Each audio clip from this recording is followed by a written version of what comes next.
Eidolon uses the power he rarely reveals. New Order. Till now, no one managed to force Eidolon to use New Order, but he is using it now.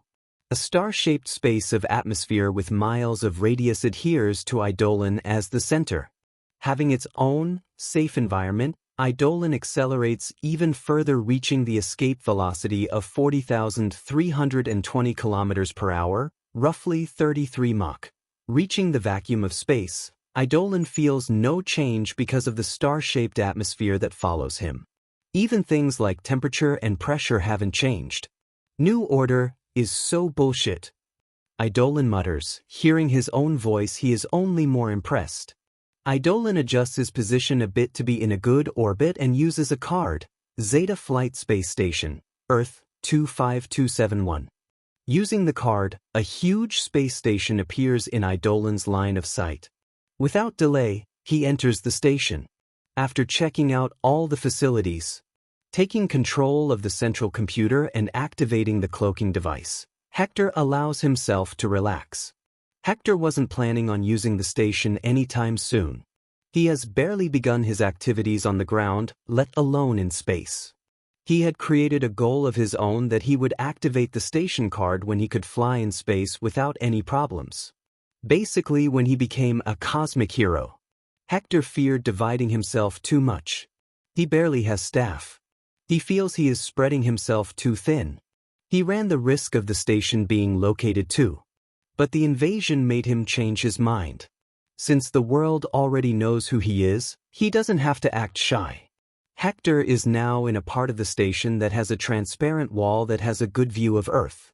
Hector is just in his UMF suit, without his mantle, and even his hair and eyes are back to normal.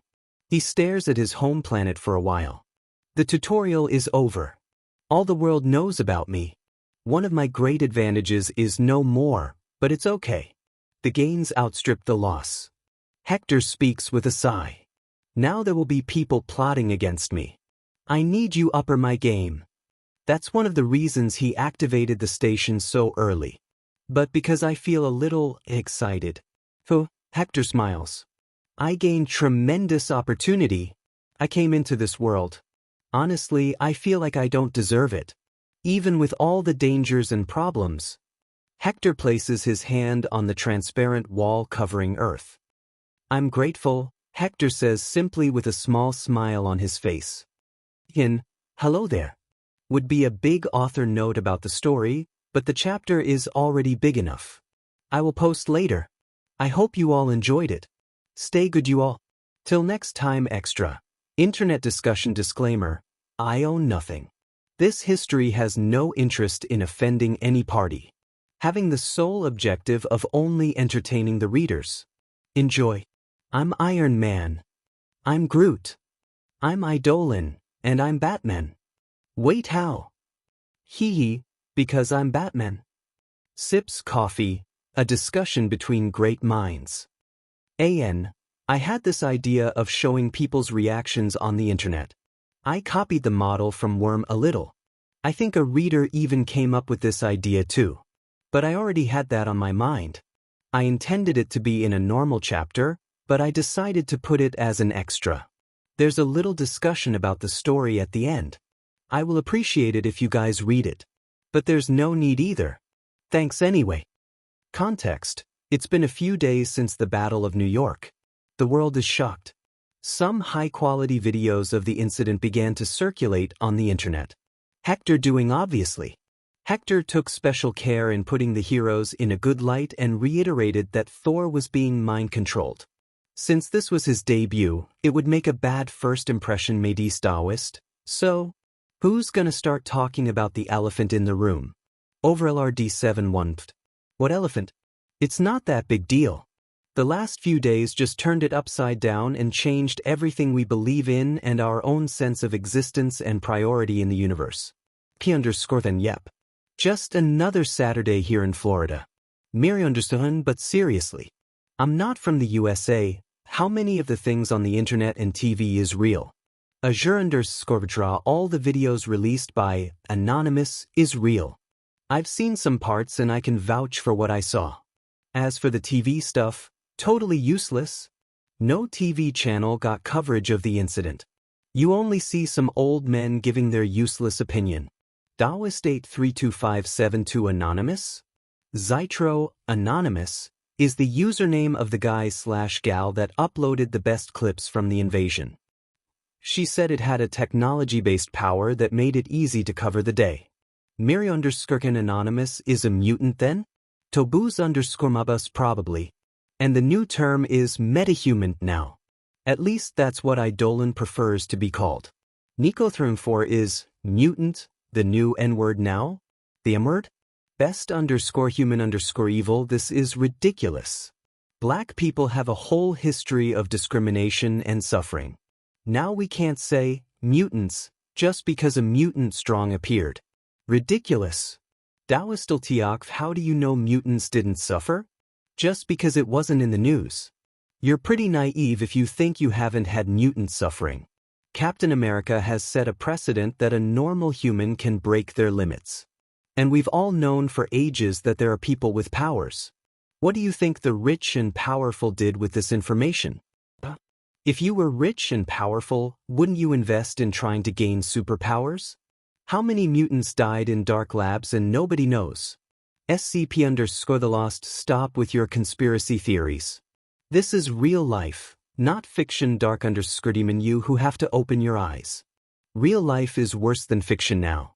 Gods, super high-tech suits, portals, mutants, magic, aliens, Rocky Dutroux.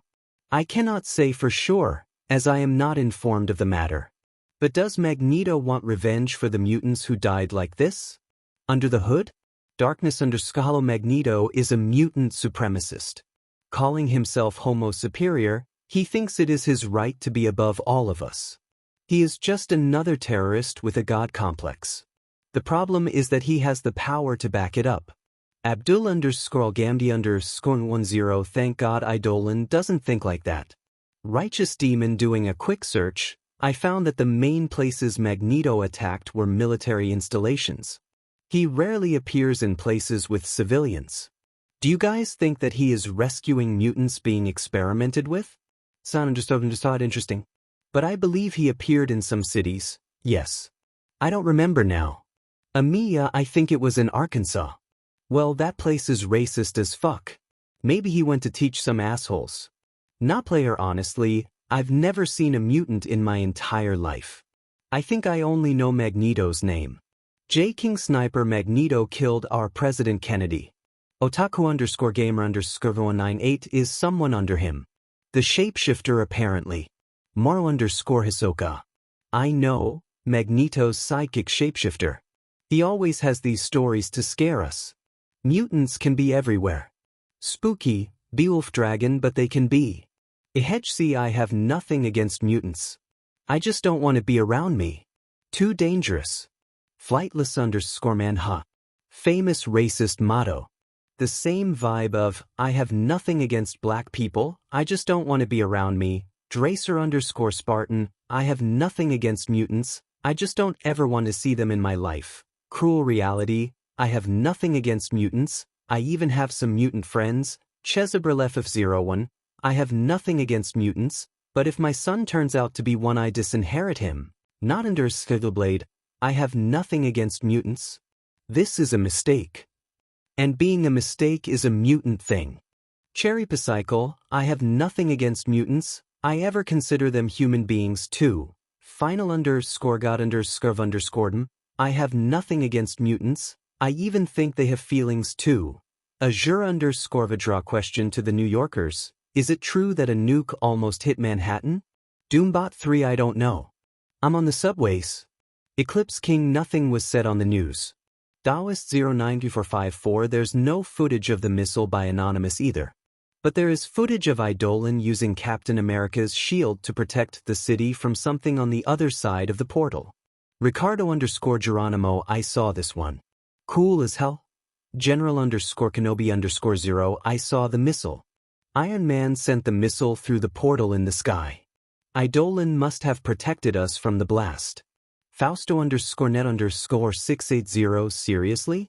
So why is no one talking about this? Is a fucking nuke. Daoist Itiok rumors that it was the president who ordered the launch. Only him has that authority. Claustras whoa. That's fucked up. My relatives live in New York. Azurander Skorvdrawell from a rational point of view. Sacrificing a few to save the world. Not that I'm agreeing. I'm just illustrating how these high-ups must think. Daoist Itiok bullshit. They are not a few. It's the entire island. Of Manhattan, even maybe further, because nobody here knows how potent the last mass destruction weapon is. These higher-ups should only be thinking about self-preservation. The alien army was coming from the portal, so it would only kill the NEET and the aliens here on Earth. And the remains of the aliens on the other side? Who would fight them if not the Avengers? Cap true. Absolute lowly lover, perhaps it was another country that sent the missile. Zytro, if so, this would become an international incident, my friends. Is everyone ready for World War III? Isaac Nectulius, there will be no WW3. Eidolon would not allow it. Crimson underswing WW3? Captain America got off the ice in the right time. Ricardo_Geronimo, would Eidolon mind? Cap, who knows? /_/ we know nothing about these guys. Only maybe Captain America. Undersoka, by the way. Holy moly! Captain America is alive. Why aren't we talking about this anymore? Darkness_Scalo is really crazy, the fact that he is alive to this day. But when compared to the other crazy things that happened, yeah, it fell short a little. But Captain America. Damn. Super cool. Magic Sand New Yorkers, how are the things there right now? Sorry if this is a sensitive topic. Over RD71, it's okay, man. Most of the city is fucking bad. Eidolon gathers the debris in certain parts of the city, so it's still possible to go to work. If your workplace still exists. Eidolon started helping the city, like Spider-Man, since the invasion. Crimes were expected to skyrocket, but it didn't change too much because of Eidolon's presence. Magic Sand, so Eidolon is holding up, huh? Ma_Hisoka, yeah. Speaking of which, I have to vent. Everyone saw the video of the general demanding that Eidolon return the alien tech. Eidolon let them have it. To God know why. But the military did a poor job of putting together the thing. Yesterday, I saw some kids in my neighborhood playing with an alien grenade. My heart went to my mouth. I'm angry till now. Isaac Nectulius, not only that. Muggers are using alien weapons now. Now the officers have to go against high-tech weaponry with a 9mm. Daoist Iitiok news. Many countries start sending support to the US to help rebuild the city. In a side note, the US proposes that several apices around the globe come together to study alien tech and be able to develop our society. Gilnders looks nice like that, but they're basically selling the alien tech. Vapitalism at the finest. Daoist Itiok, they were probably pressured to share. The US was going to get way ahead of the rest of the world with this alien tech. Daoist honestly, it's not that wrong. Sharing technology will create a balance between nations. And the money will help rebuild New York. On paper it's beautiful, but I bet that money goes to other pockets. Monkey_God7 at least is something. We, the Earth, are far behind. We are cavemen to the rest of the universe, but haste is dangerous. If these things fall in the wrong hands. Everyone knows about corruption and hidden agendas. Ricardo_Geronimo, but we need to do something. We can't just depend on the goodwill of the Avengers. Dracula Morningstar, why not? We could abuse a little of being defended by them and grow steadily and safely. Hyper Phoenix, we don't know is out there in the space. Maybe we can't afford to go steadily and safely. Cap guys, important discussion and all, but I have the most important question. Red, Black Widow, or green, Lady Jade? Monkey_God7 red, Hyper Phoenix green, Jonathan_9 green, Ren_93 red, Azure_Vidra green, Tobuz_Mabus green, Isaac Nectulius green, Flightless_man red, Dracula Morningstar purple, Huntress, Dr_Cal green, Gil_XD purple, Waltz Wonderite blue, Invisible Woman, Abdul_Gamdi_10 Green Azure_Vidra. I love this community. At one point we were discussing geopolitics and the mysteries of the universe. Now we are questioning who is hotter. Seriously guys? Green BTW. Obviously Suzu_. Can I choose Eidolon? I'm a girl. Dao of gay. I will choose Eidolon, and I'm a guy. Tobuz_Mabus. I prefer Captain America. Sin of Wrath 5461. Me too. Sakura95 Thor, obviously. Nappy Afro. I wish Thor would hammer me down. Gil_XD. Eidolon has many powers. He can be creative in bed. Hexmonkey_Ro20 True. Zachary_Browning. Eidolon powers, which he showed, super strength, super durability, is must with super strength, right? Super speed, super senses, probably too. Super regeneration, flight, telekinesis, pyrokinesis, cryokinesis, electrokinesis, gigantification of himself and other things, self-replication, intangibility, healing. Maybe I'm missing some, but the guy has a huge package. Not to mention his sword. Edit. Some of these powers may have come from technologic means. Sakura95 Damn. That's too much. Is this normal with mutants? Hexmonkey_Ro20. I do not think so. The normal is 1 power per person. And if you have 2 or more, the powers have to relate a little bit. Like Invisible Woman, that can make force shields and become invisible. But Eidolon has multiple elemental powers, which contradict each other. He must be like the cheater of the mutants. Migger_W. Magneto only has 1 power too. Skyflame Primo. Maybe it's just 1 power. Like power copying or power creation. Hateful Ragen. Maybe he can steal the power of the mutants that he kills. If so, he wouldn't have helped. He don't look like this type of person. Skyflame Primo. You don't know him. How can you tell? Wandering_Sutherman. Well, he fight for us. He has many powers. So he must have loved many people by his logic. Then he wouldn't be nice enough to come to help. Maybe he is only fighting against outsiders, like aliens. Zekril, but he stayed to help even after the invasion. Aiden10. By the way, maybe he's been helping since before but never came out. A friend of mine told me that she was being robbed, but out of nowhere, she was saved. I didn't think much at the time, but maybe Eidolon was already secretly helping. But now he doesn't have to hide anymore. Migger_W. Why would he hide first? Zytro. Well, he is a mutant. And Ciderman gets a bit of hate for being a vigilante. He must have thought it very bothersome to have to deal with the media. Febfew, or maybe he doesn't care about fame. He just wants to help. Catholic. Don't be fooled, people. The Bible said the Antichrist will come to throw a veil over our eyes, disguising the true Savior, but taking us to eternal damnation. Eidolon is the Antichrist, pretending to be a hero and savior. Don't be fooled. Mutants are against natural order. Genist. A fanatic. Don't look directly in his eyes, Jimmy. Taoist. Nothing against the Bible, but you know, Thor is real. So maybe all gods are true. And the Bible always said there was only one true God. Laziness God, that's a rabbit hole that you don't want to play, my friend. But I think anything can be real until proven otherwise. So Egyptian, Greeks, and Indian gods are real too? Kevin_Pollard. Maybe I'm Egyptian, and I never cared about my mythology, but now I think I'm going to become a devotee. For precaution. Passive reader HM. Reasonable. Is it wrong to pray for all religions? Azure_Skorvdra. Before putting the cart ahead of the horses? Thor is not like an almighty god. He lost to Eidolon. He was mind-controlled. Maybe gods are just superpowered people of the past that we ignorant and naive humans started to worship. Kevin_Pollard. Yeah. But Thor lived for so long. Icy Underground. The question is he a god, and do we worship him? Or is he a god because we worship him? 7 Named Complicated. Quez. Was Thor really mind-controlled? Scary. Taoist IITOC. Yep.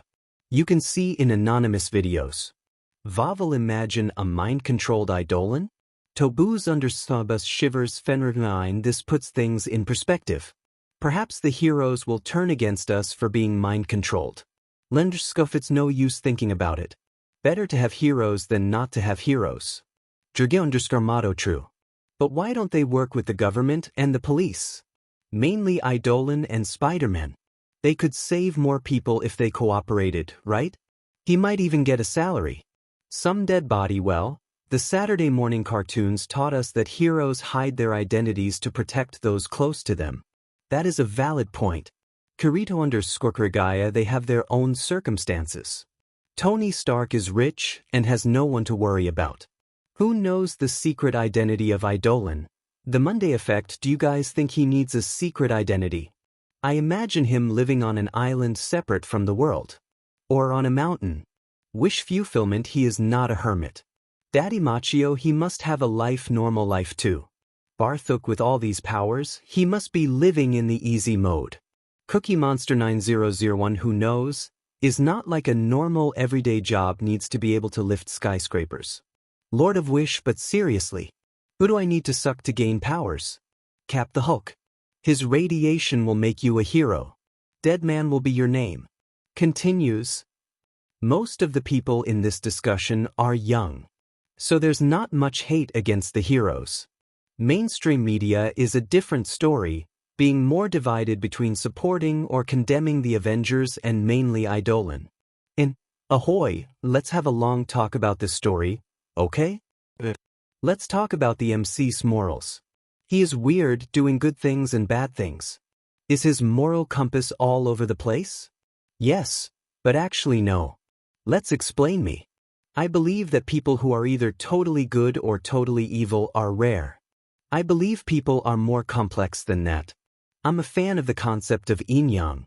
Look at my profile picture, so I incorporate this concept of yin-yang into the moral of the MC.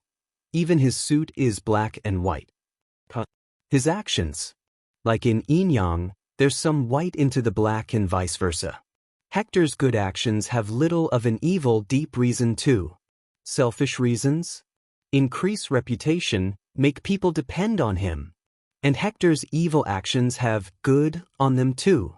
He kills someone not because he likes, but to protect normal people who would suffer for the actions of someone like Kingpin, Norman Osborn, and others. Exit evil in good and good in evil. That's it. To this day there are many comments from people who expect evil MC, or people who think the MC doing evil will act on his promise to his relatives. There's no winning here. I will do my own thing. Let's take a step back and watch Hector. He comes from a world like us, a loving family, no big trauma or bad childhood. On the one hand, he has zero reasons to be an edge evil MC. He grew up with loving relatives and is rich enough. But he can't be a goody two-shoes, naive and with a hero complex. Because he knows the Marvel world. He knows how dangerous and knows to put himself first. He knows that being selfish and committing some amoral acts can be the difference between life and death. This is the attitude I think everyone would have, or should have, if they were transmigrated to the Marvel world. If he didn't have the memories and knowledge of the Marvel world, maybe he would be as good as Spider-Man. But he knows that only a miserable life would wait for him. Summons. A hated thing for many people. I don't like too much either, but I believe that I make it work. The secret makes sense. No summoning characters like Aizen or Madara, they don't look good as subordinates. No summoning people stronger than the MC. And not making them dolls without feelings. By the way, the next summons would be mostly male. One thing that worries me is the number of characters. It is impossible to give the same level of prominence as Shago and the girls to the new people. Mainly the one that will do outside work. Harem, another divergence topic. As you can see, the process is very slow. This is Marvel. If I want something more eki, I would use the world of DxD. I can only promise that I will try to make sense. My main reason will be the long life of the characters and the power discrepancy. Let's say that Jean, the biggest contestant in the wife spot, gains control over Phoenix. She will be alive for a long time. She will be super powerful. The number of potential partners will decrease, right? Her own view of moral and social conventions would change. Well, I can only say, it will take time. And a little drama. By the way, not all female summons will be in the harem. I choose Isabella, Helena, and Shago to be the first summons to give an example. Shago, love interest Helena. Friend, with benefits? Maybe one day she will have urges. Who better than Hector? Isabella, family, aunt-like. Figure last topic story progression. The story was slow. I blame my writing style. Damn, only had 2 gacha until now. The timeline will progress more quickly, like a minor arc every 2 weeks on the story. And that brings me to the main thing. The arcs. According to the MCU timeline, which is what I use to make life easier for the reader, the next big events would be Iron Man 3 and Thor, Dark World. But I'm not obligated to go ahead and pursue them like that. I intend to make several mini-arcs in this new volume. X-Men, Defenders, maybe another travel ticket. Show more characters like Black Cat, Namor, Magneto. I think I'll watch the series on Netflix like Daredevil, Jessica Jones, Agents of S.H.I.E.L.D., and the others. I've never watched the whole thing, just a few episodes. So let's expand the world in the next chapters. One last thing now is for real. The MC is OP. He is not invincible OP yet. But he will be. So how is he going to deal with the street-light things? Well, easily of course. Or send a subordinate. Eidolon won't stay catching muggers forever. He is to the cosmic level stuff. A little question. What kind of characters do you think are the coolest? My answer would be those characters that flex. Only by existing, you know? They're super strong, they don't do much. But when they act, they solve everything in a badass way. Like Shanks, Satoru Gojo. Saitama. You know, the type of character that's almost cheating by asking him to solve things. And usually gets a nerf like a disease to give screen time to the protagonist like All Might, Regulus, Zero, Mob, Murum, Aizen. I think that in the future of this story, Hector will be that kind of character. Letting the minor things to others, and when things get out of hand he steps in. Because he would be preventing some invasion of another universe or something. You can't expect Eidolon to go burst a weapon dealer's base with the Avengers. So don't worry about the MC becoming too much op to the story. There's always a bigger problem. This is Marvel. I think that's everything. Thanks for the support. I read all comments, but it is impossible to comment on all. I love the feedback. Bye-bye. Till next time. The World Reacts disclaimer. I own nothing. This history has no interest in offending any party. Having the sole objective of only entertaining the readers. Enjoy. You chose the way of the hero. And they found you amusing for a while, the people of this city. But the one thing they love more than a hero is to see a hero fail, fall, die trying. In spite of everything you've done for them, eventually they will hate you. Why bother? Green Goblin? Shago POV crunch eating my Pringles. Lying on my side on the couch, I watch Hector's most difficult battle thus far. Grandma, relax. Everything is fine now. Yeah. Not even a hair of mine has been harmed. I mean, a little of my hair was pulled out and I bumped my chin lightly, and I had a scratch on my arm. But otherwise, everything is fine. Hector talks on the phone as he walks back and forth through the house. It's funny seeing the man who can punch clouds out of the sky and make skyscrapers float acting all meek to his grandma. Crunch, this talk has happened every single day since the Battle of New York. Hector's grandparents began to insist that he live with them. I'm sure that something like that won't happen again. Hector says while keeping a strange expression on his face like he is lying shamelessly. Crunch, Helena approaches and forces me to make room for her to sit. She ignores my glare and still takes some of my Pringles. The cheeky of this woman. Grandma, relax, the Avengers will protect me. Hearing that I spit potato chips crumbles in Helena's face, who was nearby, also watching Hector's conversation. She glares at me. It was just a little bit. I tell her. I'm not gonna move now. It's too soon to be sure of anything. We talk later. Bye. Hector speaks a little more rashly before hanging up. He stops for a moment, puts his hands on his hips, and takes a deep breath. After a few seconds, he picks up his smartphone and dials again. Grandma? I'm sorry. I shouldn't have talked like that with you. He says softly, but you have to understand, Grandma. An alien invasion invaded the whole world. There's not much difference in changing countries. And maybe the next invasion will be in Brazil. Maybe it's safer here, closer to the heroes. Hector tries to argue more calmly now. After that, he just keeps nodding his head and saying yes. Probably agreeing with whatever conditions your grandparents are imposing. Like calling them every day or whatever. You're Italian, right? Do all Latin families have this hierarchy? Obey old people's orders. I ask Helena. She looks at me a little. I think most people would respect their elders. But Latins and Asians are the most culturally invested in this, I think.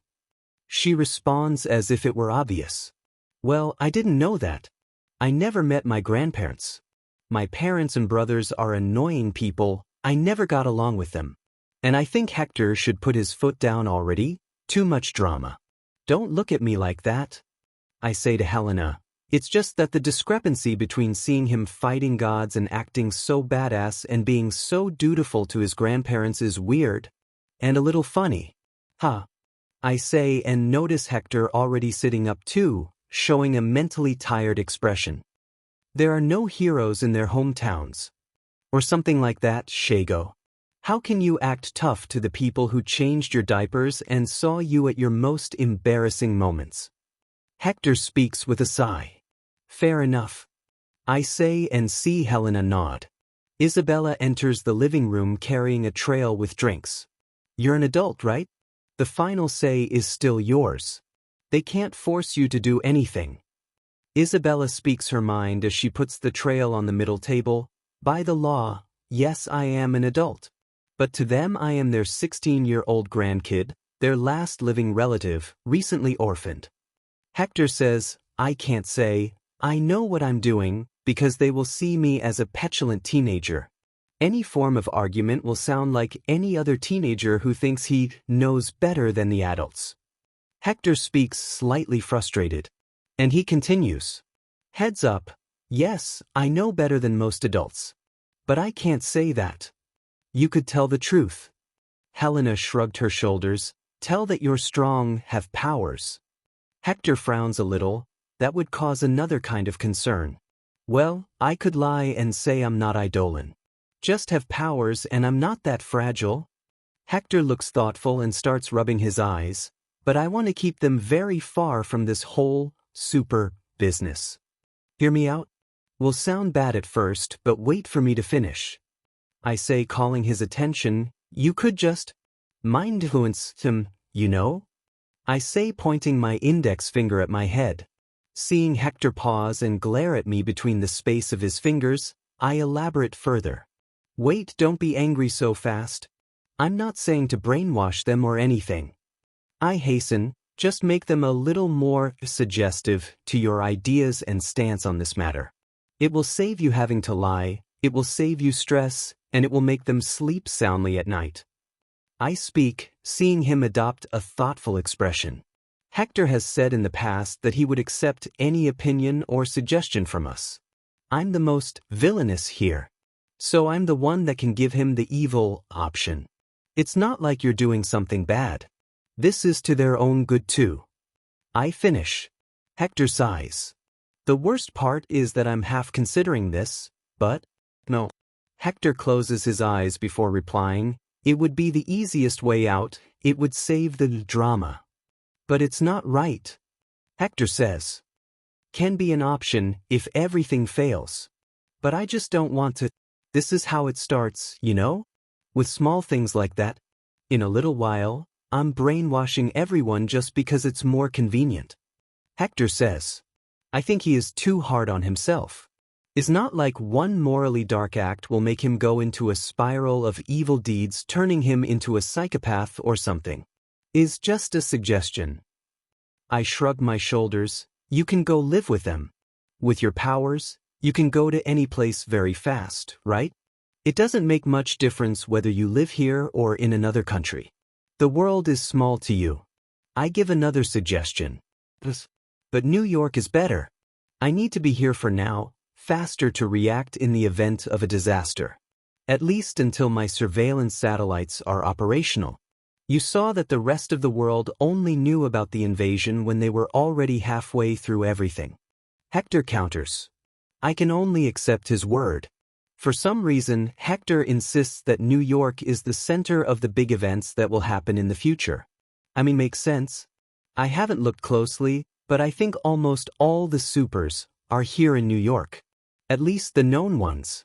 Well, while you think about how to handle your family relationships, let's watch the world talk about you. I say as I unmute the TV to see someone talking about recent events. Everything in the last few days was about the invasion, the people that fight in the invasion, the people that died in the invasion, and other things like that. Click. There are still hundreds of people missing. I'm saying they were abducted by the aliens while the invasion was taking place. Too much idiotic. Click. The Avengers, Eidolon, and Thor need to be held accountable. Too much retarded. Click. We are talking about an event that's changed everything. We need to reassess our priorities as a species. For our own survival. Obvious. Click. When we accept that we live in a new reality. With these powerful individuals, we can work together with them to make a better society. Boring. Click. You can't say that Thor's appearance confirms the existence of all pagan gods. Eidolon and Hulk themselves are godlike beings that would receive human worship in the past. Put them in the same spot as Thor in the past and we would have a religion of them too. An old guy with a weird haircut in glasses talks. The on-screen caption says he is a PhD in anthropology. Thor is not a guy from the past, he is alive to this day. He is immortal. Eidolon and Hulk are humans with powers. Strong powers as matter of fact, but is not like a divinity or Thor dominion over thunder. A guy who looks like a nutjob argues. I think he's one of those crazy guys who believe in mysticism and esoteric stuff. Wait, they're still crazy when these things are real? Maybe we are the crazy ones. Divinity, or dominion of gods, or whatever is only your supposition. We don't know about that. Till is proven the contrary, Thor is no different from someone with power and he should not be worshipped like a god. These discussions are the most fun. People who have no idea what they are talking about are guessing and talking with such certainty and propriety. Are you a god? I turn to casually ask Hector, not yet. He replies nonchalantly while watching TV. This piqued my interest. You can become a god. He looks at me. Are you interested in becoming one? He asks, it's possible? Yep. I'm not sure when. You guys know about the basics of my power. He says, oh, I almost forgot. He can reach through the omniverse and bring or absorb things, or something like that. Apparently, he doesn't have too much control over it. Is random, like he is putting his hand in a hole in a box full of toys, not knowing what toy he is going to take out. But he decides what to do next with his toy. Then, I remember someone commenting something like, why is he telling them? Bro, really? They literally came from Gacha. And new summons will appear. How are you going to keep that a secret? He is not going to tell that is a Gacha, or how it works, or the rules. Chill down with the no one can know the cheats of the MC. By the way, this is a difficult subject. Hector continues, in the Omniverse the term God is very ample. In some universes, their absolute existences, all-knowing, all-powerful. In others, they lowly existences, parasites that depends on worship and faith from humans. Some follow a rigid set of rules that prevent them from interfering with the world. Some are like AI, some are only powerful in their dominions. Very abstract concept. He continues. Here in this universe, I would say a god would need a long life and control about a certain aspect of our reality. The bare minimum would be this. And maybe some sort of divine core, or some bullshit like that. After all, there are beings that meet these requirements and are not considered gods. Hector starts talking and talking. He becomes like this when he analyzes something. He is talking more to himself than to us. Is one of his habits. Forget about that. But if you have some godhood left, I accept. I say as I change the channel again. He just laughs and says he'll think if I do a good job. HMPF. I always do good jobs. Click. It is estimated that Eidolon saved at least thousands of lives with his rescue efforts. Many people who received his kindness that day have things to say. A female reporter speaks before putting the microphone in front of people close to her. After that, several accounts of how Hector saved their child, mothers, fathers, and themselves are shown. HMPF. This is just natural. Hector is obviously the MVP of the entire Battle of New York. I don't even agree with him being lumped together with Thor and the Hulk. The big 3-inch is what the world is calling Eidolon, Thor, and Hulk. Obviously because the three of them are the strongest, but also because they were the ones who defeated Loki together. Despite that, Hector said any one of the three could have defeated Loki individually. HMPF. Unexpectedly, or may expectantly, the big three are the ones receiving the most shit from the people too. The Hulk because of his history of the destruction of Harlem and his fame of being an uncontrollable beast.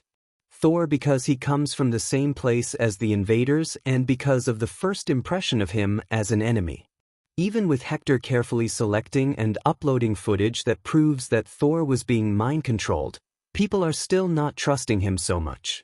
And Eidolon because he is a mutant. Just this. Simple and stupid. And, well, the three as the strongest are also the ones that cause the most destruction with their battles. But the damage caused by them is almost negligible when compared to the invading force. But people always look for someone to blame. And it falls on the big three head in this case.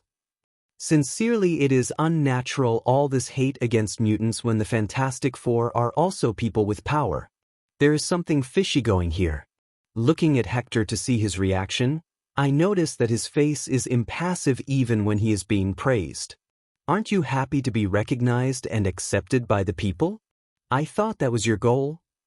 I ask without taking his eyes off the TV. He says, "Are you familiar with Brazilian literature?" He asks something totally unrelated. No, obviously. Duh. Sorry, it's just a rhetoric question. Not even Brazilians are familiar with Brazilian literature. He says with a little smile before getting serious, what I'm getting at with this is, I want to tell you a tale of a Brazilian author. I heard it from my grandfather. At the time I didn't pay attention, so I'll tell you an abridged version. I think is from Machado de Assis. Hector introduces before starting to tell the story. Years ago, a moderately wealthy, refined, and literate man was traveling alone on horseback. He carried with him 3 gold coins, 16 silver, and some copper coins. At some point as he was walking through the woods, something startled the horse that made him take off very fast, uncontrollably. Hector speaks while moving his hands to illustrate the story. His feet got caught in the stirrup, and the horse started to pick up more and more speed. He couldn't leave even if he wanted to. With the speed he was at, his arms starting to ache, it wouldn't take long for him to lose his grip and be dragged by the horse by the foot for who knows how many miles. He would suffer a lot if he didn't die. Hector speaks gravely. At that moment, a man came out of the trees and got in front of the horse, making loud noises and raising his hands in the air to stop the horse. Hector says as he also raises his hands in the air to illustrate. He knows how to tell a story.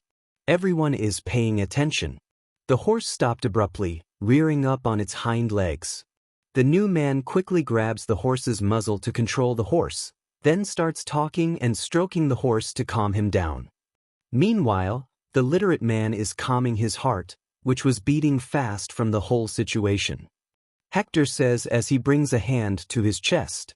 The literate man is full of gratitude to his hero. Who knows what would happen to him if he wasn't saved?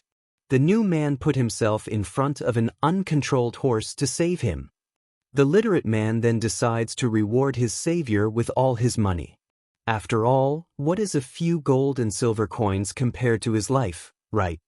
Then he looks at his savior, thanks him profusely, calls him, "my good man." He then notices the man's condition: worn-out clothes, tan skin from hard work under the sun, calloused hands. See the man caressing and kissing the horse, talking with the horse like an old friend. You know, a thing that the people who live in the countryside do. The literate man then thinks, all my money is too much, he must not even know what to do with it. I'll give you 1 gold coin.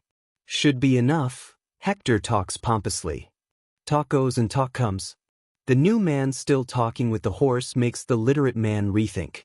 The man is talking to a horse, with a horse. This man is a brute and illiterate. Maybe his help was unnecessary. The man then decides to reward the bumpkin with only 1 silver coin. He then turns to the man, catches his eye, and hands him the silver coin, because he is not ungrateful even if the man has crossed his boundaries. The tone of his voice now talking to the man is now much more haughty. After handing over the silver coin, he notices the bumpkin's eyes light up. Unaware of the literate man's thoughts, the bumpkin thanks him profusely. He smiles and bows to the literate man. After walking away, the literate man notes the bumpkin jumping happily with his reward and even kissing the silver coin. Turning around again to continue his journey, the literate man thinks, the silver coin maybe was too much. Copper coin should be enough. Hector ends his story. Did you guys understand? Hector asks, turning to us. I nod. Hector then turns back to the TV, which is showing people thanking Eidolon and giving a humorless chuckle. Human gratitude is fragile. In a few months, they will forget. They will start remembering the recent events differently. From Eidolon saves the day to Eidolon battle destroys the city. They may even start to blame me. Some are doing already that. He says, and it's true. I'm not doing all this to rely on and a fickle thing like people's gratitude and goodwill. This is just the first step to a greater plan. There's nothing to be happy about. Funny enough, people remember grudges very well. Hector then uses his index finger to point at the ground, is a little similar with the Morlocks. I can help them easily, removing their powers, making them normal again. I bet many would jump at the chance.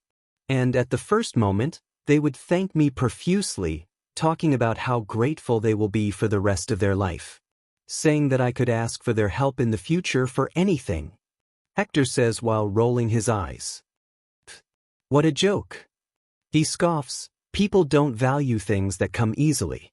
When I help them, they will be already loyal, they will see my great sacrifice. It will be on my terms. I'm not that naive to give things for free. This is only the beginning. Being a hero is not enough to change the world. All these hero things are the means to an end. Only power can change anything. But if I am forceful, people will resist. So I will worm my way into their hearts first. Eidolon will make people easily accept my actions in the future. And then, political and monetary power will do the rest. Heroes have to play by some rules, even Eidolon is no exception. So, I will make the rules too. Hector speaks, clenching his fist. The 5 years plan. The plan that will make Hector the most influential person on the planet in 5 years. He shared a little with us. Eidolon will win the general public and Hector will gain the powerful and influential people. It's almost scary how easy this will be. Hector with another identity will buy presidents, ministers, and CEOs with things that money can't buy. Youth, health, appearance. What person who is rich and powerful doesn't want to live for a few more decades? Have your pain, or that of your family members healed? Hector can easily give them these things with his powers. Heck, he can even give them minor powers. And this will turn them into metas too. Bring them to our side. Save the dying wife of a president, awakening the meta power from the prime minister's child, and make a queen more beautiful. Gain favors and tie important people to him, making them addicted to the benefits that only he can provide. And then, slowly, replacing these important persons with their own people. Huff, I think I'm a little wet. Hector is scary. The only reason he gave himself 5 years to this plan is that he's still young and plans on going to college, gaining recognition for his intellect, or whatever. Having his name attached with various PhDs and Nobel Prizes will help.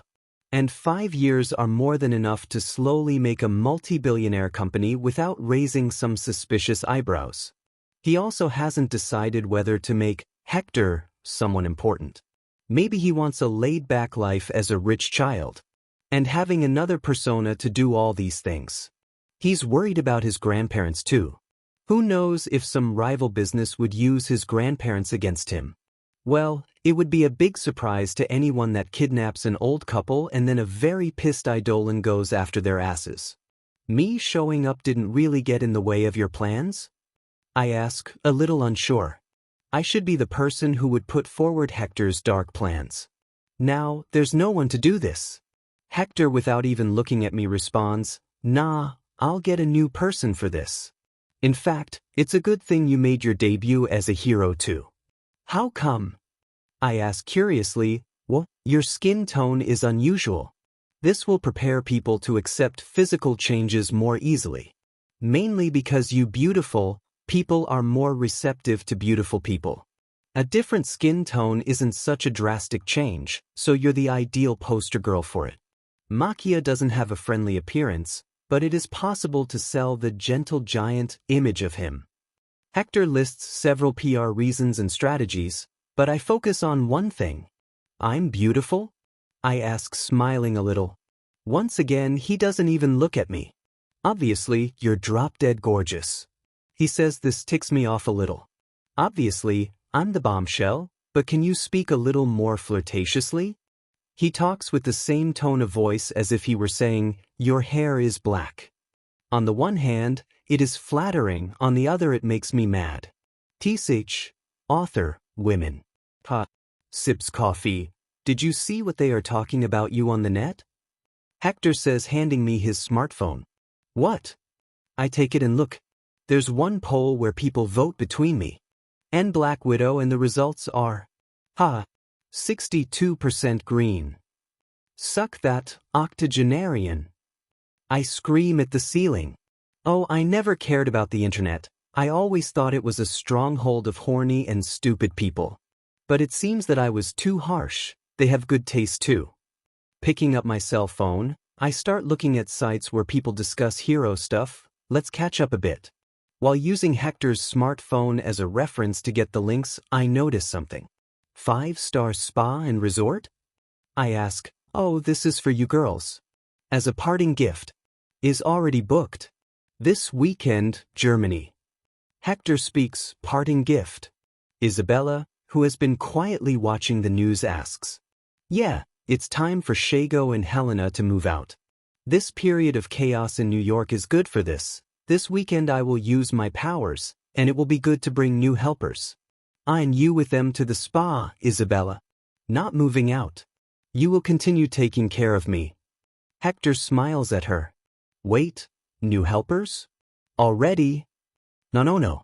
I didn't even have time to steal his mind, heart, and body. He is a tough nut to crack. Sitting in his lap, straddling him, and hugging his neck, I throw a tantrum. "You're throwing us away. Look at this. Used and discarded. Helena, say something." I make drama. The infuriating thing is that the bastard continues with his impassive face. Come on, get a hard-on already. Heartless bastard. Worst boss ever. Emotionless villain. I start to call him out, firing rapidly. Don't exaggerate, drama queen. Wait, you said something weird in the middle of it all? Well, I just want you guys out of the house to use my powers more comfortably.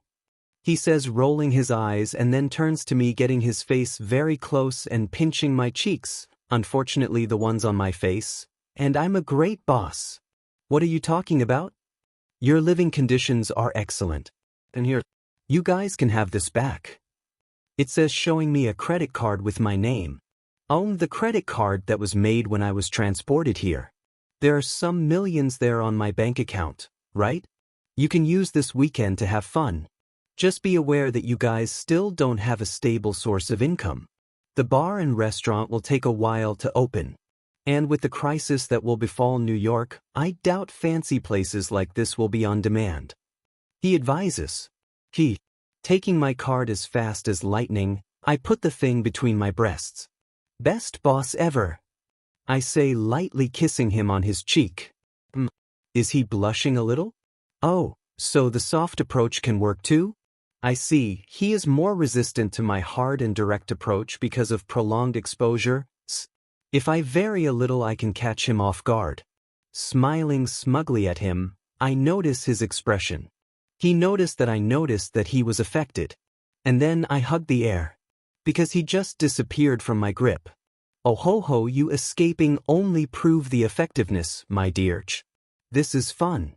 I will take care of Cathelhu, and I made false documents for you to use at the spa. Because the three of you don't know each other in your civilian identities. Then I will hack their systems and cameras to erase of existence you guys trip. He says, now standing and starting to walk away. He is paranoid as ever. I'm gonna see my guest. Hector speaks suddenly with a cold tone of voice. I decide to follow him. Standing up, I follow him silently as he passes through several rooms of Isabella Infinity Castle. Hector pauses for a second at a door before opening it. The door reveals a dimly lit, almost empty room. There are few things there. Basically a torture device that made a drop of water constantly fall on a person's head. Some type of maddening Chinese type of torture. Strapped at the device was a person. Blonde, fat, soft, and small. If Hector didn't tell me, I would never believe that is his uncle. Alexander is missing his right arm, personally ripped out by Hector. One of Hector's clones discreetly captured him during his cleanup. Fishing in muddy waters is what Hector said. After capturing his uncle, Hector then strapped him to this chair with the drop of water constantly falling in his head. And he just asked one question, which after getting the answer he started to ignore his captive completely. Please, help me, why are you doing this? Alexander talks weakly after hearing the door opening. He is blindfolded. I give Hector's profile a side glance and notice his eyes. Dead and cold eyes ominously stare at the man in the room. I felt a shiver through my spine. Even I know now that Hector needs to be left alone. To be frank, with Hector's actions I thought that he is the hero type. How wrong I was. Hero or villain? Hector is Hector. Watching him enter the torture room and close the door behind him, I resolved to stay out of it. I came here with the intention of spending more time with him, as he will have more people around him soon. A little bonding time torturing someone.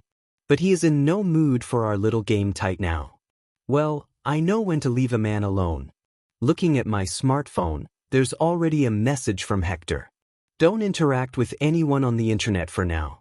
People can trace you easily. Paranoid. Let's see what these people are talking about me. I wonder if I have that thing that Hector called Balderoff. Simps. Asgard, third-person POV grunting and flesh-hitting flesh sounds can be heard by anyone nearby. In the big courtyard of the palace in Asgard, Thor and Volstagg are fighting each other bare-handed and bare-chest. Your time in Midgard left you soft, Thor. Volstagg bellows while being punched in the stomach by Thor. But I see that you haven't improved either, Volstagg. Thor exclaims while also receiving an attack from Volstagg in the chest. A little further away from where the two then fighting Lady Sif and the rest of the warriors 3 watches the fight. And a little further away from them, Odin, Frigga, and Balder also watch as they talk to each other. This was supposed to be a fight between 2 warriors, right? So why does it feel like I'm watching 2 Bilge snipes clashing against each other? Lady Sif screams, mocking the fight, which is really just Thor and Volstagg hitting each other. No techniques, no dodging, just them playing around. You guys don't have any finesse at all. Fandral comments mocking too. Odin observes Thor with his one eye. It's good that he can spend time with his friends like that. Odin knows that things can change when Thor becomes the king. There's an invisible wall that rises when someone's status exceeds his friends. He is secretly happy that Thor has comrades to fight in Midgard too. Some of them are even praiseworthy. He knows that these friendships will not last forever, but having good memories is good when one becomes old. But he doesn't approve of his relationship with Jane. That Odin doesn't bulge. Focusing, Odin looks at Thor's soul. He notices that it is almost healed, and he will become even stronger after the recovery. Seeing Thor giving a shoulder throw on Volstagg, ending the fight, the warriors 3 and Sif approach. "I'm still the best," Thor says smugly to them. "Well, aren't you beaten by that Eidolon?" Lady Sif asks with a raised eyebrow. Cough *, I was not at my best at that time, Thor says, averting his eyes. The great Thor loses his touch and is beaten by a Midgardian. Fandral says with a fake disappointment. Despite being just a friendly banter between friends, Odin decides to speak a few words. "Don't look down on them too much," he says, attracting the attention of everyone. Although in general, the Midgardians are weaker than we are, sometimes exceptional individuals appear among them. Like Agamotto and that one with celestial technology. Odin advises. Odin is referring to the first sorcerer supreme Agamotto, who despite not being a human, he was born immortal in Midgard and is the greatest sorcerer of the 9 realms to this day. And the one with celestial technology is obviously Sabah the Apocalypse. And the first host of the Phoenix Force too. Frigga sides eye Odin. If it were possible, Odin would be blushing right now. Thor's birth is complicated. Seriously, it's really complicated even for the readers to know this. Some comics say Gia, others Firehair. Thor has connections with the Earth and with the Phoenix. In this story, I decided that the two are the mother in some sort of cosmic conception of Gia, like donating the equivalent of her uterus to make Thor's body, because Odin and Firehair smashed as an astral body or some bullshit like that. This will explain why Thor is conceived a fucking million years ago, but he is only a little more than a millennium old. Jason Aaron. Few know the true origin of Thor. Let's say that Gia and Firehair, the first host of the Phoenix on Earth, have done some contributions to Thor's birth. The people around didn't understand the situation because they are not aware of Thor's true parentage. Even Thor at the moment doesn't know it. You're almost healed. Tomorrow you will start your travel through the realms. You can take with you who you want. Odin says before starting to walk away. Balder and Frigga follow him after saying goodbye to Thor and his friends. So, that Eidolon guy. I want to try to fight with him. Volstagg says. If he visits here, maybe it's possible. I'm sure he can humor you. Thor starts before smiling, and us when he kicks your ass. He says to laugh. If he can move me, I will abstain from drinking for a month. Volstagg proudly declares. His saying is not without basis. With the exception of Thor and Odin, he is probably the most durable man in all 9 realms. It's not because they're Asgardian that all of them are monsters like Thor. An average Aesir must be as strong as Spider-Man. Some will have things they will excel in like magic, strength, durability, or swordsmanship. But Hector would classify them as high street level. Obviously, they have powerful weapons too. But again, weapons like Mjolnir and Gungnir are still rare. Thor is really a special case. And because of this, that Odin is preparing Thor for the role that will shoulder the fate of Asgard. But how good is this Eidolon guy? And that huge green beast?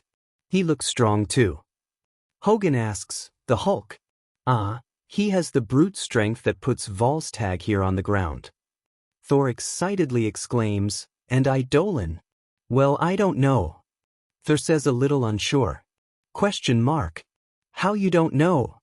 Sif asks. You guys know that I'm not at my best at that time. The whole fusion with my human identity. Thor says.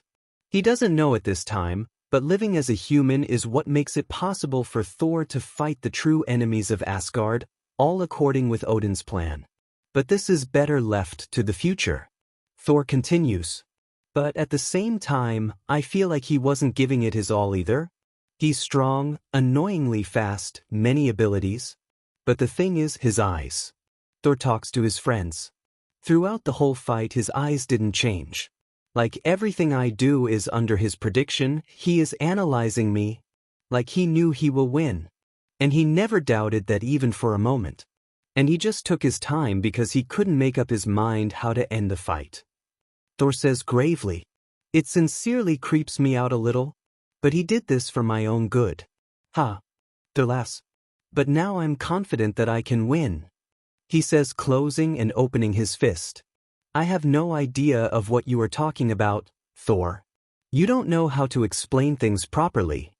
Lady Sif says, "Hey, let's go to Y Brother, Heimdall, and ask him to show his memories of the fight," Sif suggests. "Excellent idea. Watch a good fight lets anyone thirst, I will take some barrels." Volstagg declares. Deciding what they're going to do, they start moving. But Thor hears Lady Sif mutter, "I will see Amora being punched like a training dummy." Thor wisely chooses to not comment. With Odin father, Baldur starts as he walks beside his father. "If you are going to plead for Amora again, don't even start." Odin cuts Baldur stops momentarily before resuming talking. "I'm not saying to forgive her entirely, father, but there are other means. To her and Loki. Make them work to the 9 realms. Using their abilities to bring peace in these turbulent times." Turbulent times caused by who? Odin interrupts again, a little more harshly this time. This shuts Baldur off. Odin stops and looks at his son. Baldur, "Of all my children you are the one I am most proud of." Odin speaks, surprising Baldur. "You're serious, diligent, have a good heart and soul. Never bring me problems like your brothers." But Odin begins softly before speaking in a deeper tone. "You obsession for Amora is the only thing that I always never approve of." Baldur flinches a little. "She is using you, my son." That Midgardian words may have been harsh and stinging, but there's truth on them. She is not worth of your efforts and not worth of you. Odin finishes before starting to walk again. Alone this time. Baldur just stay rooted in his spot for a long time. Baldur is, by no means, as bad as Hector painted it. As Odin said, he is a good child and a better man. But it is easy for a good man to be taken advantage of. There's a little problem with these long-lived races. Asgardians can live for a long time, but they reach maturity roughly at the same time as humans. Thor and Loki coincidentally are only 2 years apart. Baldur is a century younger than the two. That means that Baldur is a kid when Thor and Loki are already adults fighting and having their different kinds of fun. This creates a little wall between the brothers. But it was a good thing too. Baldur grew up watching his older brothers making problems and giving headaches to Odin, so he grew up much more mature and serious than his brothers to not give problems to his relatives and to make them proud. But there is a bad side effect. As Baldur is younger, he is more impressionable. A younger Baldur, barely an adult, meets an already adult Amora. She is decades older, more experienced and cunning. He has no chance. Amora is one of the most beautiful women of the 9 realms. So much so that even Thor fell for her charms for a while, before he knew her better. A childhood crush is a difficult thing to let go, mainly to someone as pure as Baldur. And even more to a long-lived race. Well, even though Hector called him out, the fault is not in him, but in the woman he fell for. In any other situation, his pure pursuit of love would be a tale worth songs and praises. But like Hector says, the difference between you being a respectable gentleman and a simp is the woman you have fallen for. Amora is a bitch, personality-wise. So Baldur is a simp. If she was a better woman and being honest with Baldur, telling him that she has no interest in him, Baldur's pursuit would be of a young man trying to conquer his loved one.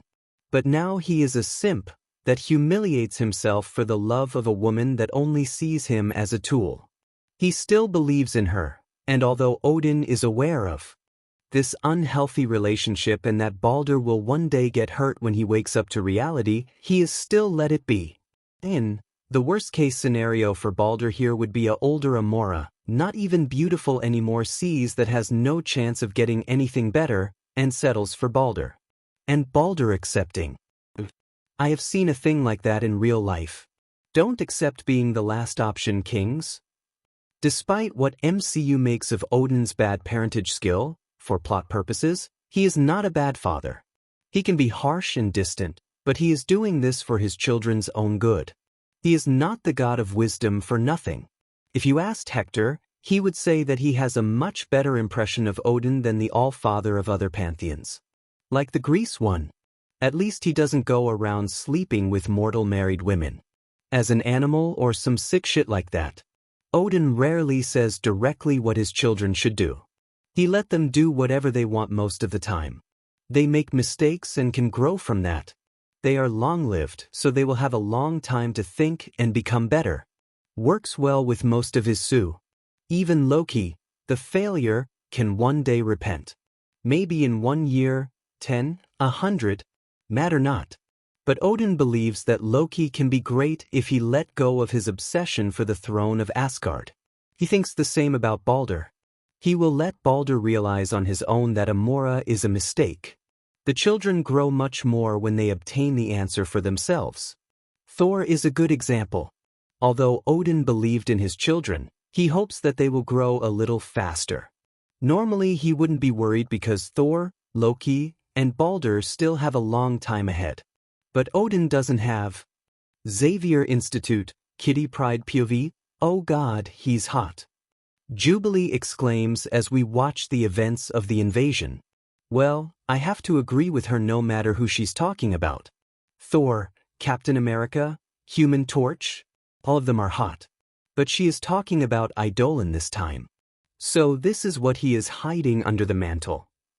I comment by pausing to take a good look at it for research purposes. Oh, he has that thing on the waist. Jubilee says as she points. That V-cut of his abs. I want to bite that. Paige, the husk is a mutant, or meta, that can shed her skin to adapt to different situations. Girls. Dr. Hank sighs, let's be serious for a moment please. At the moment all of the X-Men and other students are together with the teachers to watch everything related to the Battle of New York. We are in the living room, using the big TV. Seriously, what happened in New York is crazy enough to make us pay attention. But the fact that Eidolon, a declared mutant, metahuman participated makes us give a new degree of importance. Yeah, let's focus on the important matter. Spike starts by attracting everyone's attention. Knowing him, nothing important will come from his mouth. He looks at the men in the room gravely and asks, red or green? Called it. Some answers instantly, others hesitate because they're girls here. So Scott, red or green? Spike asks Scott, I don't want to participate in this. Scott answers, red. Got it? Spike ignores him and takes his own conclusions. What? That is not my answer. Oh, green? I see. Space to only one red, huh? Got it. Green, that's it. Spike continues making all of us laugh and Scott blushes a little. I look at Jean to see her reaction, but she appears to not be listening. She has a thoughtful expression. Why is it? When Eidolon talked to her, he said things about disasters, aliens, gods, magic? Honestly, I didn't take it too seriously when Jean told me. But if this invasion is not a slap on my face, I don't know what is. If he is telling the truth about this, that means that whatever important thing he talked about with Jean is true too. You guys are gross. Ellie talks disgusted. You guys are talking about the men early. Why we don't talk about the women too, huh? Double standards at the finest. Spike says full of righteousness. Hypocrites. Warren supports Spike. Is it like that? We have an important question to ask too. I start, and Jubal catches my intentions. Yet there's a thing that we girls need to decide ASAP. She says, Eidolon or Captain America? Who has the best ass? I said seriously with my fingers interlocked beneath my chin while I lean forward. Seeing the scrunched face of the boys makes it worth it. I will start voting for Eidolon. I declare proudly. Jubal then speaks. Sorry, but Captain America is thicker. Not by much, and we are focusing in the ass. Get your priorities straight, jubilationly. I retort using the name that she hates. After a while, only Rogue and Jean did not declare their stances. Rogue? I ask. I'm confident in who she will choose. Eidolon. She says a little bashful. Yes. Don't celebrate ahead of time, Catherine Pride. Jubal interrupts me, also using my full name. Jean. She urges. Did I really need to? Jean asks a little hesitant. Yes. Averting her eyes, Jean says. Eidolon, I think. Ha. In your face. Wait a moment. Teacher Aurora has not yet voted. Jubilee interrupts me by raising her hand. As an adult, her vote will count for 2. She says shameless bullshit. Don't go creating rules only to your win. I'm not inventing. But makes sense. She has more experience than us. Her vote must have more weight. Jubal speaks, HMPF. This will only make your defeat more miserable. I glare at her. Teacher, say your thoughts. I turn dramatically to Aurora.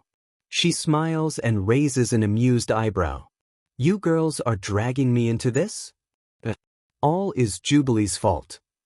I don't hesitate in throwing my friend under the bus. But she is not angry and continues, all right, let me think.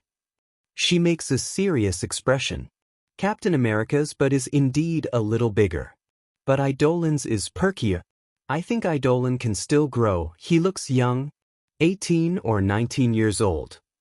Aurora analyzes. Yeah, I have the impression that he is young too. A young adult at least. So, I will bring this to the mutants and go with Eidolon. Aurora says finally. There is. Take this, traitor scum. I tell everyone who votes for Captain America. Shut up, Captain America is the hero of our country. Jubal retorts, but Eidolon is the hero of our race. I argue. And is not an exaggeration. A group of powered individuals saves the world. And as a mutant, metahuman, he is one of the great, if not the greatest, contributor to their victory. My thoughts are interrupted by the professor. Girls, now that you have your fun, we can talk about more pressing matters. Okay, Professor, me and Jubilee both respond. The disaster in New York is an event that changes the world. And Eidolon's participation will change the worldview on mutants forever. To better or worst. The professor starts. Honestly, I don't think it will change to the worst. How bad can the view of mutants can get anyway? There are towns that lynch mutants on sight and relatives who abandon their children. I think we should be a little more optimistic. Teacher Aurora begins. Magneto is already doing bad things. Eidolon emergence can counterbalance the things. Now people can see the two sides. She says. There are good and bad mutants, but the world only knows the bad. Not to mention that his actions led people to look up more about mutants and come to their own conclusions, rather than just accepting what the media and government says. Dr. Hank says while cleaning his glasses. Yeah, I was surprised at how little the world knows about us. People don't know the classification like Omega, Alpha, and others. Don't know that we too have bad powers. And many other things that I thought that are obvious. The world is really ignorant. We never have a spokesperson. Normal people don't care about the professor and Hank's papers and studies. There's no visibility about mutant kind in general. He is strong. I hear someone commenting. Looking at TV, we can see flashes of him and Thor fighting. Damn, it looks like the end of the world. Dark sky, explosions, pillars of flame, lightning. It's incredible that New York doesn't become a wasteland. The special moment we see him and Thor being pushed back and him going to crash into a building. But the build becomes like it's made of rubber and bounce him back. What monster? Rogue mutters, drawing my attention. She continues. I know that power that made things, even the air, having elastic properties. I used it in our training session. She says. Oh, I remember. It needs contact, and I only managed to affect a few meters of volume. But him. Rogue points. He instantly turns a whole building into an elastic while being tossed. I had his powers for a while, and I know. That guy is not only a super strong Omega level. He control and decision-making, huff what a beast. Rogue concludes what she says is true. Having that level of control, even with so many powers. Damn, how does he trains? A fun fact is that there are reports of people in New York who were saved by an invisible force during the invasion. Debris pausing in the middle of the air, people being pulled out of the way of attacks. Some people on internet theorizes that Eidolon is saving people with telekinesis while fighting Thor, the god of thunder. How crazy is that? We all see him moving tons and tons of debris with telekinesis, but having this control in a difficult battle? I still mess up a little if I have many things on my mind. And gods are real. Fuck, he fought a god. A mind-controlled god. I sigh. No wonder Eidolon despises powers that do things with the mind. I mean, it's not the power's fault, it's the person. But he is cautious of this for a reason. After this, we watch some more moments. Seeing him use a power similar to mine to phase and save people makes me think, I should be there. I could use my powers for good too. And make mutants be recognized while we do this. It's not like I'm envious of the fame. Maybe a little.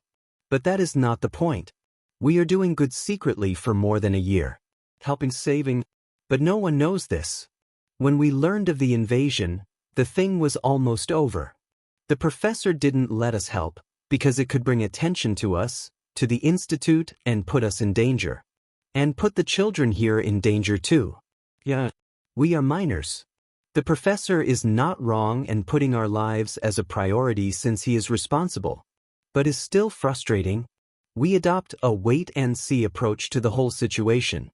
The TV attracts my attention again. It shows an interview with Captain America in the streets of New York. He is still helping with the rescue and cleaning. In the background, it is possible to see workers moving things. The interview is going okay. The captain answered how he could, but he appears a little uncomfortable. But the moment that attracts my attention is really interesting. About the people who helped in that tragic day. Among them, there's a mutant, Eidolon. Do you know him beforehand? The woman reporter asks. No, sincerely I hardly know any of them beforehand. Captain America answers. So are you sure that we can trust a mutant on the same level as the others? The interviewer asks. And even I can say that she messed up. The captain looks a little angry. I'm angry too. Ma'am. He starts gravely, I've been away for a while. So I don't know much about the world now. But Eidolon fought and bleed together with us. To protect the world. In the past.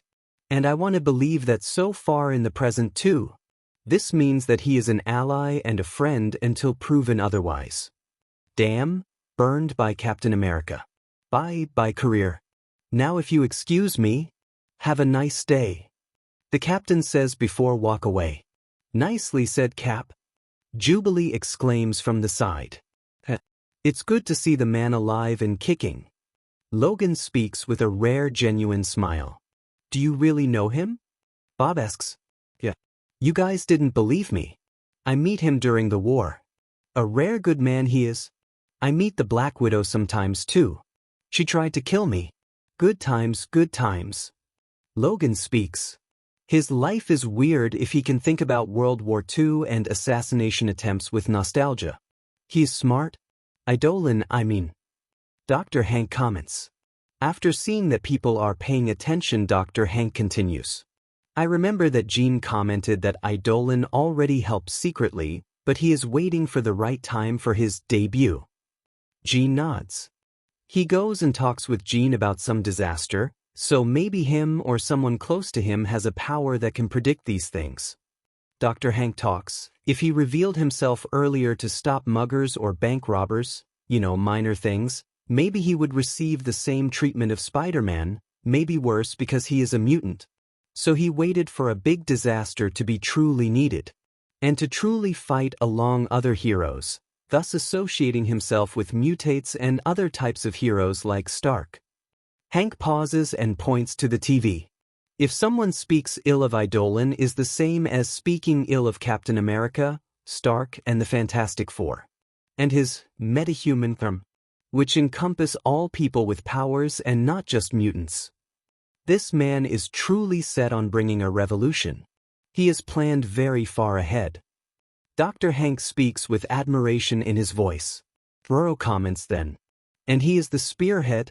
He is going first, showing the world what he can do. Because he is strong, he doesn't mind what people will talk about him or try to do against him. He is taking the brunt of all hate now and trying to change in positive things. And showing mutants around the world that they have allies too. Ororo finishes. Whether like it or not, if anyone agrees or not, he is now the face o mutant kind. The professor speaks. This looks very manipulative but is not wrong. But can we really trust him to carry the weight of our race? Scott asks, well, no one never stepped forward. So he is taking matters into his own hands. Is Jean defending Eidolon, making Scott frown? Jean continues. I understand the teacher's concern to protect us and protect the other children, because this is really the right decision for now. It's better that we don't reveal ourselves to the world. The professor has to consider many things. Let's Eidolon go ahead and see how the world will treat someone that is trying to help. I remember Eidolon commenting that he couldn't just be a hero. That is not a step that can be taken lightly. Now I understand the why. We are not ready to do this, but he is at least trying. We can't fault him on this. Jean says. Doing something is better than doing nothing. Jean, does he really has said to you that he plans to visit in the future? The professor asks, yeah, he said something about checking out and talking with us properly. I see. So let's wait and see. I can't risk you all.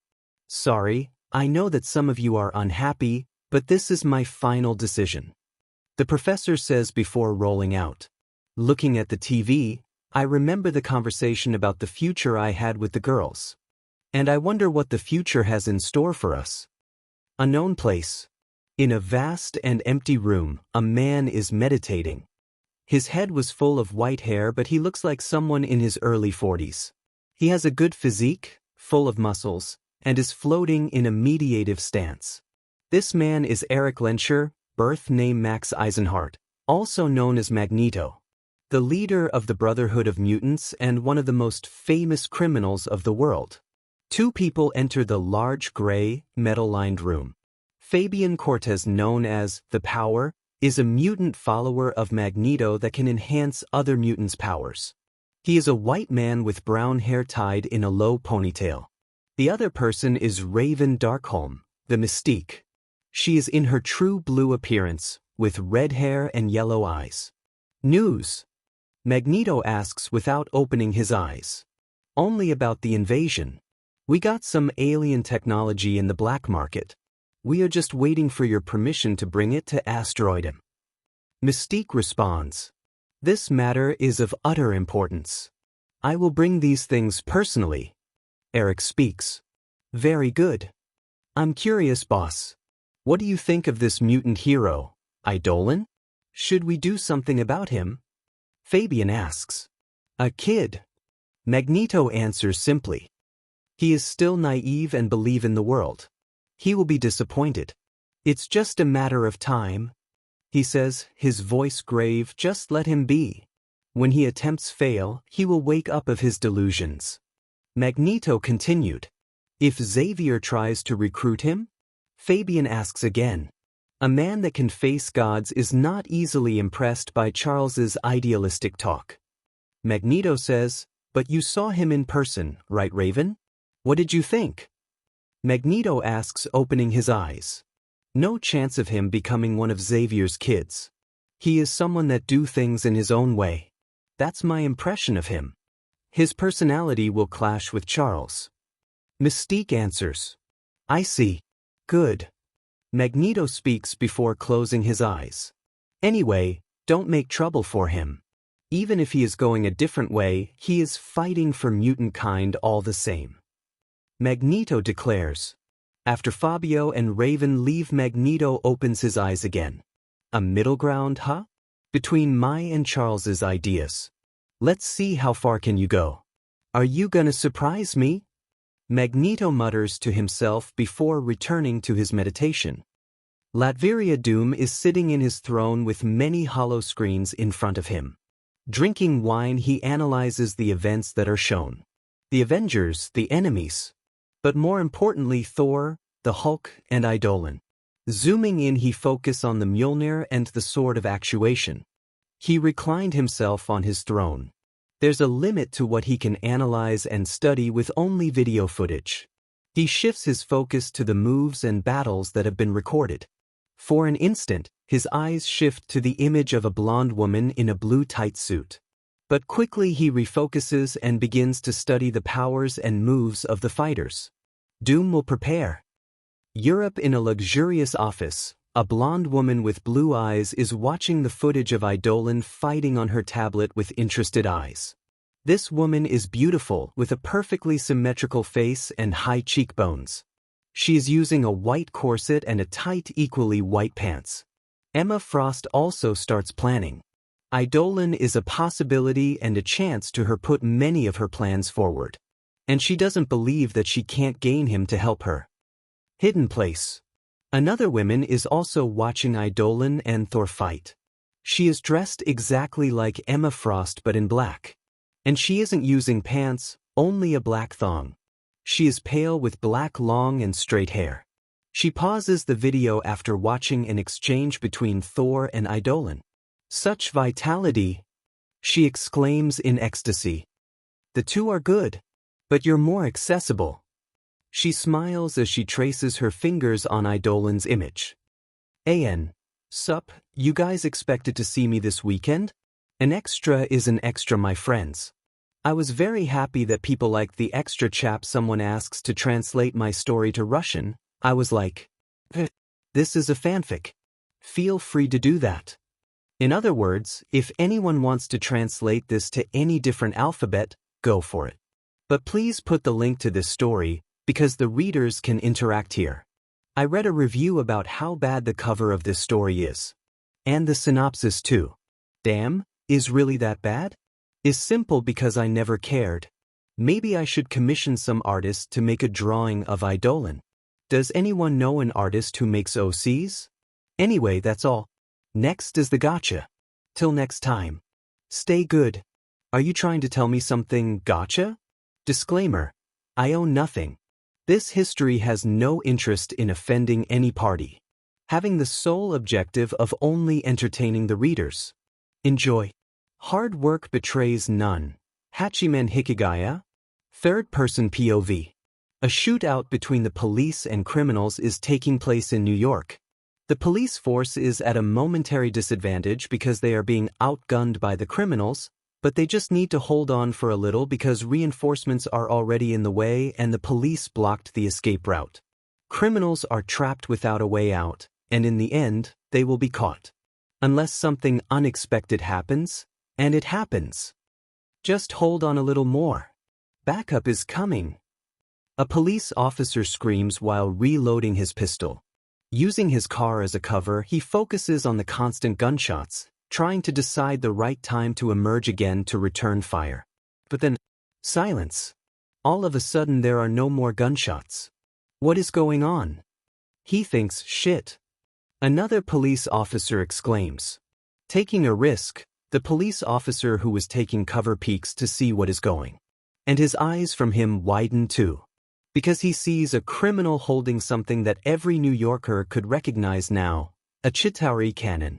It looks like the bandit is struggling a little, maybe it's the weight of the weapon or he just doesn't know how to operate it.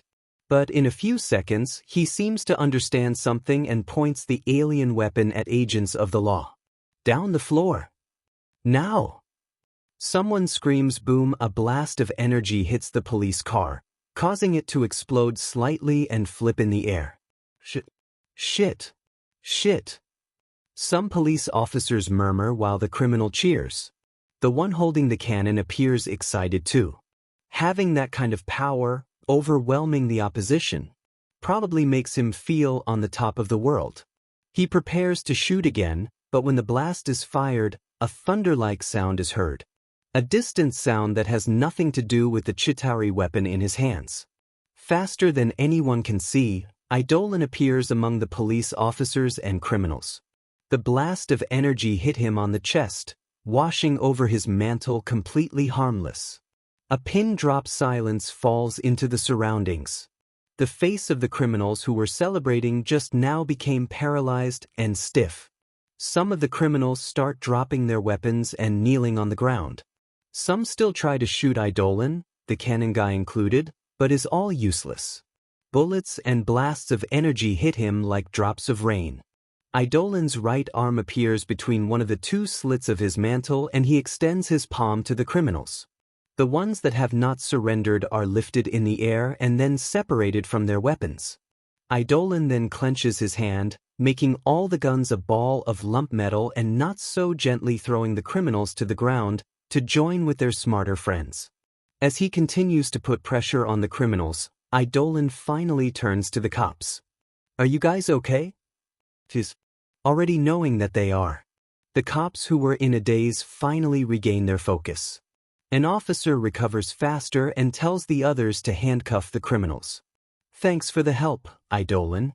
The officer says approaching, "It was nothing. Good job in holding till now, officer." "Mahoney." Eidolon replies, but his voice gets a little weird towards the end of the sentence. "I trust that you have everything in control now, officer." Eidolon says as he watches the criminals being apprehended. "Yeah, thanks again. We will handle the cleanup now." Officer Mahoney says, "Sorry to let you all with the boring job, but I'm needed somewhere, so..." Eidolon says as he takes 3 steps back to gain distance. Then he flexes his knees a little and soars to the sky. When he is far enough to almost become a dot in the sky, is possible to hear the sonic booms of him breaking the sound barrier. "Damn," Officer Mahoney says as he looks at the sky while adjusting his hat. A bank robbery is in progress. The robbers are keeping hostages to keep the cops and any heroes from invading while they are taking all the cash. They are confident in their escape. They have high-tech weapons and with 1 or 2 hostages they can keep the annoying heroes at bay. So they don't care if the police already barricade the bank. But at this moment, all of them hear a sonic boom. Everyone pauses, looking at the roof, tensing like someone will just break through the roof and attack them. Because it is a valid assumption nowadays. Fuck. Shit. Quick get dash. Some robbers start before a gust of wind assaults everyone. The hostages close their eyes in fright, but when they open them again a few seconds later, all the criminals are on the floor and Eidolon is standing calmly in the center of the bank, mantle swaying a little. "It's all right, I'm here," he says with a reassuring voice to the hostages before his eyes focus on a corner. The smarter bandit had already dropped to the ground when he heard the sonic boom and dragged a boy nearby to take him hostage. Trembling in fear, but from different people, the child and the bandit stand up slowly. The criminal holds a pistol against the child's head as he warily looks at Eidolon. When he sees Eidolon's eyes narrowing and the frown on his white eyebrows, the robber almost pisses himself. "That's a bad idea. Put the child down and you won't get hurt," Eidolon says calmly to the man. And then his eyes shift to the child and he says much more comfortingly, "Don't worry, I'm gonna save you." The child nods like a pecking chicken with his eyes wide. But he visibly relaxes. "The only way to save the brat is me getting out here." The bandit screams, mouth dry and slowly backing away from Eidolon. "Listen here, fucking mutie. You're gonna take me out here and guarantee my safety. You gonna take some cash too. All that you can. You don't do this and then this brat brain will dirt the floor." The criminal says, acting tough. A woman's cry is heard close, Probably the mother of the child. Idolin just stays calmly looking at the robber. Yo, I'm fast than a bullet. Idolin declares. The seemingly out-of-topic sentence sinks into everyone's tense mind, making the criminal shows an ugly expression. You gonna bet? The criminal makes a show pulling the hammer of the gun with his thumb menacingly as he presses the gun into the child's temple. I'm faster than you, finger. Idolin says again. And I'm faster than you thought. Shut up. Shut up. You're gonna take me out of her dash, the bandit shouts, annoyed by Idolin. This is the last thing that he says because he makes the mistake of taking the gun out of the child's head to point to Idolin. Idolin zooms in and the criminal discovers firsthand what happens when you collide with an unstoppable force. The child, who had momentarily closed his eyes, feels a gust of wind and a hand on his shoulder, comfortingly. He looks up and sees Idolin by his side, guiding him to his mother. You were very brave there. I'm very proud of you. Idolin says the kid hears the sound of someone, falling on the floor behind him and instinctively tries to turn his head back to see, but Idolin holds his head. I'm not scared. The child declares, putting a front. Oh, that's good because I was. Idolin confess. You were. The boy's eyes widen, don't believe in Idolin's words. Obviously, I'm afraid that the bad man was gonna hurt you. But seeing you so brave helped me. Thank you. Idolin says softly to the child. Now, your mother is like me. She is scared too. You need to be courageous for her too, okay? Idolin signals to the woman that is coming very fast in their direction. Even suffering from a tight hug and many questions of, are you okay? The kid still looks to Idolin and nods, receiving a thumbs up from the hero. After being thanked by the mother of the boy and making sure that everyone got out of the bank safely, Idolin turns to the criminal who is on the floor. His 4 limbs are broken, and he is moaning in pain, barely conscious. Idolin's eyes narrow and the criminal goes completely still. A few seconds later Idolin completely loses interest in the robber on the ground. Idolin just rapidly invades the mind of the criminal. In truth, Idolin had already used telepathy on him. The hostage child was never in real danger. Not only because Idolin can move faster than the bullet, but because Idolin was telekinetically holding the trigger of the gun.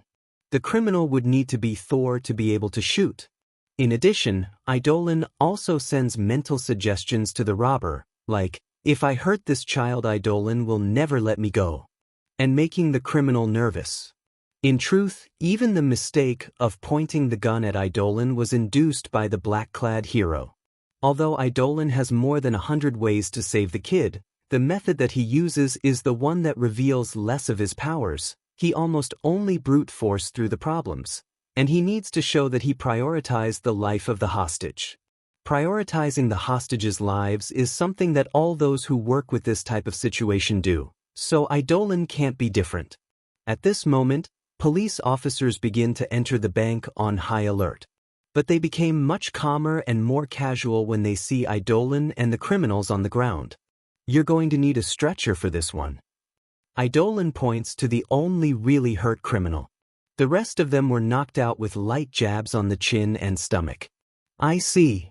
The police officer prefers to not ask. Thanks for the help, Idolin. Idolin nods. Be careful with that, he says to a police officer who was going through the criminals' duffel bags. The police officer pauses and much more slowly opens the bag to reveal a Chitauri cannon and grenades. The other duffel bags contain the same.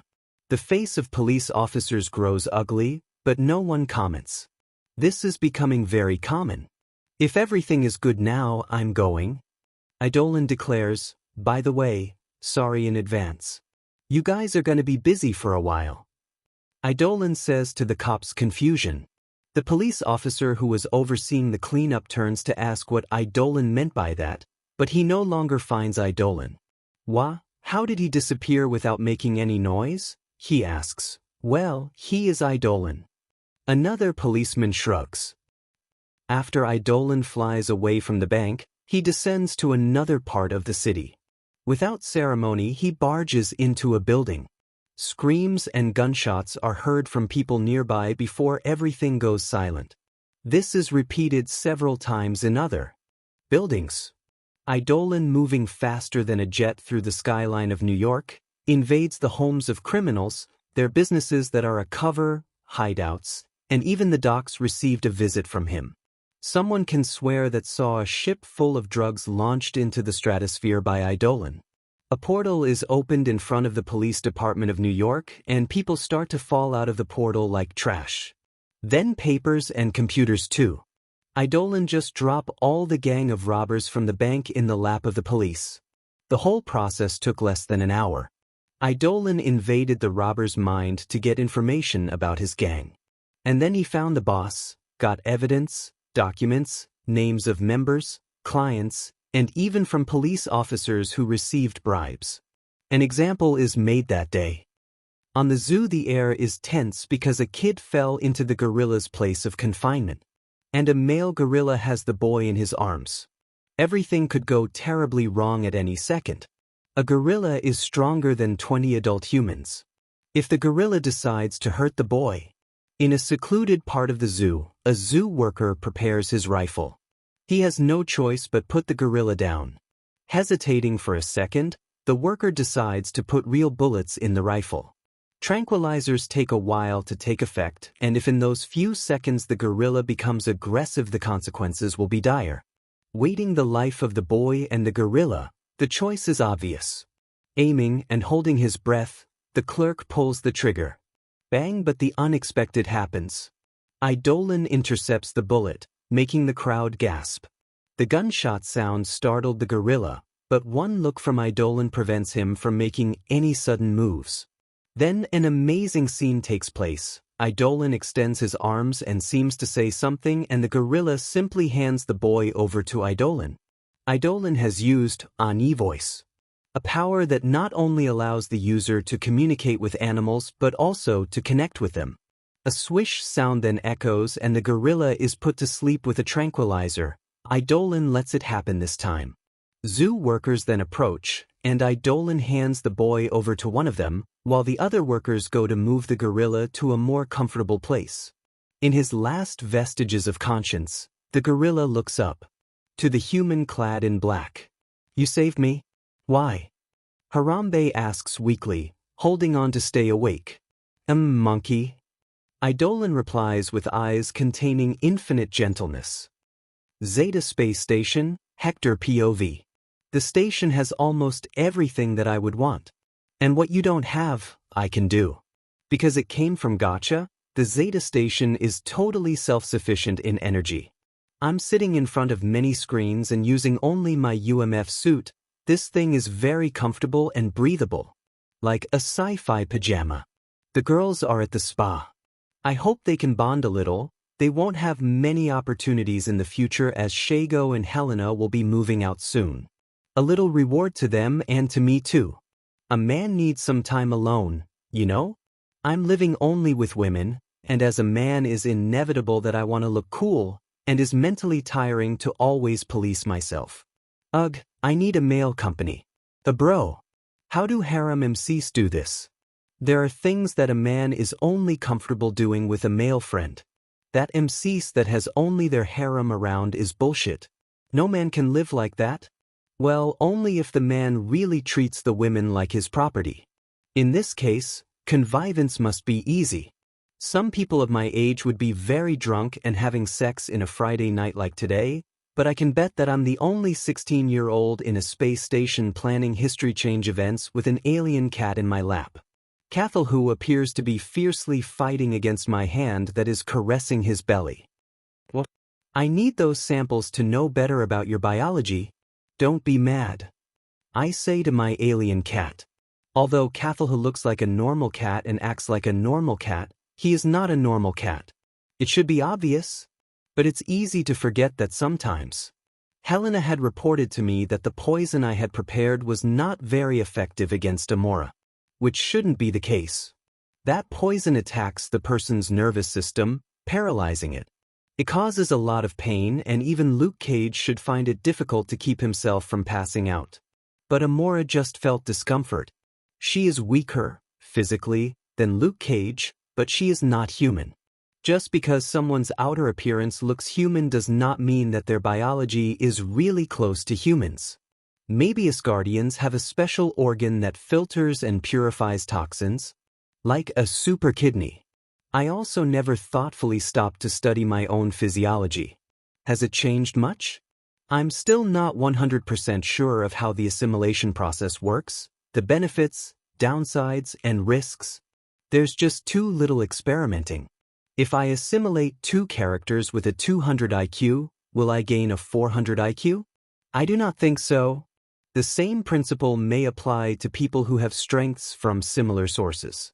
Like, if I assimilate Captain America and Winter Soldier, I don't think that I will have the strength of 2 super soldiers. I don't think that is simply 1 + 1 is equal to 2.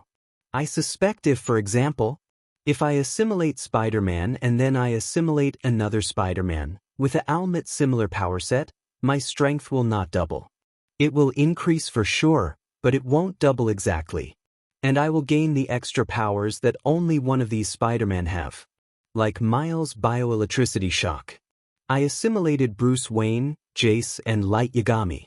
All of them are genius with more than 200 IQ. But there are different types of intelligence and different specializations. Assimilating a new character that is similar to someone I have already assimilated will have the benefit of covering some weaknesses or overcoming some limitations. But I feel the gain of overall stats will be reduced. Damn, 5 genius and I will have 1000 IQ? Is this even possible with me only assimilating human minds?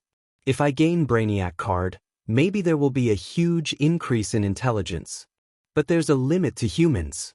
I'm strong now, so maybe I won't have a big gain from normal people. So it's better to summon these. I really need to test my limits. I can do this now that I have a base like the space station. I will do it later. Tonight is the night of the gacha. But before the gacha, I have some things to do and finish. Is a thing that my father taught me. Reward yourself only after your work is done. Right now I'm multitasking. The many screens in front of me show 3 different things. News around the world, the progress of my many experiments and projects in development, and footage of the invasion. I didn't have time, with me acting as a hero and studying the database that I borrowed from SLD, but I wanted to see the invasion again. See my actions, analyze my mistakes, and see how to improve. The basic thing that any professional should do. Honestly, I don't think I made too many mistakes. Maybe I took too long talking to Captain America at first. But it was something necessary to prevent any future problems.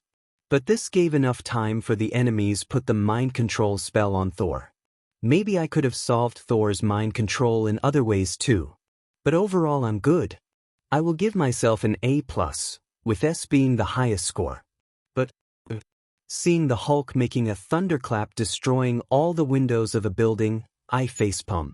I had already noticed when I met the X-Men, but people here have zero notion of keeping the damage to the surrounding at a minimum.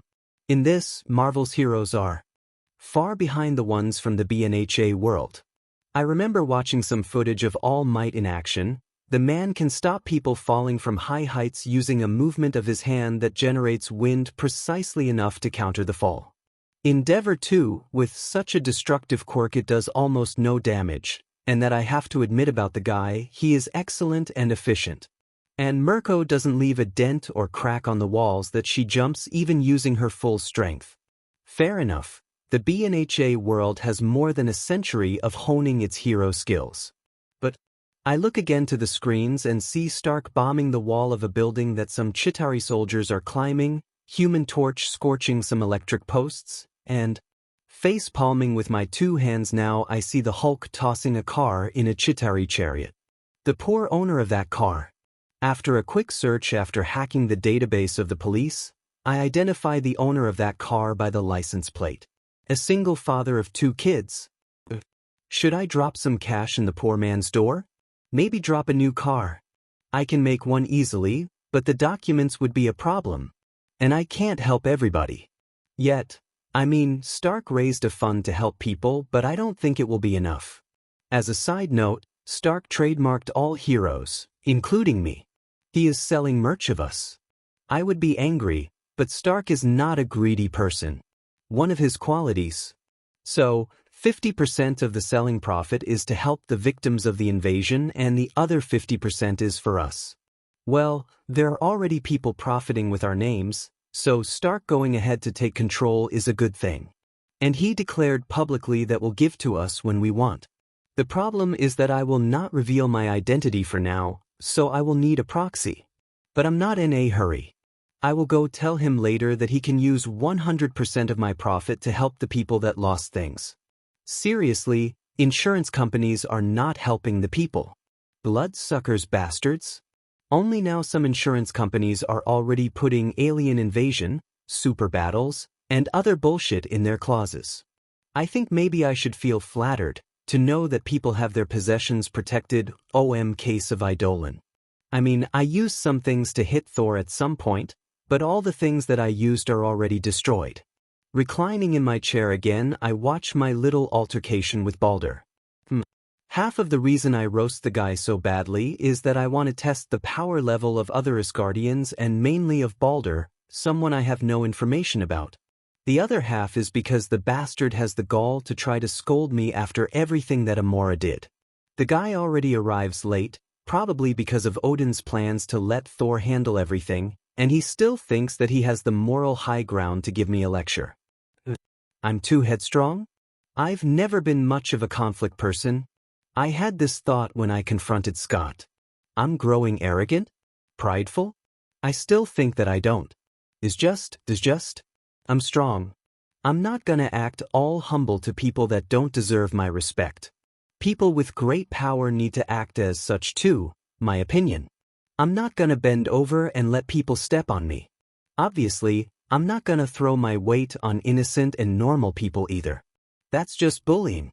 In hindsight, I also noticed that my way of acting around certain people here is based on the preconception that I have of them, based on what I saw in comics, movies, and cartoons in my other life. I'm much more tolerant with Susan Storm because I sort of know that she is not that bad. Not my intention, but hard to avoid. After all, first impressions are the ones that sticky, and my first impression of these people was made in my past life. I barely deigned to look in Hank Pym's direction. I sigh. I have to work on it. And going back to Odin, I thought that using a Godslayer sword to hurt his son's soul would attract unwanted problems with the Allfather. But maybe I'm too weak for him to care. I take off the Sword of Actuation, still in its Sword of Thorns mode, and start playing with it while I think. I have mixed feelings about Odin and the Norse pantheon. On the one hand, I don't like the fact that someone can be watching me all the time. Is Heimdall seeing me here in the space station? Or does he only seize on Earth's surface? I also don't like the fact that a guy so strong that he can decide my life or death at a whim is just around the corner. But this is Marvel, so there's a bunch of people like that. I need to get used to it. And on the other hand, Odin, even dominating Midgard, never interfered much, letting us to our own devices. In truth, he protected us from invasion many times, I think. So I can respect the guy. Balancing my sword with my index finger by the pommel, I give a look at the image of Earth. Can I cut Earth connection with Yggdrasil using the Sword of Actuation? That's an interesting possibility. Cutting the root, I would emancipate Midgard, right? I think there's a 10th realm that was cut from the others like that. Something about people with wings. I just read briefly about this on the wiki on my other life. Well, let's guard this thought to the future. I don't even know if Odin will really antagonize me. In the worst-case scenario, all will use D4C to go to another universe, taking great risks, stay there for some years and come back to kick his ass. But maybe it's not necessary. If Odin was going to do something, he would have already done it. A fleeting thought assaults me. Can I lift the Mjolnir? My first answer would be no. Whosoever holds this hammer, if he is worthy, shall possess the power of Thor. What is worthy? Is someone good? Is that never doing bad things? What is bad? Thor killed before? To Norse, Viking people, I imagine that someone worthy would be a fearless warrior that fights for other people. Don't misuse the power. Maybe I can lift the Mjolnir. But I can have my own Mjolnir. Would be funny if I gain a Mjolnir through the gacha. I look at my sword. You're cooler. I'm willing to use a bunch of power-boosting card on you. Maybe I can put a condition to use my sword, like in the Mjolnir. Whosoever crazily loves me can use this sword. Plot checkpoint. The author will remember that. A certain discussion in a TV show attracts my attention. I focus on the TV while putting my sword away. The injured person by Eidolon is still hospitalized. Are the authorities really not going to do anything about it? A guy with glasses says. The TV informs that he is a human rights activist. I scoff. This guy is more worried about the criminal that used a child as a hostage than with the many homeless persons in New York right now. I wonder which anti-mutant group he's getting money from. Do what? Giving him a medal? Witness reports have already exposed that Eidolon only used excessive force to protect a child. In another circumstance, it wouldn't be strange for the criminal to receive a bullet on his head from a sniper. Some broken bones is mercy that this criminal doesn't deserve. Another guy counter-argument. What the fuck? The guy defending me is a politician? A Republican? Did I use D4C without knowing it and ended up in another universe? A quick search shows me that this guy is a little radical. He assiduously advocates the death penalty, more hard punishments, the dispatch of American troops on Iraq, is against foreigners like Latins. You know, that type of guy. And this guy is defending my actions? There's really every type of person out there. He used excessive force. With his powers, it is possible to subjugate anyone in a harmless way. The activist says, "It's true, I did what I did to set an example. You're not him. You don't know how it is to have someone's life in your hands. Guys like you that talk too much and never act have no right to butt in on how real men defend our people." The politician shouts back, this is more of a personal thing between them. I'm just the topic." And honestly, they are discussing the little thing that I realized about myself and what I like to call Eidolon's dichotomy. It's simple. I didn't decide what the one-for-all users called my hero path. I've noticed that when dealing with strangers, my personality is a little distant, cold, and even intimidating. A useful thing to deal with criminals. Very Batman. But to do what I need to do, inspire people, I need my hero persona to be like Superman or All Might. Is it too greedy of me to try to be Superman and Batman at the same time? Treat civilians and heroes nice and be intimidating to villains and criminals?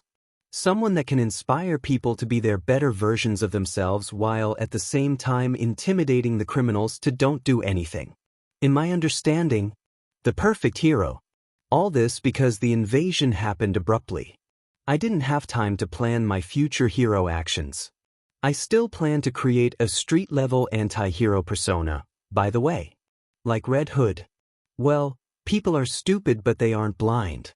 The thing of me breaking the criminal bones is even well received among the public. People like the old cowboy Justice. And they like to know that someone has their back. I already gave many examples that I am a pretty chill guy. I never used excessive force and he appeared only when lives were at risk. The fact that I went out of my way to destroy a whole gang just because someone took a child hostage sends a message about my bottom line.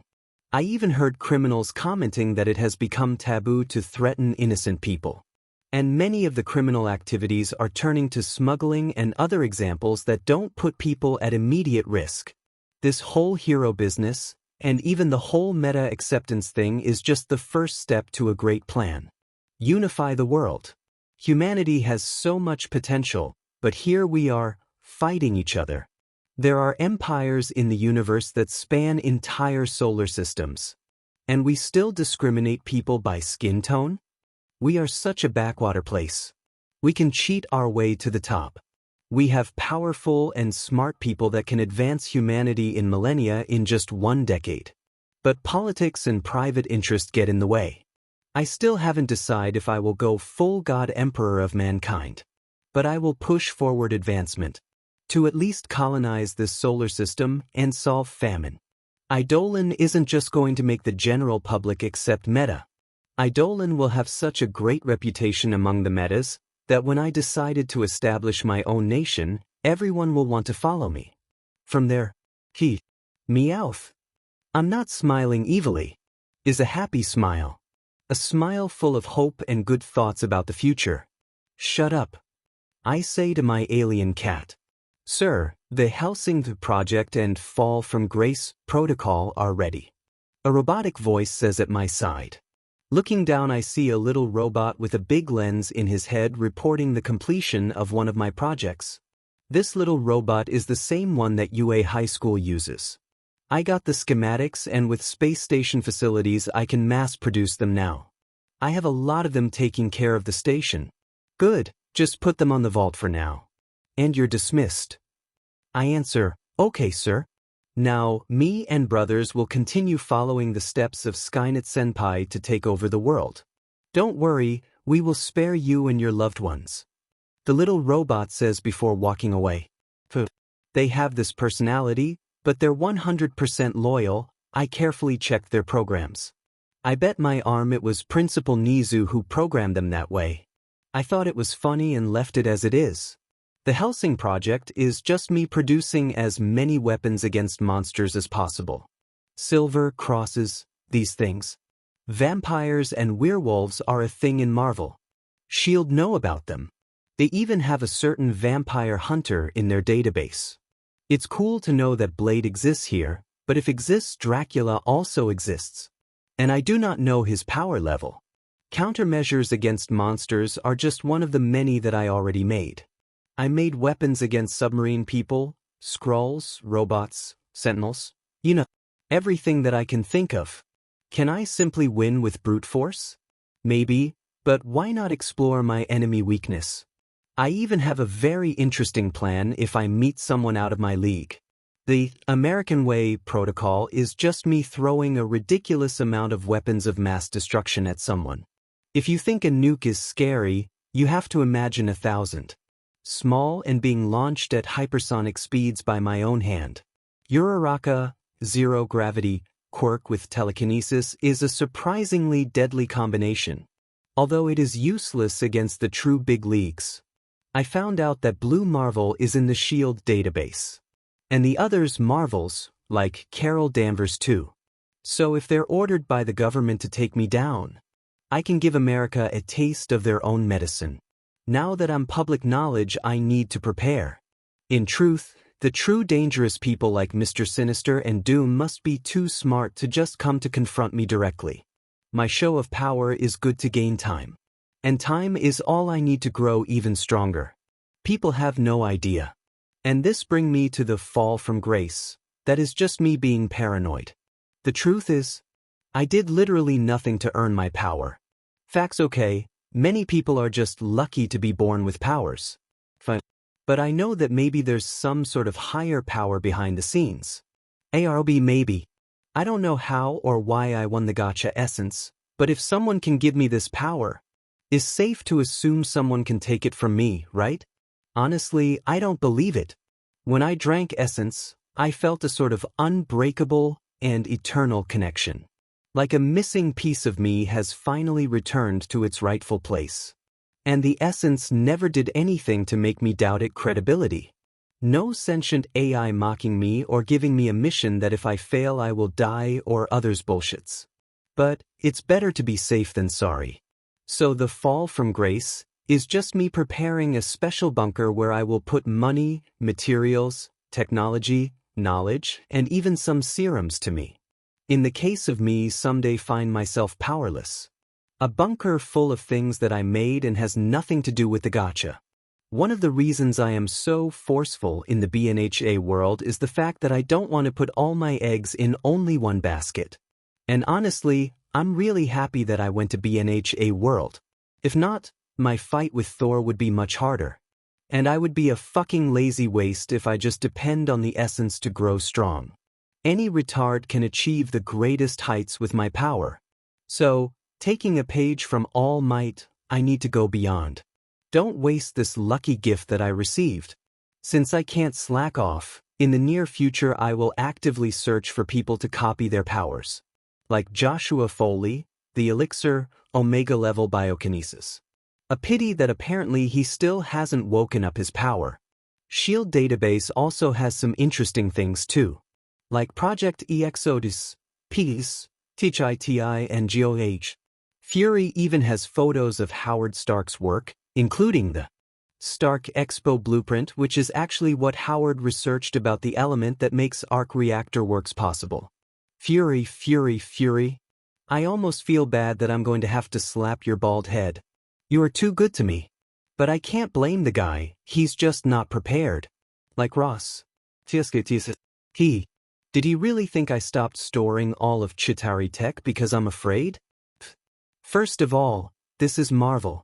It's just as likely that while everyone else was busy fighting to save the world, some bastard should have been there collecting alien tech. It's impossible for me to keep everything safe and make sure nothing falls into the wrong hands, so I just shifted the blame.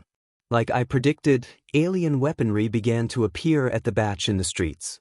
Something similar is happening in DC, a gang in Metropolis with apocalypse weaponry. If I had publicly hoarded everything to myself, people would look at me with suspicion when alien weaponry appears in the hands of criminals. Thinking I have some criminal underworld connection. Damn, Jonas Jameson came up with a wacky theory that I'm the one arming the criminals with alien tech, just to make the police dependent on me to gain fame and glory for world domination. But the video I recorded and released as anonymous shifted the blame to Ross. If the military had let Eidolon take care of the alien tech, none of this would have happened. And the other reason I let General Ross take the rest of Chitauri technology? It's because obviously I filled the rest with trackers. In the last few days, I followed the movements of the shipments of alien weapons. Some went to well-known military installations, some to private property, and some to nothing. Places where the map shows that there is nothing. I bet that there's some secret clandestine research facility in these places. With luck, I can find the labs of Trask. And Sublime. I found the bastard. He works with a group of researchers from the military. A geneticist, huh? The bastard has John Sublime as his name, works closely with Trask, and is almost a ghost to normal people. I only found him because of S.H.I.E.L.D. Now I just need to finish him off carefully so he doesn't escape. Will be a pain in the ass if he escapes and decide to lay low. I have no means to track him if this happens. Finally, I say out loud while stretching. Now it's where the fun begins. I put my projects forward and planned my next moves. Now, let's have some fun growing stronger. I've only had 2 gacha moments so far. And coming to think of it, it's amazing that I could have fought Thor with only 2 months of coming into this world. But this is more because of all the powers and growth I had in the world of BNH. It was really the right decision to have used that travel ticket. Damn, without going to BNH I couldn't even fly. But I think it would still be possible to win because my win condition was the sword of actuation. But I think the fight would bring too much destruction for me to create the opportunity to use the sword. According to what I know of gacha, the power levels of he cards would increase with time. So the fact that I only have the gacha for 2 months means maybe that the cards that will come will be below my power level now since I increased my power on my own. Starkiller is the strongest card I received. So I'm not hopeful of winning Kryptonians or other bullshit characters. What I really want is a character from universes that can use magic, ki, or other power systems that you can train. Weak people with great potential, like Kid Goku. And maybe smart people. The fact that I won Batman means that Gacha considers the power level of the character on his own, without external aids. I mean, I could have won Batman with the Hellbat armor. So is it possible to gain Rick Sanchez or Da Vinci from Fate? Maybe. In terms of magic, I'd be happy with anyone. It would be interesting to win an Isekai MC with great potential. I'm not asking for an Anos Voldigode. But maybe Rimuru from the beginning of the story is possible. Would be nice to gain some interesting Zoes too. I remember in my other life reading about some nice perks like Special Snowflake or Temporal Ghost. Special Snowflake prevents the user from having their powers copied, suppressed, or the person from even being cloned. And Temporal Ghosts stop people from seeing the user's past or future. Damn, I'm drooling only from thinking about these things. Having these protections is much better than gaining power for now. Wait, Hector, stop thinking about what you want to gain. Don't you know the main rule about gacha? It never comes what you want. Well, anything is good. Let's see. 1/4. Gacha points. 133. General gacha. In setting gacha, Marvel. Manga, anime, novel, Japanese, gacha mode. Remembering how the gacha works. 0.3 gacha points are used to roll, gain a card. To the in-setting gacha the value doubles. If Hector rolls in a pack of 10, it's guaranteed to come something good. Because of this, he waits all month to roll in batches. So Hector plans to use 120 GP to gain 40 cards this time. I think I will start with the specific anime gacha. Must be the one with the most chance of coming up with something that gives me magic. Now for the ritual, I need to put on music. Since I'm on a space station, it will be Space Oddity, David Bowie. Let's go. I'm feeling lucky. I have done many things since the last gacha. I absolutely will be rewarded. The moons and stars lined up for me today. Roll 1 Megumin Panties, Konosuba. Seriously? I know is gacha, and anything can come, but taking the card in my hand, I read the description. A lucky item stolen by a lucky thief. Could be that this thing can increase my luck? Should I hold it to see if help with the gacha? I decide to turn the card into an item. It's warm? A voice in my head whispered to me. Do it. Smell it. You again, Devil Shoulder Palpatine? I'm not doing this, but, with a quick use of creation, I decided to imitate Rudius and make an altar to the panties. Please, Kazuma-sama, lend me a little of your luck. I join my hands to make my prayer. Pressing next, I see what the next card is. 200-year bazooka ammo, Katekyo Hitman Reborn description. Anyone affected by this item will exchange places with his future self 100 years in the future. Damn. To other people, this can be useless. It would switch places with a skeleton, maybe. But to me, this is now my ultimate trump card. 100 years. How strong I will be. If I don't have an early death, of course. If I'm only going to consider gacha. And with a minimum value of 30 cards per month, because maybe I will roll with the in-setting, I would have 136,000 cards in 100 years. And without considering other means that I can use to increase my strength. I must be at least universal level, right? Probably stronger. If Odin comes looking for trouble. Let's continue. I'm feeling better now. It's nice to feel safe with this. 3 King Boss, Daida Body. Usama ranking O, I remember this anime. Baji best boy. And I had thought about how to increase my base stats. But King Boss is the strongest person in the anime, physically at least. And this is him in his son's body, which means he can use healing magic, which he inherited from the Queen Healing. But the level of the world is too low to matter.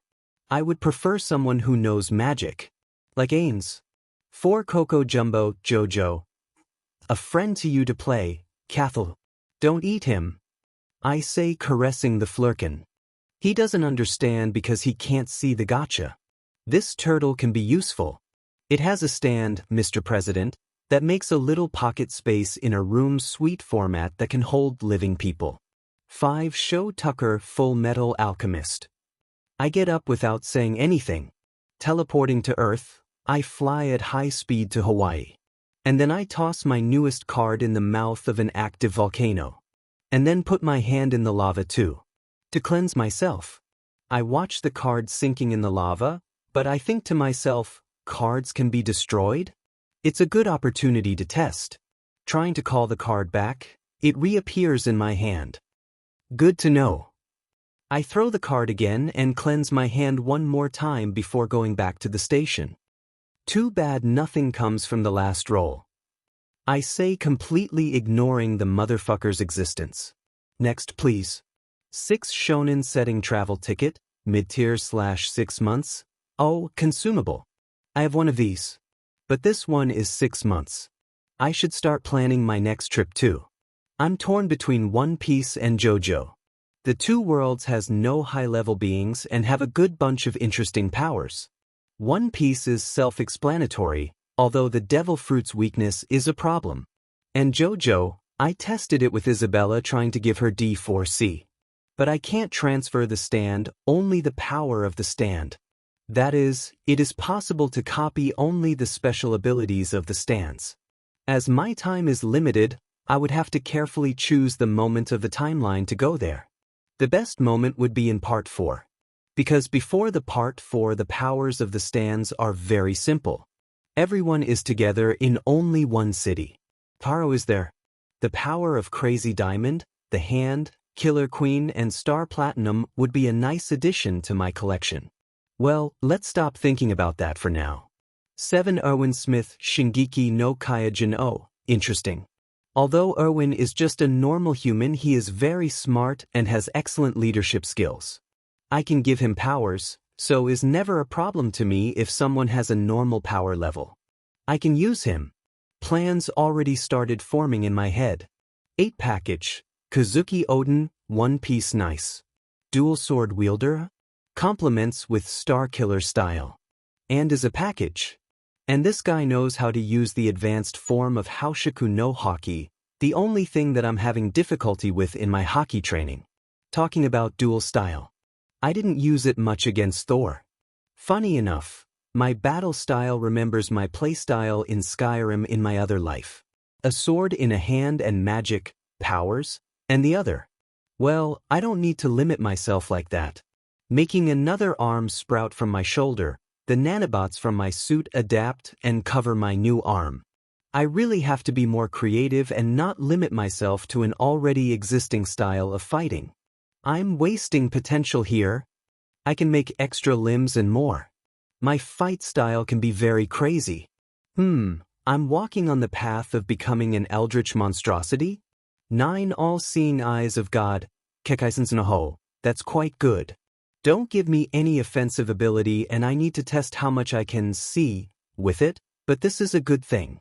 This comes from a very underrated anime. These eyes give the user a vast number of abilities like heightened visual senses, seeing through illusions, seeing people aura, sharing his visual sense with others and messing with the visual perception of others and more. This together with the passive ability of sort of actuation that allows me to be more sensitive to the astral world can cover better my weakness to these exoteric things. And the weakness is that the influx of information is too much for a normal human to handle. I'm no normal human. I wonder about the potential of those eyes having me as a user. 10 Inuyashiki Ichiro, Inuyashiki. I even straighten up from my chair. Damn love it. Inuyashiki-sen. Such an underrated seinen protagonist. He is a really good guy, which will help me balance with all the villains and assholes that I've assimilated. And the powers. Ohot's technopathy / technokinesis is one of the top 10 powers that I want, just a little behind biokinesis. The last thing is always good, huh? Now, let's go with General Gacha. I think we'll be good for getting 20 anime cards and 20 cards from the general. Let's see. One alt form mechanic, another one of those? Like the custom visual effects. Let's read what this do. Description. This perk will allow the user to transform completely or partially into the characters that are being assimilated or are already assimilated. This will allow the possibility to assimilate characters whose physiology varies too much from the user and bring their full potential. As a bonus, cosmetic changes of appearance can't see through any means and can't be forcibly deactivated. This is OP. Does this mean that now I can become a dragon? Eldritch monstrosities? Pokemon? Robots? Aliens from Ben 10? I look at Cathelhu. You're lucky that I have summoned you already. I'm always more of a dog person anyway. Meowth. I want to try this already, But let's end the rolls first. With this, I can make new personas much easier. 2 Skippy, Cyberpunk 2077 that's sentient gun from Cyberpunk. The description says that the gun already will see me as the owner and I can change freely between the modes. Puppy-loving pacifist, it targets only knees, or stone-cold killer, it only targets heads. I remember that Skippy is a little annoying, but I felt bad at his ending so I can bear with him for a while. 3 specific gacha mode. Another gacha mode? Let's see. Its description, paying double the normal to every specification for the cards that will come. This is good. So I can make come-only characters, items, skills, or even consumables and new mechanics. Characters are the best thing to gain by gacha. For every 10 cards, I usually get 2 or 3 character cards. So I will be sure to receive 10 characters. And I'm in a dire need of people.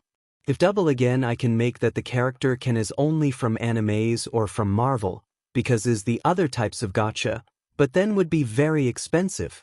120 GP from only 10 cards. But 60 GP to 10 characters? Should I try? My modus operandi is always testing the new acquisitions. Let's see what will come in this general gacha first. I decide later for package. Spirit Blossom Yon, League of Legends Another Samurai? Damn, this gacha really wants to make me an Isekai MC. It even gives me people who use the dual sword style. Wait a minute. Black clothes. White hair, as Idolin. Different eye color. I'm a generic edgy Isekai protagonist? Oh no, what have I done? Taking a deep breath, I calm down. Let's just roll with it. But analyzing Yon, the Cancer, the description says that he can hurt and interact with people from the astral world. One more thing to allow me to fight on equal grounds with the magical types of enemies. But I want magic. Not a samurai, I'm a long sword type of guy. There's another thing that I noticed. Characters from games are lore accurate. Good, very good. Games like Mortal Kombat have gods taking a beating to a policewoman. So it's good to know that if I gain Shao Kahn, Aurelian Soul or Emma, they will not be balanced, to make things fair. 5 HF Murasima, VT7 High Frequency Blade. Metal Gear Rising, Revengeance. I was wrong. I would like to apologize. I have always loved katanas and samurais. Haha, now I can be the true Brazilian samurai. A dream is coming true. I wipe a tear from my eye. Let's end this gacha already to me to play. Test the high-frequency sword gun. 6 Black Blood Soul Eater. Is this good? That is a skill card. The description says that I will not receive the side effects like insanity. In truth, I can induce insanity to other people if I bestow the black blood. Well, I can activate and deactivate skills that I gain from the gacha, so is acceptable. So if I feel that something is up, I will just deactivate it and never activate it again. But this is a good support skill. Complete control over my blood and strengthen my attributes. 7th Thanagarian Mace, Justice League Animated He. The value of this as a weapon is low to me now, but nth metal? If I analyze it and if I can produce with creation, I can have an armory full of anti-gravity and anti-magic weapons. 8 Saul Goodman, James Morgan McGill. Breaking Bad. Well, if this isn't a useful fella. An immoral lawyer, but a very good one. I'm not in desperate need of a lawyer, but it's good to have an absolutely loyal one. 9x05 Background Customization Card. Oh, now that I noticed that I received very few consumables today. On the power boosting card, I always thought it would be something like a consolation prize. That always comes in a bunch. I looked down in the consumables. Now I'm missing them. But even though it's not something super good, it's a thing that I want. Too bad. 10 Incomplete Sky Poison Pearl. Against the gods, the first thing from a cultivation world that I gain. Very useful. Infinite storage, purify poisons, and help make medicines. Can I use this to make serums? Well, I preferred other items from a cultivation novel.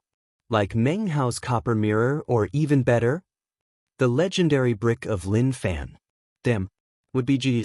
Just give the universe on my hands already. It's nice to know that I can gain MC's cheats. Maybe I can even gain a system. But now I need to decide. I continue and use Gacha 2 more times, anime and general. Or I use the new mode and gain 10 characters. I have gained 7 characters.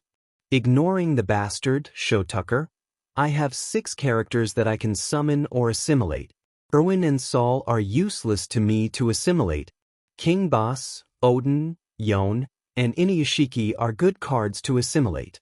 But I am not super happy with them with the exception of Inuyashiki. Analyzing the probability so far, I should get about 6 character cards if I use general and anime gacha.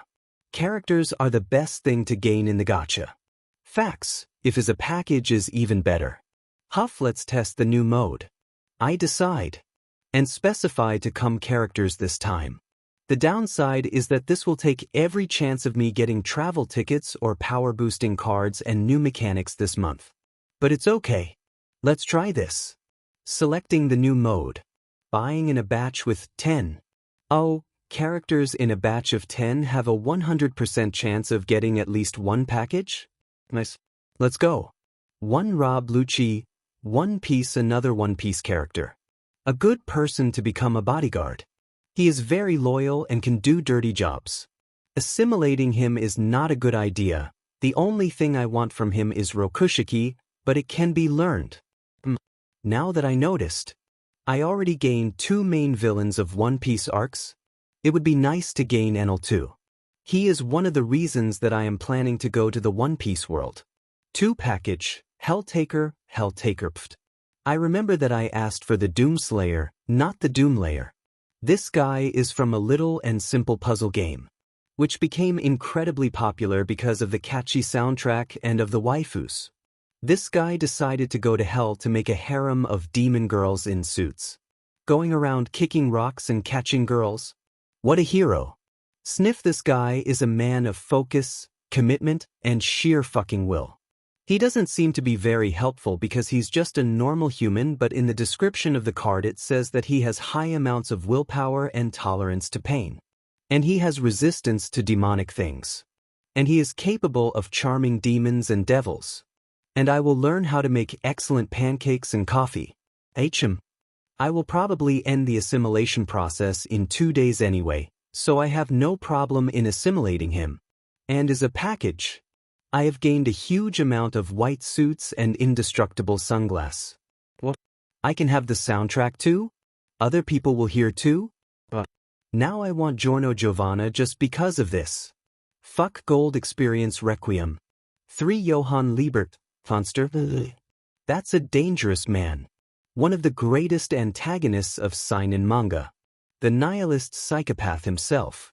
I'm not assimilating him, but I think I just found who will take care of my criminal activities.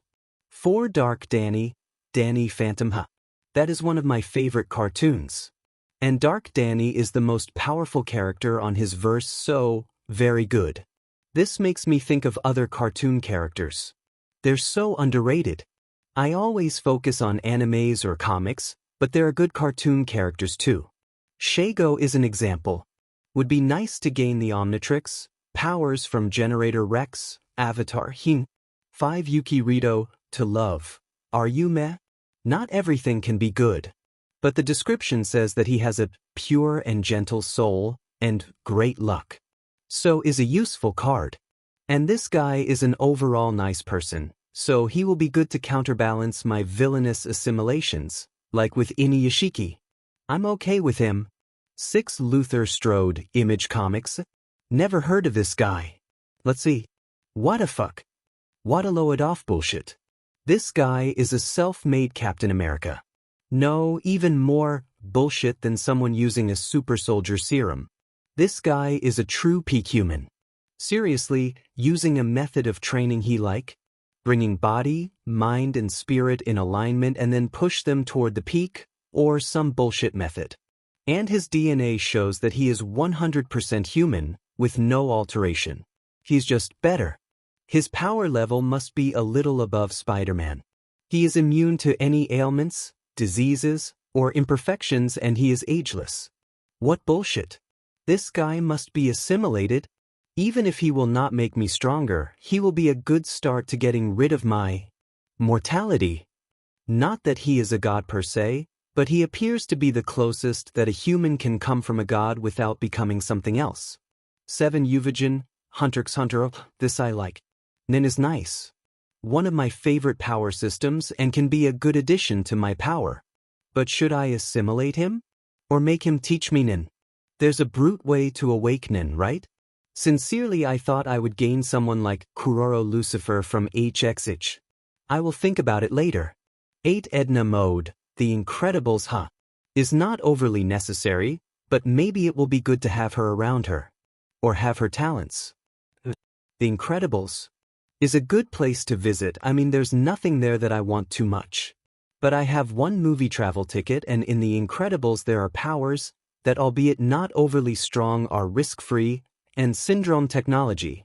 Besides, there's no one to threaten me there, so I can use the time to assimilate the cards taught I gained today. Using travel tickets to assimilate faster is a good method, a little costly though. I will think about it later too.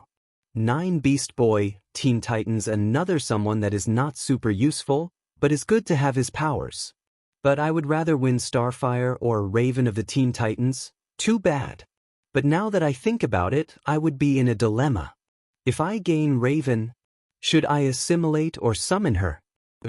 Such a hard choice. Better not fret over this. Now let's see my last card. The 10th ones are always good. 10 Homelander, The Boys. Are you trying to tell me something, Gacha? If my little theory that the Gacha narrow down the possibilities depending on my actions, personality, and me in general is true. This is a little of a hurtful jab. Do you know? Damn, I know that I'm being a little manipulative in this hero thing. But I'm not that bad. Am I? Well, nothing to gain arguing with my non-sentient power. Homelander. One of the weakest Superman ripoffs of fiction, but he has an interesting power set. Will increase my overall strength. And it's a good start because I know that I can gain other Superman's ripoffs. There's a lot.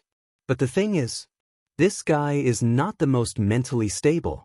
I don't have developed a god complex after assimilating Light Yagami, so I think it's safe to assimilate him. I sigh. I have not gained anyone who gives me knowledge in magic. I mean, King Boss and Daida Body give me mana. But I already have the potential to magic because of Loki. But I have almost zero knowledge. And I don't want to ask the Ancient One for help. 1 more month without magic. It's okay. I gained people like Yon that can deal with bullshit like souls and spirits. And the all-seeing eyes of God can patch this weakness too, maybe. Now I have ended the gacha. It was good. I didn't get anything broken like a cosmic hero, but I gained many abilities and potential subordinates. That's only my 3rd gacha, so it's okay. Now I need to decide who assimilates now, who to summon, and who to let on standby. First, let's try the items and skills. AN, hello there people. I hope you enjoyed and were surprised by the gacha. First of all, I didn't ignore any of your suggestions. It's all saved. But I like underrated characters, you may have noticed. I want to give a chance to characters that don't are much used in fanfic to shine. Where have you seen any fanfic with Isabella, Johan, and Inuyashiki? Cool characters like Sung Jin Woo, Madara and others are used a lot, so I'll bring them up a little later in the story. Even I want the MC to have powers from these mainstream characters. But this fanfic is a rare opportunity to bring less known characters without some crazy bullshit that destroy the story. Another thing is that you may have noticed that this chapter is 100% Hector. Quite the opposite of that chapter where he doesn't appear. I know that looks like a big monologue, but unfortunately is inevitable for a chapter like this appear when the is time for gacha. The first half of this chapter is our MC presenting plans and hints of future arcs. Be attentive. I'm getting good at foreshadowing. The latter half is inevitably the info dump on things to win for gacha. I tried hard not to do it boring and tiring. What did you think of this new way of presenting the things he won? One by one? I think it's better for those who don't know. Relax, Hector will analyze and talk a little more about the new powers and abilities in the next chapter when he uses them. This is all. Till next time. There's still the last card from him to pull. He has 133 GP. He can use these 0.3 GP extras to pull a card separately. He will do this in the next chapter. This is so normal, right? You can't just resist pulling a gacha. Spoiler of the card. Standing her, I realize. Till next time. Growth and summons. Again disclaimer. I own nothing. This history have no interest in offend any party. Having the sole objective of only entertain the readers. Enjoy. He's the devil. You know, he is smarter than you, he is luckier than you. Whatever you think is supposed to happen, I'm telling you, the exact reverse opposite of that is gonna happen, okay? Jesse Pinkman. Third-person POV. Little flashback 4 days after the invasion. A good man, a good father and husband. Alexander Bellucci is everything and more. Hector held back a scoff hearing the word of the one conducting the funeral of his uncle. Kill a man and still send him flowers. Hector muses to himself as he keeps a sad face at the funeral of the man who is still being held in a dark room on the Infinity Castle. Are you okay, Hector? Christine Palmer asks from the side. She is following him. Publicly, Hector doesn't have anyone close to him in New York other than Christine and Isabella. I don't know. Hector speaks with a trembling voice. First my parents and now my uncle? I'm even asking myself if I'm cursed. Hector looks at his hands before bringing them to his face, hiding his sad expression. Don't think like that. All of this is a series of unfortunate events, the invasion in special, none of this is your fault. Christine hugs Hector by his shoulder and brings him close. Their exchange is also heard by some people nearby. These people can't help but shake their heads and sympathize with the youngster. He's only 16 years old and already lost so much. Uncle Alex had called me the day before the invasion to tell me that he wanted to teach me all the in and outs of the hospital. Hector speaks weakly. Who would have thought it would be our last conversation? He speaks in a heart-aching voice. It's okay, Hector. Christine doesn't know what to do other than soothingly caressing Hector's shoulder. After the end of the ceremony, Hector goes to give his condolences to the direct family of Alexander. Alexander has a somewhat beautiful wife and 2 children, a man in his middle 20s and a girl of Hector's age. Hector investigated. The girl is not Alexander's daughter. The couple cheats on each other constantly. Observing the fake tears of the wife, Hector gives his condolences and says goodbye. These people are not his family. On the next day after the funeral, Hector finds himself in a meeting with the administrative group of the hospitals. He's not talking anything, just observing. And the people here are ignoring him most of the time. After the usual bootlicking in the beginning, no one believes that Hector knows anything about business. A fair assumption, Hector thinks, as he studies the numbers. Not surprised for certain things not adding up. There's embezzlement, obviously. Alexander is the one that made it easy, but he had help. He has accomplices. Gentlemen, Hector begins, interrupting a discussion about expanding an area of the hospital to increase the number of beds for emergencies. Now that big disasters can happen at any time, is something worth discussing. I want you all to do 2 things. Hector continue, his voice calm. The first thing is to give a big discount to all the people who were brought to the hospital because of the incident. And when I say big discount, I mean cut our profits to 0. Hector finishes to voices of protest. He let them talk for a while without changing expression before interrupting again. Gentlemen, what era are we currently living in? Everyone looks a little perplexed by the out-of-context question. Is the age of heroes, if none of you has noticed, the age where goodness is praised and exalted. We will follow the example first, it will bring long-term benefits. And it's not like we are in the red. Hector finishes. When the rest of the people start to discuss PR moves, Hector interrupts again. There's no need to make a fuss over it either. He attracts everyone's attention again. Just do it and be discreet. Someone will do the PR for us. We'll look even more authentic. They understand. It's easy for someone just posts a comment about how the hospital didn't charge anything for treatment. With the healthcare of America, it won't be long before this act of generosity is noticed by the public. Now, the second thing. Hector lifts a sheet of paper from the top with 2 fingers. I have here the proof that some of you guys are stealing from the hospitals. Hector says to everyone's shock. I already know who. Hector says to gulps of the people there. I will give you a chance to solve this without further conflict. The people who participated in this scheme have this week to come to me to confess. You will give back the money, and I will accept your letter of resignation. No legal repercussions. Hector's eyes grow cold. Fail to do this, I will have to be a little more forceful. Your names will be smeared, and I will see to it that none of you will be employed anywhere in this country. Hector doesn't elaborate further. He gets up and leaves the room without looking at the executive board. This move is good because the people don't know how much Hector knows. Maybe someone that escaped Hector's clutches will give himself. Lawyer Darrow POV. Well, life is full of unexpected twists. Who knew Hector would have any business acumen? Some of the executives contacted me to find out whether or not Hector is bluffing. And as Hector instructed me, I told them that he actually had solid proof that he acquired with his dear Uncle Alexander. Only I know that the two of them never care for each other.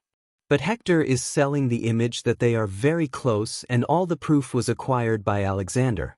So, to everyone, Alexander has planned to backstab everyone, but unfortunately he died before moving on with his actions. Now Hector is the one with the evidence and he has no dirt to be used against him. He can't be blackmailed or persuaded. Sitting in front of Hector's desk, I'm ignored while he types something on the computer and checks some documents. I notice him smirking when he looks at the contract with Frost Pharmaceuticals. Finding the silence uncomfortable, I decided to start a conversation. Good plan, I'm surprised you actually got evidence in such a short time. I say, and he just nods without even looking at me. Aren't you worried that if Alexander shows up, he will be able to deny everything? I continue. They never found Alexander's body, only an arm and a little pool of blood. While the odds are slim, it's not zero. Maybe he is only missing, like thousands of other people. You can rest easy. Hector says calmly and nonchalantly, he will never appear again. He says and finally gives me a look. I feel a shiver in my body. How is he so sure? Did he have anything to do with Alexander's apparent death? It's not possible. And then a thought appears in my mind. Did Hector get in touch with the criminal boss Alexander did business with? Did the criminal boss conclude that Hector would be a more easily manipulated partner and cut relations with Alexander? And used the chaos of the invasion to end his life? But looking at Hector's dead eyes, I wonder who is manipulating who. Here, wait for a little till bring this to light. Hector handed me a paper. Alexander will, signed by him. Reading quickly, I notice that any share of the hospitals has been transferred to Hector. Now if you excuse me, I say before getting up. This child is a fucking psychopath. How his mother, that is a good woman to the point of being considered naive, raised this monster. Third-person POV Hector is walking around the hospital to familiarize himself with it. He is not pleased that he did not bring his uncle's crimes to light. But destroying Alexander's reputation is smearing the family and the hospital's reputation too. So Hector will allow Alexander to be remembered as a good person. With the exception of people who knew him personally. Alexander will die, and Hector's grudge will die with him. Interest should prevail over personal feelings, is something that All for One told him. Passing the oncology ward, he stops in front of the pediatric oncology common room. He stops and looks a little absent-mindedly at the children there. He takes a deep breath and gives a self-deprecating chuckle. No one knows what he is thinking. At this moment, he remembers the lyrics of one of his favorite music in his last life. In your hands, there's a touch that can heal, but in those same hands is the power to kill. Music, Man or a Monster, from Sam Tinish. A good music that I think combines very well with the MC morality. You guys can consider this one of his themes. Hee hee. Found you. Hector hears Christine Palmer's voice beside him. And Chris, lovely as always. Hector greets her with a smile. She smiles at him too. Be careful, boss. I can sue you for sexual harassment, she says, joking. But also as a lesson. To her, Hector is a normal teenage boy with too much on his shoulders. She is worried that he would do something that he will deeply regret. Hector raises his hands in surrender in a fake panic tone. Please don't cancel me. Cancel? She asks, confused. It's good that this expression is still not popular. Hector mutters before changing the subject. So, what brings you here? I just want to check on you. She says honestly. Oh, you're a good person, Aunt Chris. Be careful to be taken advantage of. Hector says before turning around again to look at the room with the kids. I'm the one that should be worried about you. She says with fake outrage before focusing on where Hector is looking. Her face became gloom. Anyone's mood would dampen seeing the situation that the children are in. Aunt Chris, if you could save these children at the cost of great personal loss, you would do it? And I'm talking about great loss. Hector asks without taking his eyes off the children. Yes. Christine Palmer responds without hesitation. Without hesitation, huh? As expected. Hector gives another self-deprecating chuckle. Christine looks at Hector confused till he explains. I will graduate early from high school and go to college. I have planned to focus on genetics and seek a cure for incurable diseases. This was my dream. But this will take time and effort, Hector says. I see. She says, realizing that Hector was probably talking about choosing between being a rich businessman or focusing on medicine. His family legacy or his dream. Life is filled with hard choices, Hector. Aunt Chris touches his shoulder. Is not fair that you have to decide so early. Do what you want. I will support you. She says. Hector looks at her and smiles. Thank you, that means a lot to me. Back to the present, third-person people. That's the spot right there, but harder, put more strength in that girl. Shago moans while lying down nude. Can you stop with that? Helena asks, exasperated, equally nude. Only the tower covers her bottom while she is lying on her stomach. You're making the woman uncomfortable. It's true, the masseuse is blushing heavily. She is accustomed to that. Shago replied nonchalantly. Isabella, Helena and Shago are enjoying their weekend in the spa. As a fact, the Zeta space station has a spa. But there's no staff, so is currently unavailable to use. The resort spa that the three are currently at is an expensive one in Germany, usually used by rich and famous people. There are several facilities and services available. The spa is even separated by the gender of the staff. After all, some people are not secure in their bodies and don't want to show it to the opposite gender. The opposite can be true as well. The three are now in the female-only part because Isabella doesn't feel comfortable showing her body to a man, even if it is possible to use a swimsuit. The other two has similar thoughts. We should rent a sports car and go crazy on the Autobahn later. Shago speaks to the other two. The other two don't disagree. They are not staying only in the spa. Shago dragged Helena and Isabella to go shopping and spend money. The Victoria's Secret shop is an eye-opener for Isabella. And Shago even visited an adult store. To surprise that emotionless bastard. Let's see how he resists this. Shago had said showing the see-through crotchless lingerie. And she even forced some things on Isabella too. A maid should use a garter belt. Now that Shago is finally free, she is going all out. Helena POV. Why does she need to make everything difficult? Watching the three masseuses leave the room to leave us alone, I decide to relax and ignore anything Shago might say or do. The bitch is starting to grow on me, but she can be obnoxious at times.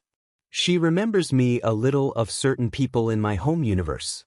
Like the fusion of Harley Quinn and Poison Ivy. If Hector has the opportunity to bring Harley Quinn here, I need to stop him at any cost. She and Shago can't meet, the universe will implode from the pure chaotic energy. Remembering my home universe always leaves an unpleasant taste in the mouth. Not that I'm missing anyone there, I don't have many attachments, but I'm going to take a bath and go to the sauna. Shago interrupts my thoughts as she stands up, not caring about her nudity. I decide to go with her, Isabella following us. Still Helena POV, so, all my brothers made this hero team and everyone expect me to join. For a time I indulge them, but it grows boresome. So I've ditched them and obeyed the pull from the villain side. Shago shares with us her experiences. The three of us are sharing the sauna. Only us here. Isabella retrieved a black box that isolates the sound and blocks any listening device. I don't think it's necessary, but she follows Hector's instructions to the letter. And you, Bella? Or did you prefer ISA? Tell us about your life before coming here. Shago turns to the maid. Is not a nice story. Isabella says simply with her eyes closed. Enjoying the sauna. Oh, come on. Tell us. Oh, you have a surprisingly huge rack. Shago says before her eyes are drawn to Isabella's breasts. Yes, you can't say because of the clothes, but they're big. Covering her breasts, Isabella decides to humor Shago. I ran an orphanage. That's in truth was a farm to grow children like cattle to give to the demons that dominate the world that I live. She deadpanned. Okay. Why did Hector call her the neutral one again? She must have her circumstances then. Demons controlled her world? Slavery? Damn, that's dark. Damn, that's dark. Shago mirror my thoughts, from 0 to 100 very fast. Well, I know that there's nothing to fear from you. I'm already an adult. Shago is great at making things even more awkward. And you? Tell us your story. She says turning to me. There's nothing to talk about. I say simply, hey, is this because your universe was destroyed? At least you're alive, right? Go on, tell us how it happens. It helps to overcome trauma.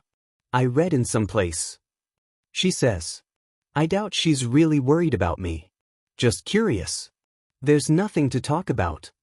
I repeat myself, seeing her roll her eyes and go to rest the case. I for some reason decide to continue. Because I don't know how it happens. Huh. She and Isabella look at me confused. What? Do you think that I'm in the thick of the apocalypse? Fighting the end of times with my hero's companions? No, I was not, I say with my eyes hard and clenching my fist. I wasn't even qualified to fight whatever threat ended my universe. I didn't even know the universe was ending until it ended. In a moment I'm minding my own business and in another, I'm floating in a white void. And then I was taken by Hector's power. And then I'm here. I say raising my arms. This is it. There's no epic battle. No last stand. Just the powerless me that has no right to change anything. I confess in my other world, everyone always thinks the Justice League will solve it, or this is a problem to Superman. Well, they failed. And because of this, I like Hector's methods. He is trying to encompass everything. No blind spots. Giving nothing to chance. I just need to make sure that he doesn't go on a dark path. I talked about it with him, but he dissuaded my fears. Little flashback, I watch Hector leave the room where his uncles are. His face was stony. I don't know what he did inside, and I don't want to know. How are you? I ask.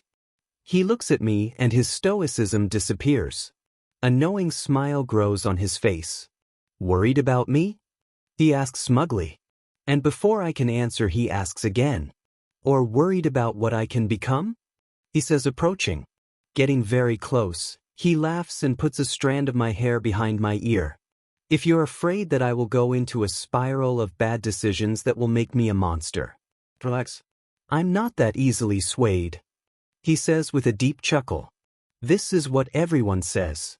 They never think that something will happen with them, till it happens. I answer, "You're absolutely right," he says simply to my surprise. "But I can assume that you're saying that from experience. Superman and Batman don't do the things that I do. And they're the best of us all. The example to follow in this aspect. But you want to know why you can't lump me over with them?" He asks, looking into my eyes. "It's always interesting that we can have this talk about my world universe. Stop acting mysterious and go to the point." Alright. Let me tell you first about Batman. In truth, he is as crazy as the Joker. He says, making my eyes narrow. Let me elaborate. A billionaire decides to dress up as a bat to fight crime. Only for this is possible to know that he is a little strange. But the process? To become the great Batman, Hector makes a hissing sound. He tortured himself. He thinks he deserves punishment. He feels responsible for the death of his parents. But that's not the point. The point is his code. Hector holds up 2 fingers, don't use guns and not kill anyone. The scorn for guns comes from the fact that is the weapon that killed his parents. And the no killing rule. Hector doesn't finish, waiting me to give the right answer. Because his parents are murdered. I answer, thinking that is obvious. But it looks like a tricky question. Seeing Hector smile tells me that I'm wrong. Nope. It's because he doesn't trust himself to make this judgment, Hector says. That man has lost any discernment of right or wrong, and he is clinging to the simple and even a little childish rule of killing is wrong. Because of this he's so strongly held to his code, because without it, he is lost. Hector ends up leaving me shocked. Superman has another type of problem. Hector still doesn't care if I'm hearing continues. He is simply too good, too pure. Hector turns around and makes an illusion. A huge bowl of crystalline water appears in front of me. He is like this pure water, clean of conscience and spirit. He says, Hector and his metaphors. He loves it. I resist the urge to roll my eyes. He is so pure that even the slight drop of blood. Hector makes a drop of blood appear above the water and falls on it, mixing with the water, making it a little red, can taint him drastically. And it is very hard to clean yourself from blood. We both know that. He smiles at me. Me, on the other hand, I'm not that pure. Hector now makes another huge bowl of water, but this time the water is turbid, dark gray. Another red drop of blood fall into the turbid water. But nothing changes. A little drop of blood can't influence the already dirty water. Did you understand? Hector asks, I do. I'm glad. And I'm glad too by your concern, Helena. He says, despite everything I'm not infallible. If you think I'm crossing the line, don't be shy and come talk with me. He says before turning to walk away. All of you guys are my anchor to reality. I listen to his voice as he walks away. End of flashback. This gives us a reality check. Shago voice takes me off my musings. In a moment we are good and in another, we are fucked. And then we are good again. Well, you adapt fast. In a minute you are already flirting with our new employer. I tease. She rolls her eyes. I'm in a new world, with someone that practically owns me.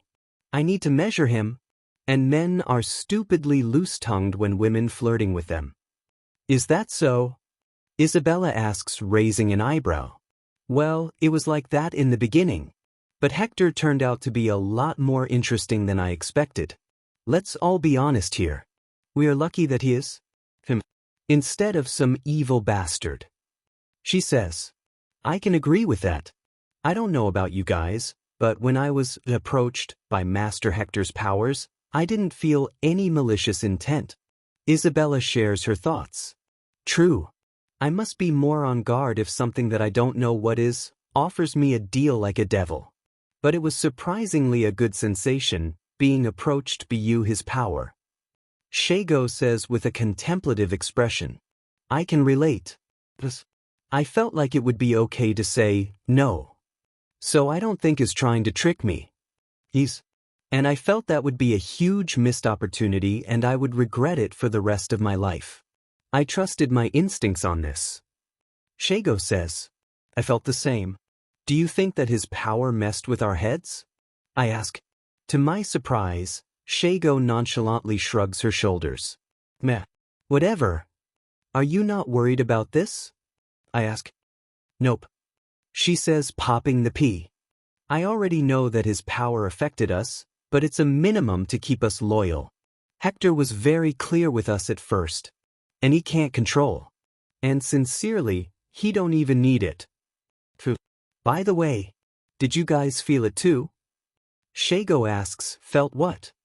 I think would be better if I ask if you guys don't felt. But let me elaborate. She straightens up. Look, that Thor guy. In the past, he would be totally in my strike zone, but now, I felt nothing. Anything. Quid zero. No. She says, no attraction for him. It's true. I don't think I'm a horny person like you. Hey. But it's been a while since I've felt something at the opposite sex. Love is dangerous. Isabella says suddenly. Love is strong. If we love another someone, maybe our loyalty to Hector would falter. Maybe his power prevents this. She gives her analysis. That looks horrible. I say. It is? I do not think so. Or maybe his power is affecting me even to don't care about this. But you're caring about it, so is just me. Shago says, before shrugging her shoulder again. However, nothing will come from thinking about this. It's not Hector's fault anyway. I envy your free spirit sometimes. I say I already have my sight in the greatest of prizes. Shago smiles. And here we go. Become his first mistress. And then I will have everything within my reach. Haha. She stands up with her hand on her hips and laughs crazily, doesn't care about exposing her naked body. Are you that much of a gold digger, you cougar? Hey, let's be honest again. Who is better than Hector? She asks, and I can't answer that. I don't know many people here. He is handsome, intelligent, funny, rich, powerful, already knows everything about me, qualities and defects. And he accepts everything. His power will just make him even more perfect with time. She says, you called me a gold digger? Well, I confess that at the beginning I only flirted with him as a form of protection. But he is special. It's nice to be around him. We will live for a long time if everything occurs well. I can only imagine myself with him now. She declares confidently. Okay, go for it, sister. I'm cheering for you. I say nonchalantly, making her narrow her eyes. You say, mistress. Wouldn't the term be wife? Isabella asks, who wants to be a wife? Shago asks outraged, a wife takes care of the children, is annoying, has saggy titties. But the mistress is the favorite. She is beautiful and is pampered, and is an exciting relationship. Another can be the wife. I care not. Another. I ask, are you willing to share? Incredulity seeps in my voice. What's the problem? He is an immortal, super powerful god that will probably have his own planet, at minimum, in the future. I will not be held back by the morals of lesser people.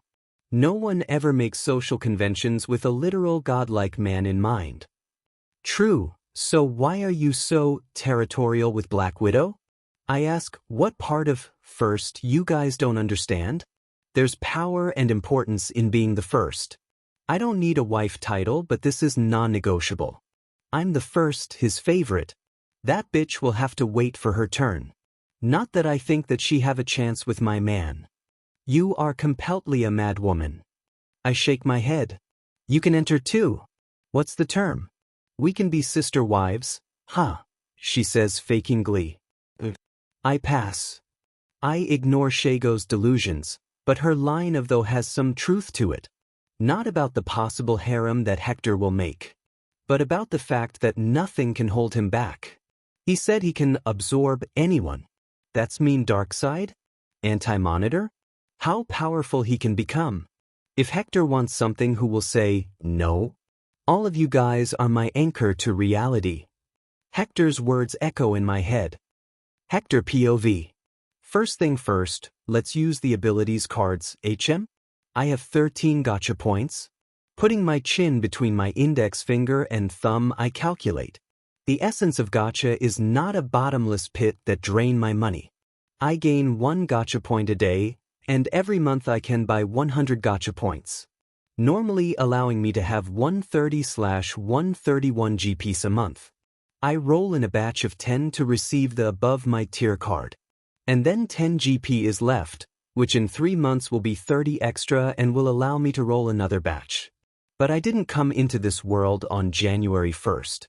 I remember that I just gained 20 cards in my first gacha because I tested the in-setting gacha, Marvel, which like the specific gacha costs double. Saving this 10 GP is okay, but this extra 3 GP will need 27 months with 31 days to allow me another roll on batch. I will just use it now. Probably will come something below my level, but it's okay.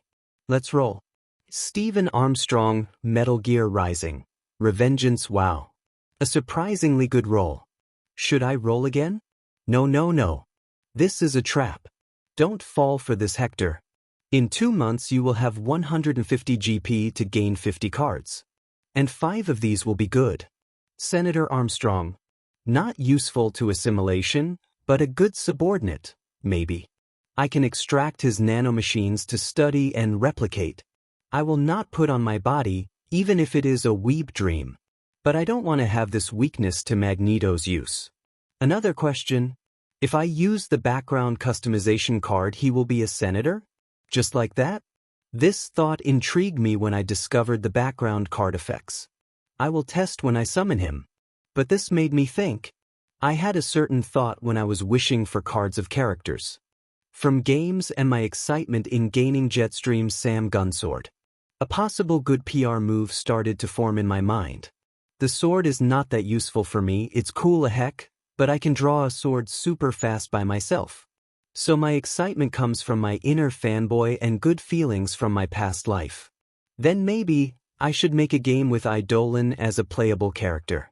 Kratos, Master Chief, Ezio, Dante, Virgil, Commander Shepard, Cloud, Sephiroth, Doomslayer, and many others. People love these characters. Playing with them and even against them connect us greatly. A game with Eidolon being a cool playable character like Virgil would be excellent for PR. The industry of games is starting now. And because of the existence of heroes in this universe, it is obvious that the market will focus on heroes. Is the hot topic. So it's safe to say that games from my past life may never be created because of the focus on me, the Avengers, and others. It's a good business opportunity to gain reputation and money. Many good and easy moneymaker ideas like Facebook, Twitter, and others have already been invented. I know for sure that investing in games is good. People are still looking down on these things right now. Unfortunately, my plan to create my company is still a little far, but maybe I can start making some games like Dota or a better WoW. There's already WoW here, or maybe some console. With my brain and tech, anything that I make will obliterate the competition. Creating a tech company will bring too much attention too. So the best option is starting to gain money by investing in something that won't attract the military. Then I expand. Well, I will plan better later. I also thought about giving an interview. I'm still surprised at how little people know about the mutants, now metas. Some people really think that we are demons and monsters, like we have our true form and can wear human skin to trick normal people. I will choose a good talk show. The world needs to hear about my ideas from myself. Will be a huge step. I don't want to compare myself with Gandhi, Martin Luther King, or others. But all of them gave great speeches and talked a lot about their ideals. Now, let's continue with the assimilation. Deciding on changing places, I go to the training room of the station. I'm not sure about the original purpose of the station, but I vaguely remember that people like Captain Marvel lived here in some universe. So there are many training rooms and all of them are very resistant. I go to one that is bigger than a basketball stadium. One of the walls is made of super reinforced glass that allows a nice view from space and from Earth. Sitting on the ground, I open my tabs from the gacha. 1 quarter, gacha, gacha points, 10, general gacha, in setting gacha, Marvel, manga, anime, novel, Japanese, gacha mode, specific gacha mode new, 2/4, Hector Bellucci de Carvalho race, metahuman character assimilation fully assimilated, Funny Valentine, Batman, Miles Morales, Yagami Light, Jace, Charlotte Kotbury, Star Killer, Loki in progress. Empty, empty, empty, summoned characters. Flurkin, Cathalhu, Isabella Grace, Shago Ortega, Helena Bertinelli, Gigantomachia. Powers, source of all living matter, power manipulation * various other stolen/copied powers. One for all, overhaul, rewind, new order, decay. Perks, custom visual powers, imbue card mechanic, alt form mechanic, new inventory. Chakra books, EDI Biomech suit version 2.0, Star Killer Sith armor, lightsaber X04, neutralizer gun. 13mm auto anti-free combat pistol, Jackal, Helsing. Sword of actuation, Berserk, Hextech hammer. Others. 3/4, non-used cards. Characters, Takito Machiro, Kimetsu no Yaiba, Miyata Ichiro, Hanmei no Ippo to Nagachika Hideyoshi, Tokyo Ghoul, Busujima Siko, High School of the Dead King Boss, Daida Body. Usama ranking new, Coco Jumbo, Jojo, Hinu, Sho Tucker, Full Metal Alchemist new, not in possession. Can be called back anytime. Owen Smith, Shingeki no Kyojin new, package. Kazuki Odin, One Piece new, Inuyashiki Ichiro, Inuyashiki new, package. Spirit Blossom Yon, League of Legends new, Saul Goodman, James Morgan McGill. Breaking Bad new, Rob Lucci, One Piece new, package. Helltaker, Helltaker new, Johann Liebert. Monster new, Dark Danny, Danny Phantom new, Yuki Rito, To Love. Are You new, Luther Strode. Image Comics new, Uvigen, Hunter x Hunter new, Edna Mode. The Incredibles new, Beast Boy, Teen Titans new, Homelander. The Boys new, Stephen Armstrong, Metal Gear Rising. Revengeance new items, Kaneki Mask, Tokyo Ghoul, Durouse Kitchen Knife, Toriko, Ika Ika series, Naro Murison, Akame J Kill. M41A Pulse Rifle, Alien vs. Predator, 100-Year Bazooka Ammo, Katekyo Hitman Reborn new, Skippy, Cyberpunk 2077 new, HF Murasima, VT7 High Frequency Blade new, Thanagarian Mace, Justice League Animated new, Sky Poison Pearl, Against the Gods new powers and abilities. Made in Heaven Stan Jide, So, Black Blood Soul Eater new. All-Seeing Eyes of God, Kekai Sensen new consumables. Shonen Setting Travel Ticket, mid-tier/1 month. Shonen Setting Travel Ticket, mid-tier/6 months. Asterisk new asterisk, background customization card X06 new, movie setting travel ticket, weakness removal card X02, 4/4, Siowa options, Siowa points, 250, simplified Marvel Sio, Superpower store CYO, a huge amount of characters. I paid double and I think paid off. Now I can delegate some things. My next month will be me working on some projects and investigating the criminal world and places that do experiments in metas. Even though I've said that I don't want to depend on gacha, it can't be denied that gacha greatly influences the path that I will take. All my work was done with tools provided by the gacha. If I had received more magic-oriented characters, I would probably be in some high tower making alchemy now, but I'm a guy with a bunch of powers in a space station. The gacha from this month gave me tools to put forward my shady plans. Now is my time to act. If I had received a spaceship capable of intergalactic travel, maybe I would take a month off to go investigate the universe. A little scout to know what I might face. Learn about the economy and politics from the galaxy. And maybe go top places like Nowhere, Xander, or even Morag to see if the Power Stone is there. But it's useless to think about this now. Let's start. First, is the Sky Poison Pearl, the incomplete version. The one that Yun Che, the MC of Against the Gods, has at the beginning of the novel. So no poison power to attack, but can purify it. Funny enough, I was already preparing a variety of poisons to use on myself to slowly build up resistance, like training to be an assassin. The first wuxia/xianxia item set a good precedent for me. Chinese novels have MCs with all type of bullshit golden fingers. I can dream now about the Library of Heaven's Path, right? And xianxia/wuxia universes have ridiculous power levels. The term grasping stars and crushing suns is not a metaphor when it describes what characters in these novels can do. Not to mention the ridiculous amount of possibilities to control time, space, souls, life and death, and other concepts. Emperor's Domination has some bullshit items, for example. I will see now if I can use these items without problem. Using the card I see the Sky Poison Pearl appear. Is just a green smooth pearl, no inscription or anything like that, the size of a golf ball. Do you want to fuse the item Sky Poison Pearl with your soul? It can be separated anytime if the user wishes. Oh. The pearl becomes a ray of green light and goes to my left palm. In the middle of my palm appear a mark, but I can make it disappear too.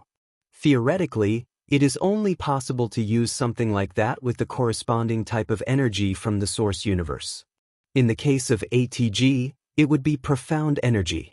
I don't have it, but I can use it without a problem, thanks to the gacha. Closing my eyes, I try to send my conscience inside the pearl to check the infinite storage. Is very instinctive and I do it without problems.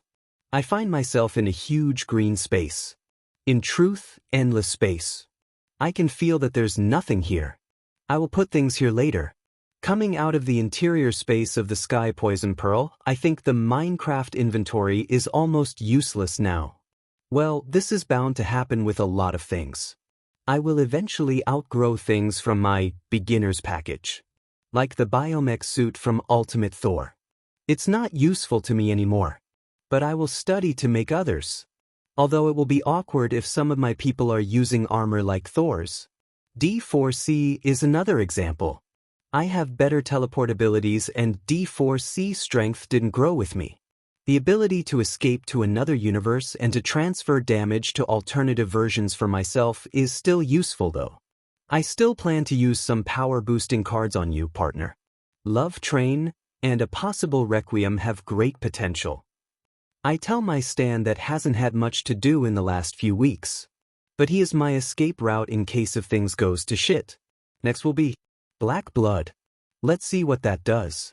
Using the card, I don't notice anything different. I look at my hands, I feel my blood stronger. I have some powers that control blood, so the feeling is familiar. I extend a nail and make it sharp and cut into the palm of my hand. Blood flows through the wound. My blood is black. I control my blood to float and make different forms with it. I make a scythe attached to my forearm. I remember a manga called Deadman Wonderland. The powers there are based on blood. I can take inspiration from that. After playing a little with my new power, I make all my blood go back to my body, and then I allow my wounds to heal. Interesting. I can control it freely and have a little awareness of all my blood. Let's try this then. I say and grab my left forearm and put strength, and tore it off from the elbow. My action startles Cathelhu, but I ignore him and throw my recently ripped arm away. I can still feel my arm, or it would be better to say that I feel my blood in my arm. I try to control my arm and it acts smoothly, like that hand from Adam's Family. I make it float and go back to me. Trying to imitate the demons from Nanatsu no Taizai, 7 Deadly Sins, I make the blood of my body reconnect with the blood on my arm to heal it back. And go without a problem. Really a good support ability. I can feel that the black blood is stronger and denser than normal blood. Can harden and absorb impact. I try to turn off my new power. Is a passive ability too, after all, will be a problem if someone sees me bleeding black. I can do it without a problem too. Nice. I have an interesting thought. If my blood is black, would I blush black too? My tongue didn't get darker, or the little veins on my eyes. A heart without blood is yellowish transparent. So my heart became black too? Poetic too. If I combine with the fact that my blood can evaporate because of my Titan's powers, can I make an insanity-inducing mist that I can control freely? I will test later. Damn, I love combining powers and finding new ways to improve them. That's just fun. Let's test the new mechanic. All-form mechanic. The ability that makes me have an alternate form based on the cards that I assimilated and/or is in process of assimilation. In addition to passively allowing me to assimilate characters that I could probably only summon as pets or other bullshit crazy monstrosities. I bring a full-body mirror because I will need and try to change my appearance. Let's start with being 100% Batman. The card says that I can transform partially, so I can make combinations too. But let's start simple. I feel myself growing a little in height and bulking up. Looking at the mirror, I see my hair become smaller and losing the curly feature. My jawline became more chiseled, losing any youth that was before my face. My eyes are still blue but are dull. I stare at my reflection in the mirror. So this is Batman, huh? Damn, looks at these biceps and chest. Mine will become like that when I grow old? I don't need to have big muscles, they don't represent my strength. I'm a little slimmer than this mountain of muscles, and I think I will be taller than Bruce in no time. I change my suit to just pants. It's gay to check Batman's penis? I'm just curious. No homo. Check another man pee-pee is only gay, if you plan to put your butt in the way. As always, great words of wisdom, shoulder master Ugwe. Let's see. As expected of Batman. Big dick energy is not a metaphor. I say, pulling the waistband of my pants before looking away. I change again, and became 100% funny Valentine. What's with this hair? But he is surprisingly handsome. The scars. Damn, so cool. I can feel the patriotism radiating from my back and flowing through my body. I'm having urges to eat a hamburger and shoot a gun to the air. Where's my bald eagle? Let's go with Katakuri now. Hee, this jaw is a little dumb, but the tattoos are awesome. And I'm 5 meters tall. And these long legs? Changing to Miles Morales. I don't have the afro, lame. Is the comic/game version then? Did I have the N-word pass now? I think not. Now let's test the partially part. I change my face to coppery, Valentine hair. Haha, I look like one of those randomly generated characters in games. Oh, I almost died from laughing. Haha, and it will only become more interesting with my new characters. Green skin like Beast Boy, I wonder what Shago will think. White flame hair like Dark Danny, old like Inuyashiki. And this is a human-like characters. Who knows how the combination of Snorlax and XR8 will be? I will have fun with this too. Huff, taking a deep breath, I calm myself. This mechanic is amazing. Nothing like true shapeshifting, but can't be force deactivated by others. In truth, I can make these changes be for real and perpetuate. I can vary my size better now and have other identities. It appears that if I want to maintain a certain trait, it can even be carried to my descendants. This is good. Now I can control a little which of my genes will my children inherit. Is nothing much of a problem now. But in the future, how many different types of DNAs will be in my body? If I want, I can make my children take certain types. Like everyone has a Kryptonian body. Well, I will think better about it in the future. I don't plan to have a kid now and not in the foreseeable future. Taking off any influence of the alt-form mechanic, I go back to being 100% Hector. Looking at my body in the mirror, I find funny the fact that my true body was influenced by my cards, but with a limit. Height, muscle mass, good complexion, and other subtle things like presence and posture. But there's no drastic change. Very considerate, gotcha. Now, all-seeing eyes of God. I don't hesitate to use the card, and almost instantly I can see the difference. I can see more clearly, I have a wide field of vision, and I can see colors that I couldn't have imagined 1 minute ago. It is necessary to remember that all my senses, including my vision, were already far above human standards, and now is another big leap again. I look in the mirror. This shit is cool as heck. Maybe I should let this be Eidolon official eyes or something like that. I say, looking at my now totally brilliant blue eyes full of patterns like magic circles or clockwork gears. One thing I thought about a lot was if I should make Eidolon have an unusual feature to bring him close to the meta community, like a green or blue skin color, or pointy ears. I settled only with the white hair and ever-changing eye colors. Shago's green skin color being well received is a small step, but a good one nonetheless. But maybe I should keep my eyes like this as Eidolon and, I notice something. I look at Earth through the reinforced glass and see things that are impossible to notice by conventional means. There's something extra enveloping Earth, like steam, and making a connection with somewhere in space. Is this Yggdrasil root? I take the sword of actuation from my inventory and I feel my sensitivity with the astral increasing while I hold the sword. It's like Earth is in the middle of an incredibly huge river that cuts through space. I can also see some bright spots on the Earth's surface. What is that? The sanctums? Pocket spaces? Portal to other dimensions? I will investigate it later. These eyes are very useful. I will fly around the Earth later and scout everything in the meantime, and try to find Krakoa. My satellites didn't find the future mutant country. Krakoa is a living being, a mutant whose power makes him a living island. Incredibly old. He can move around and maybe even hide himself. In the most recent X-Men comics, the mutants finally snapped and created their own nation on Krakoa. Is basically what I'll do in the future, but they are too forceful. Maybe it's because they just decide to do this after the reveal that Moira had already lived several timelines in which everything always go to shit to the mutants, but the mutants look a little like assholes to me. Especially Xavier. The fact that they created the Quiet Council and let people like Sebastian Shaw and Mr. Sinister decide things also gives me very bad vibes. Very bad vibes. If I create a country, I will make a better council. Who I'm trying to fool? Will be a full dictatorship in their asses.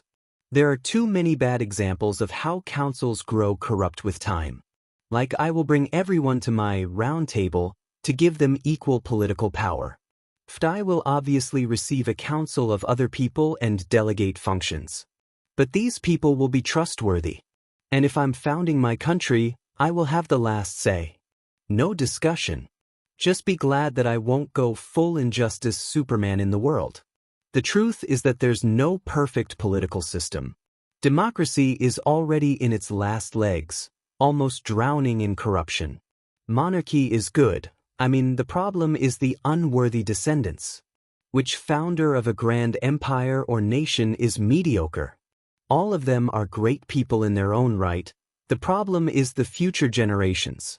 But if I'm immortal, look at Asgard. The king has millenniums to set their heirs straight. Asgard will not fall because of an incompetent ruler. And the greatest powers of the universe are generally empires that control an entire galaxy, like the Shi'ar, Kree, and Skrull. Is one of our problems, by the way, our galaxy, the Milky Way, has no ruler, and because of this the Kree, Skrull, Shi'ar, and others treat this place like their own backyard. Well, with limits, after all, here lives the Eternals and a bunch of strong gods in the Nova Corps. Is the Nova Corps only from here? Now I'm not sure. Thanos is the most influential here, I think. But he never cared to found an empire. But anyways, that's too distant from me now. It's good to think about it and make plans, but let's focus on the present. Time to decide who I will assimilate first. But first, I take the 100-year bazooka ammo. I will put this thing in my inventory for easy access. I remember this item from Katekyo Hitman Reborn, but in the anime/manga the bazooka ammo only allows someone to exchange himself with himself 10 years in the future for 5 minutes. The one that I gained by Gacha will allow me to switch places with my 100 years in the future version for 30 minutes. A very OP trump card, but there's a problem. How am I 100 years in the future? If I'm a bitter old villain that lost everything, that will take the opportunity to mess with the time stream, well, the future me will probably help me defeat a big threat to my life. After all, if I die he won't exist. 100 years. I'm curious. But let's assimilate the characters now. I still only have 3 slots and 19 character cards. But Coco Jumbo is a pet card that now I can assimilate but is not worthy of. I can become a turtle with Beast Boy powers and Como Jumbo standability can be used by me anyway. I'm gonna ignore Show Tucker. Seriously, I'm not against experiments in humans. In truth, experiments with humans greatly reduce the time and cost of scientific progress. Many months or even years are spent in the process of experimentation with lab rats, brain chemical components similar to humans, and other animals like chimps. I did with criminals that commit the worst of the felonies, like our *P, cold blood murder, and human traffic in BNHA world. In truth, the only reason that I made so much progress in a short time is because of my immoral acts. And I don't regret it one bit and I don't feel guilty. If you commit this kind of crime, your free trial of being alive expires to me. My subjects should be happy that I dulled their pain receptors. They are barely aware of what is happening. But with an innocent child? With his own daughter? I want to summon him just to make him suffer. And maybe it's not a bad idea. Summon the bastard, extract all knowledge about alchemy from him and use him to do the experiments that he likes so much. Maybe make him a Nomu or a Chimera. But he is almost not worth the effort. From the rest of the character cards, the only that I have any intention to assimilate are King Boss, Odin, Inuyashiki, Yon, Dark Danny, Beast Boy, Luther Strode, and Homelander. Yuki Rito and Helltaker are more of a bonus. The rest will be probably summoned at some moment in the future. To start assimilating now, Inuyashiki is a must, and the other 2. Maybe I should start with the weakest that will be assimilated faster, to empty the slot. Dark Danny and Homelander are great and all, but they can be left to later. I have similar powers but from different natures. Luther Strode should be one of the first trio. It shouldn't take more than a week to assimilate it, right? In my experience, it took me 2 weeks to go from being a normal skinny nerd to becoming Batman. But at that time, assimilating Batman was my only focus. It took me almost 2 months to assimilate Katakuri and Starkiller, and this is training hard and fighting Thor. Jace and Light were fast because I had already assimilated similar characters. So I imagine that assimilating Dark Danny and Inuyashiki will take time because of its many new abilities, while King Boss and Odin must be surprisingly fast. Helltaker and Rito should take only 2 days. Maybe I should go with Inuyashiki, Helltaker, and Yuki Rito first. I will probably finish the last 2 before the weekend is over. I don't think there will be some crisis that I will urgently need the powers. Of the other cards anyway. Wait, did I just jinx it? I hope not. Fuck it, let's assimilate. Character assimilation in progress. Inuyashiki, 0.8%. Helltaker, 68%. Yuki Rito, 87%, as expected. Normal humans are normal humans after all. Helltaker is a little more complicated because of his bullshit resistance, and Rito gives me only give metaphysics things like luck and a pure soul, or whatever. By tomorrow I must reach 100% with them. Even if in my experience the 90% onwards are the hardest. And there's a huge difference between 99% and 100%. When I achieve complete assimilation, something just click and everything falls in place. After my fight with Thor, when I ended the assimilation process of Katakuri and Starkiller, I felt that if I fought Thor again, it would be easier. Now, to test Inuyashiki. Inuyashiki is a normal kind old man who was accidentally killed by aliens. To hide their mess, the aliens made a cyborg body to preserve his conscience and soul. I try to open my body, like a machine, but only my arm changes. Sections of my skin open, revealing a high-tech cannon underneath. A strange sensation for sure, I think, while watching my now cyborg heir. Apparently, I can just change my arm for now. It will increase as the assimilation progresses. Making my arm go back to normal, I do the hand sign of a gun and bang! An invisible laser hits the wall. No, it's not an invisible laser. It's a highly concentrated electromagnetic pulse. Weaponized electromagnetic waves, genius. This goes beyond what we can do now, which is just to make electronics go haywire. I focus on the subtle aspect of my new powers, and readings appear in my line of sight. Measuring temperature, radiation, and other things from the environment. I look at Cathelhu and I can analyze it easily. His heartbeat, body temperature. I mean, I could do this already, but this is giving me the results on a silver plate, with numbers and graphics. Now, let's try the best ability of Inuyashiki. Closing my eyes, I try to reach some of my bots through technopathy. I can see through their eyes, or camera. In this case, some of my bots are on standby nearby. I raise my hand again in a gun sign and bang. There's no need to speak out loud. The invisible bullet is condensed with the help of the little robot and hits another robot that is in his line of sight. What's happening? Malfunction? The robots nearby act confused. Something strange happened in my systems. The robot that I entered the mind reports. I bring my hand to my face and it starts chuckling. A chuckle that quickly becomes full-blown laughter. Huh. Ha. Fuck yeah. Inuyashiki-san is the best. Don't roll the eyes to me, Cathelhu. I finish the sentence by addressing my alien cat. With this power, all the secret organizations and secret labs have dropped a lot in the threat levels for me. Is not a stretch to say that with this power I'm a god between ants. I can't use this to kill strong people, but normal ones. I can end them untraceable and risk-free. Trask looking through the monitor? Fisk talking on a smartphone? Anyone in the world who gets past a security camera is an available target. And this is Marvel. There's always a camera. It has satellites monitoring the entire world. The Sentinel Project? I've been high in power long enough. Let's get things straight. The bot that I used felt something wrong.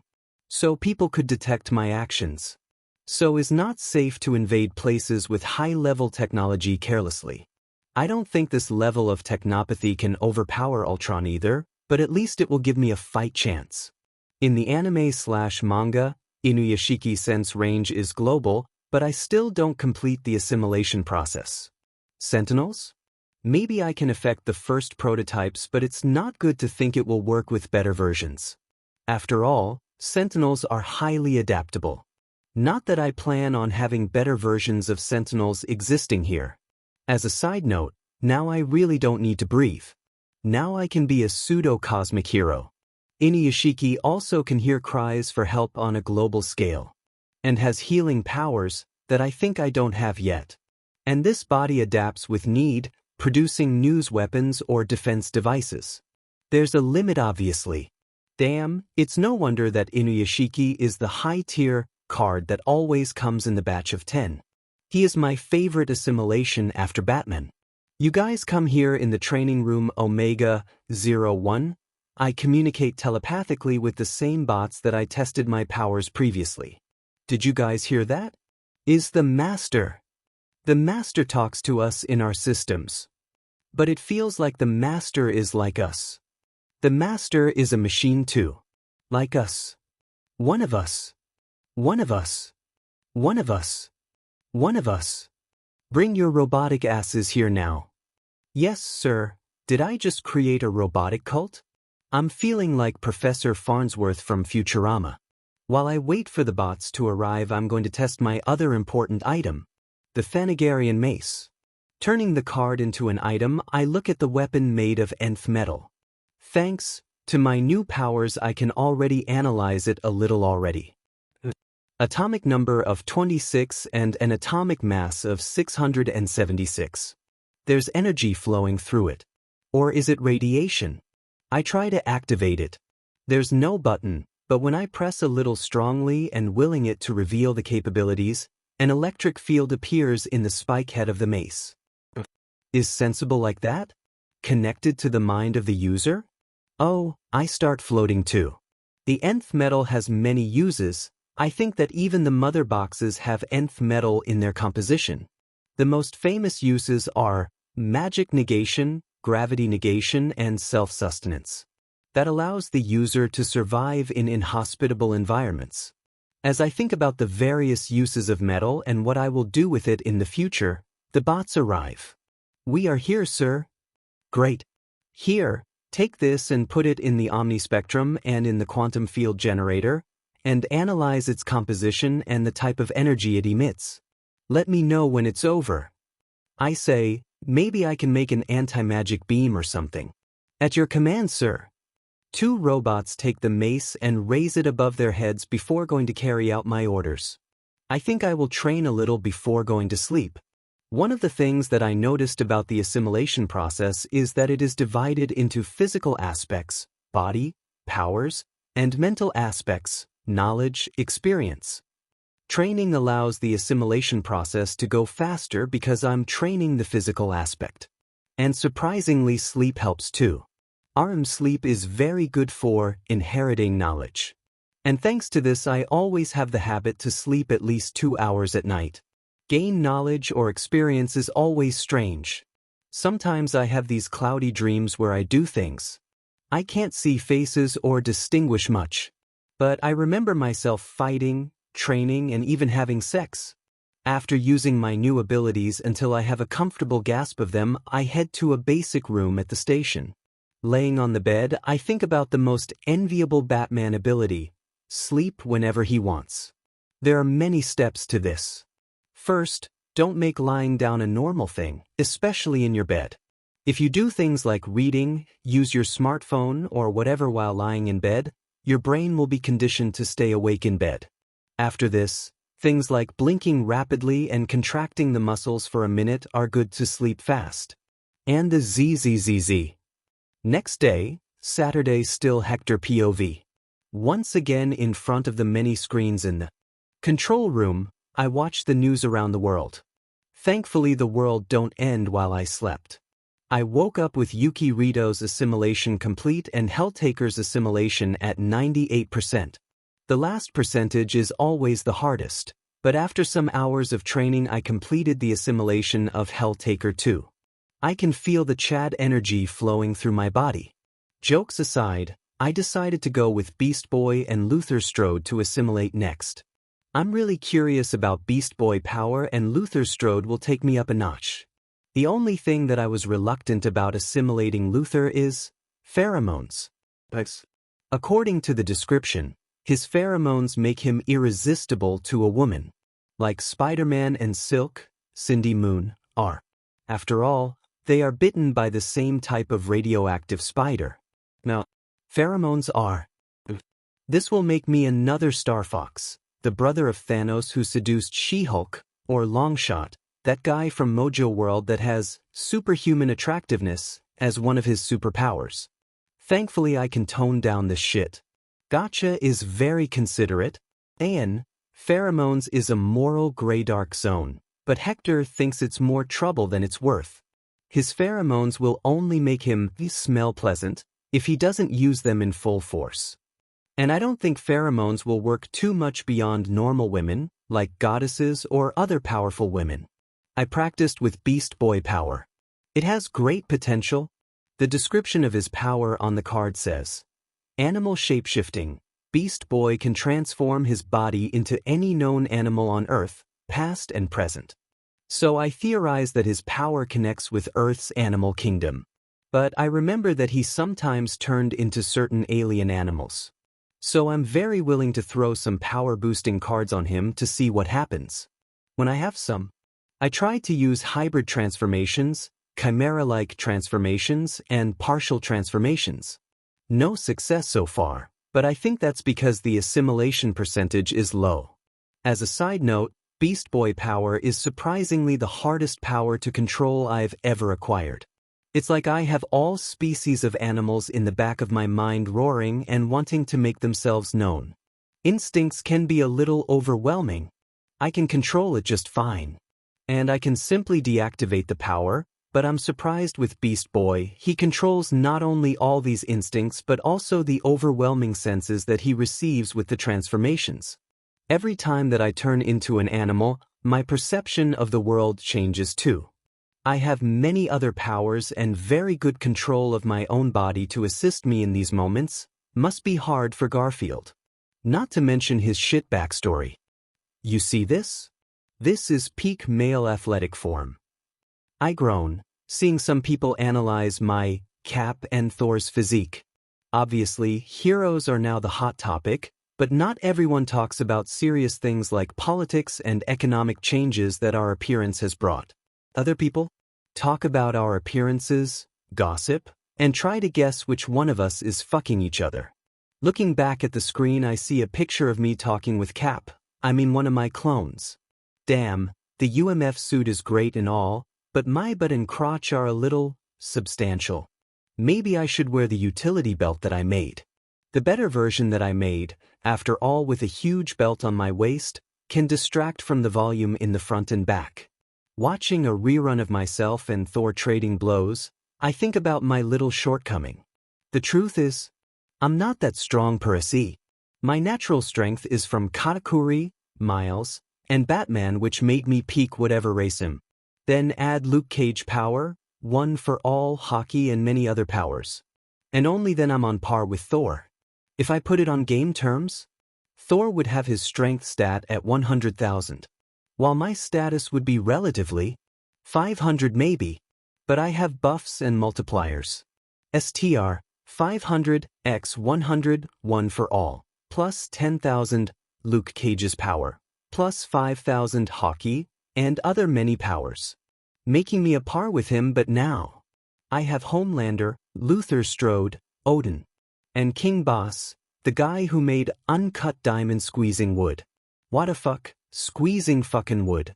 How many megapascals of pressure are needed to make diamond from charcoal again? Not to mention the temperature. Well, maybe the world of Usama ranking has different laws of physics. Because if the guy has this much strength, every blow from him would destroy mountains.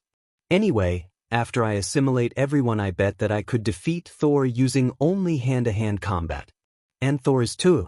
Damn, I thought it was just a comic book thing, the fact that the guys barely have broken bones in fights. I thought this world would be more realistic, like The Boys or Invincible. Is everyone here this tough? Rarely someone loses a member in the comics. Is it a plot armor thing? Ares is ripped in half by Sentry that one time, but this was more to the shock factor. I sigh. If comic book logic is a law of this universe, I'm in a little of trouble. First is the plot. Destiny and fate must be a real thing here, right?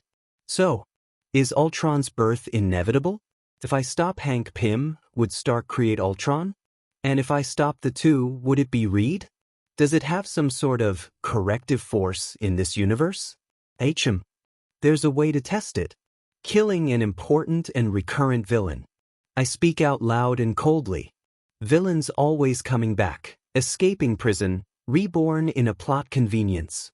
I expect Thanos to be a problem because of his relationship with Lady Death, but it's not possible for other less cosmic guys to be respawning left and right, right? Food choose. I'm going through my files of all the Marvel villains. I smile seeing the greasy face of Norman Osborn. Well, this guy is a problem for many reasons. Red Goblin, Thunderbolts, Dark Avengers. Kill him now before he gains even more political power is the ideal. And also to avoid that fucked up storyline of him and Gwen. Taking a plastic bag, I puke on it, before using my telepathic powers to seal my memories of this storyline. What are the written are thinking? Shaking my head, I start to plan on how to effectively destroy the bastard. In a secret base, a cat in my lap, and planning the end of my enemies. From an outside perspective, I look like a villain. I mutter, Meowth? And you aren't. Shut up. Itching. I stretch myself after some hours of work. Ugh, I'll have so much to do for the next month. Travel the world, scouting important locations. Search for important people and their powers. Starting a company. Administer hospitals. Study for the exam for college. Not that I need, but I need to appear that I'm serious, so I need to visit the campus and other things. Kill the kingpin. Kill Osborn. Investigate the disappearance of people. Heroing. Visit the X-Men. Prepare an interview. Scientific projects. Help the Morlocks. And more. Fuck it, I'm gonna summon people now. I need help. I look at my tab of unused character cards. 3/4, non-used cards. Characters: Takito Michiro, Kimetsu no Yaiba, Miyata Ichiro, Taimei no Ippo to Nagachika Hideyoshi, Tokyo Ghoul, Busujima Siko, High School of the Dead King Boss, Daida Body, Usama Ranking Coco Jumbo, Jojo, Sho Tucker, Full Metal Alchemist, not in possession. Can be called back anytime. Uin Smith Shingeki no Kyojin package. Kazuki Oden, One Piece package. Spirit Blossom Yon, League of Legends, Saul Goodman, James Morgan McGill. Breaking Bad Rob Lucci, One Piece Johann Liebert, Monster, Dark Danny, Danny Phantom Yuvigin. Hunter x Hunter, Edna Mode, The Incredibles Homelander, The Boys, Stephen Armstrong, Metal Gear Rising. Revengeance. The potential summons are Erwin, Saul, Rob Lucci, Yuvigin, Senator Armstrong, Edna, but maybe later, and Johann Liebert. This guy can be a problem. I review what Essence of Gacha says about the summons. People summoned through the gacha are always loyal to you, no matter what their personality or alignment is, and can't negatively affect, hurt, or kill you in any way. They can disobey orders that they don't like so long as these orders don't directly involve you in any way. You have a bound relationship with people you summon and can check the level of a relationship at any time. Bond relationships start at 0, you are a stranger to them, and end with 10, they're completely in love with you and will do anything for you. Anyone summoned through the gacha will have a relationship of 0. By spending time with them, you can quickly increase your relationship with them to a 10. My summons can't harm me, but they are their own person. According to my observations, the essence subtly influences the person to don't ever think about harming me. But a nihilist psychopath like Johann has an unpredictable mind. Well, I can make my own preparation for him. I know his modus operandi and I'm infinitely stronger than him. And he is a good summon, after all. I will not have any remorse in abandoning him after him serving his purpose. Being my criminal proxy has the risk of being discarded at any time. Whatever. I shrug my shoulders. I don't need to treat these guys like I treat Shago and the others. Look at them. Only Edna is a good person. The less worse is Erwin and Saul, and they are not exactly good people either. But not that bad by my standards. Busujima Siko, High School of the Dead. I had almost forgotten about her. I honestly don't see many advantages in summoning her. Let's weigh the things a little. Cons. She is a powerless high school girl. Not exactly normal, but not impressive either. Pros. Someone to put in a place of interest like Japan. She has dubious morals. Her being weak now will make her grateful for becoming strong. She has issues, and I can use this. She appears loyal to her friends. And she is hot, but this is my teenager weeb horny brain talking. Reclining and crossing my arms, I close my eyes to think. Japan.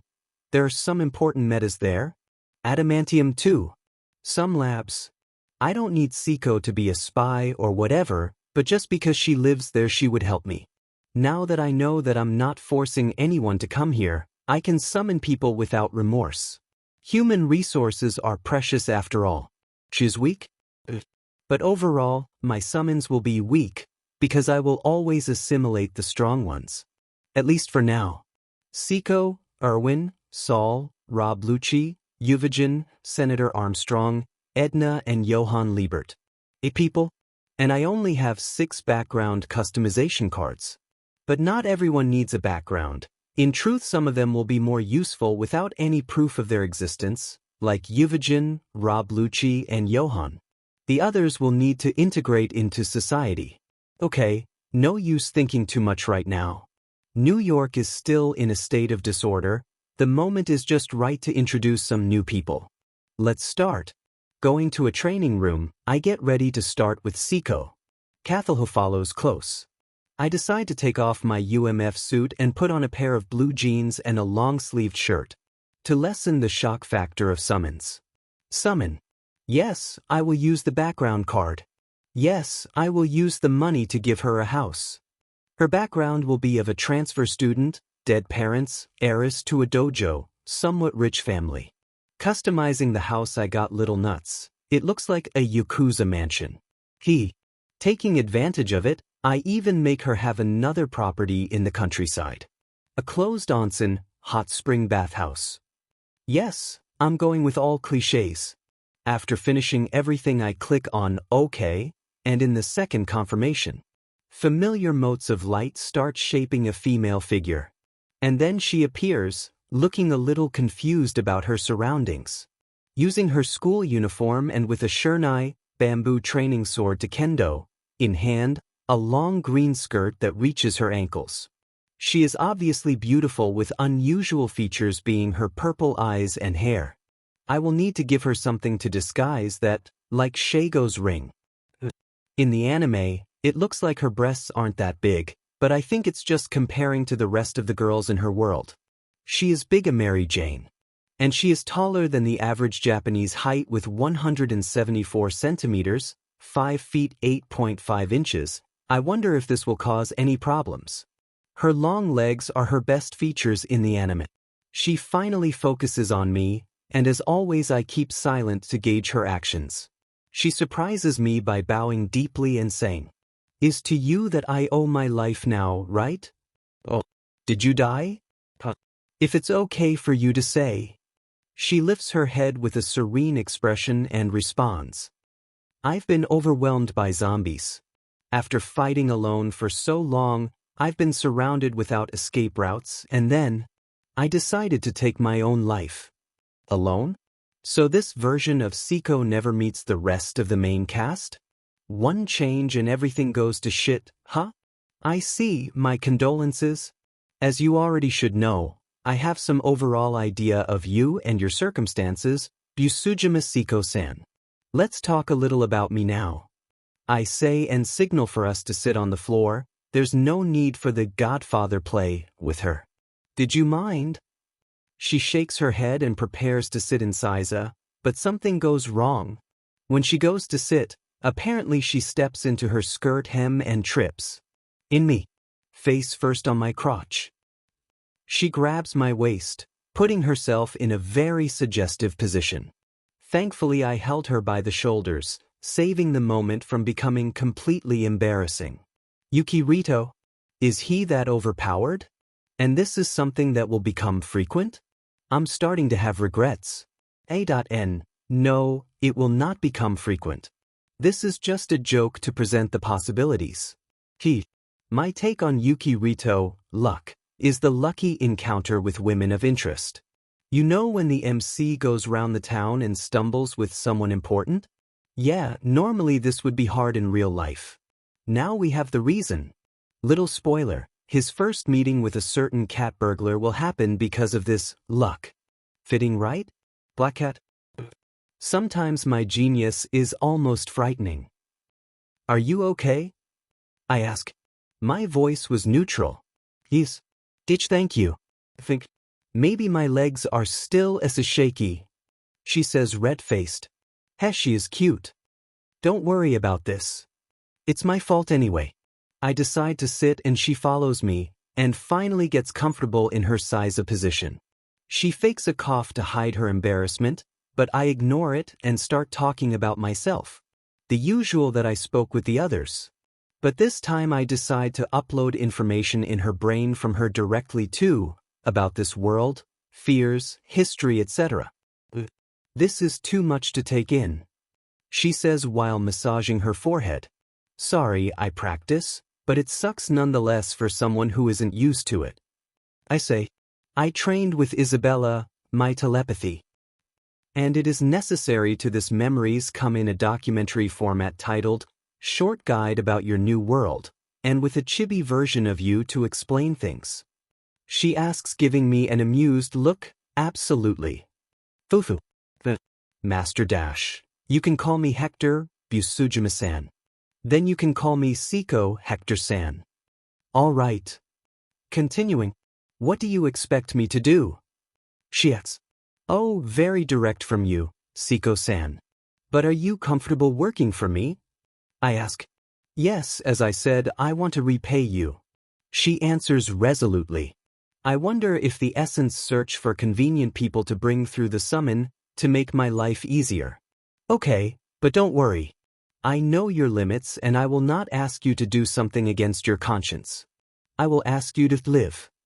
I say, smiling mysteriously. Live? She asks, confused. Just live. Live in Japan, normally, and tell me things that happen there.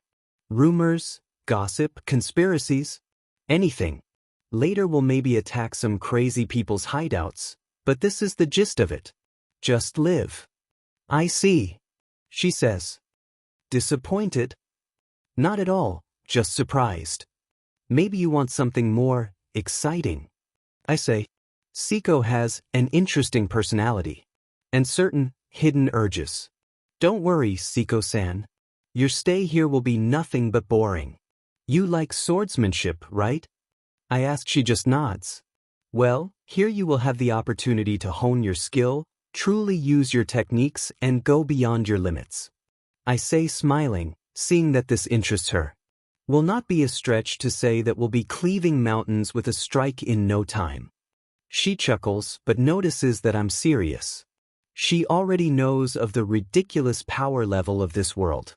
So I will grow stronger too? She asks, obviously. I answer, how?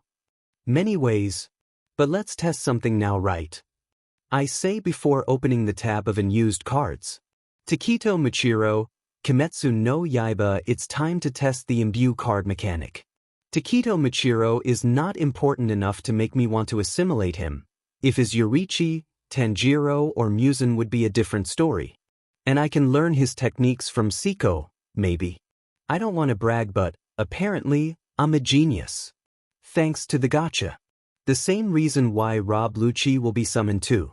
I can increase your strength in many ways in this world, is a world full of opportunities after all. But there's a way unique to me. I say, drawing Siko's attention to me. You know how I can reach at people by Omniverse. I can choose to gain their abilities or summon them, like you. But there's a third option. Using someone template in someone I brought here. I say, so you will do this to me now. Why not use in yourself? She asks, not compatible. I think this will suit you just fine. And I can learn from you later anyway. One of the lessons from All for One is not to be too greedy while hoarding powers. It's okay to give powers to people that will use them better. Well, All for One don't know about my limits, but the lessons are valuable anyway. I already have Odin and Yon, which I don't plan to give to Siko. By the way, what do you think about Notorio? I ask. I prefer Itoryu. Trained all my life like this. She says. I see. Well, as a woman, using one sword style is better. Because of her low strength. But these limits will be broken in the future. If I gain Atomic Samurai or another Itoryu user when I'm already strong enough, I may give it to her. I will do it now. Relax. I say, and she closes her eyes. Busujima Siko bond relationship. 2/10, assimilation slot. Empty? 2 already? Is the little talk? Or maybe my handsomeness, hee. Jokes aside, let's see. Will be the first time using this mechanic. Busujima Siko bond relationship. 2/10, assimilation slot. Takito Michiro, 35%. What the heck? 35% already? Is it because her body is made by the gacha? Maybe her body already easily accepts these things. Or is it because she is some sort of genius? That makes sense. In the anime, Siko is effortlessly fighting zombies with a bamboo sword. Breaking skull and bones contemptuously.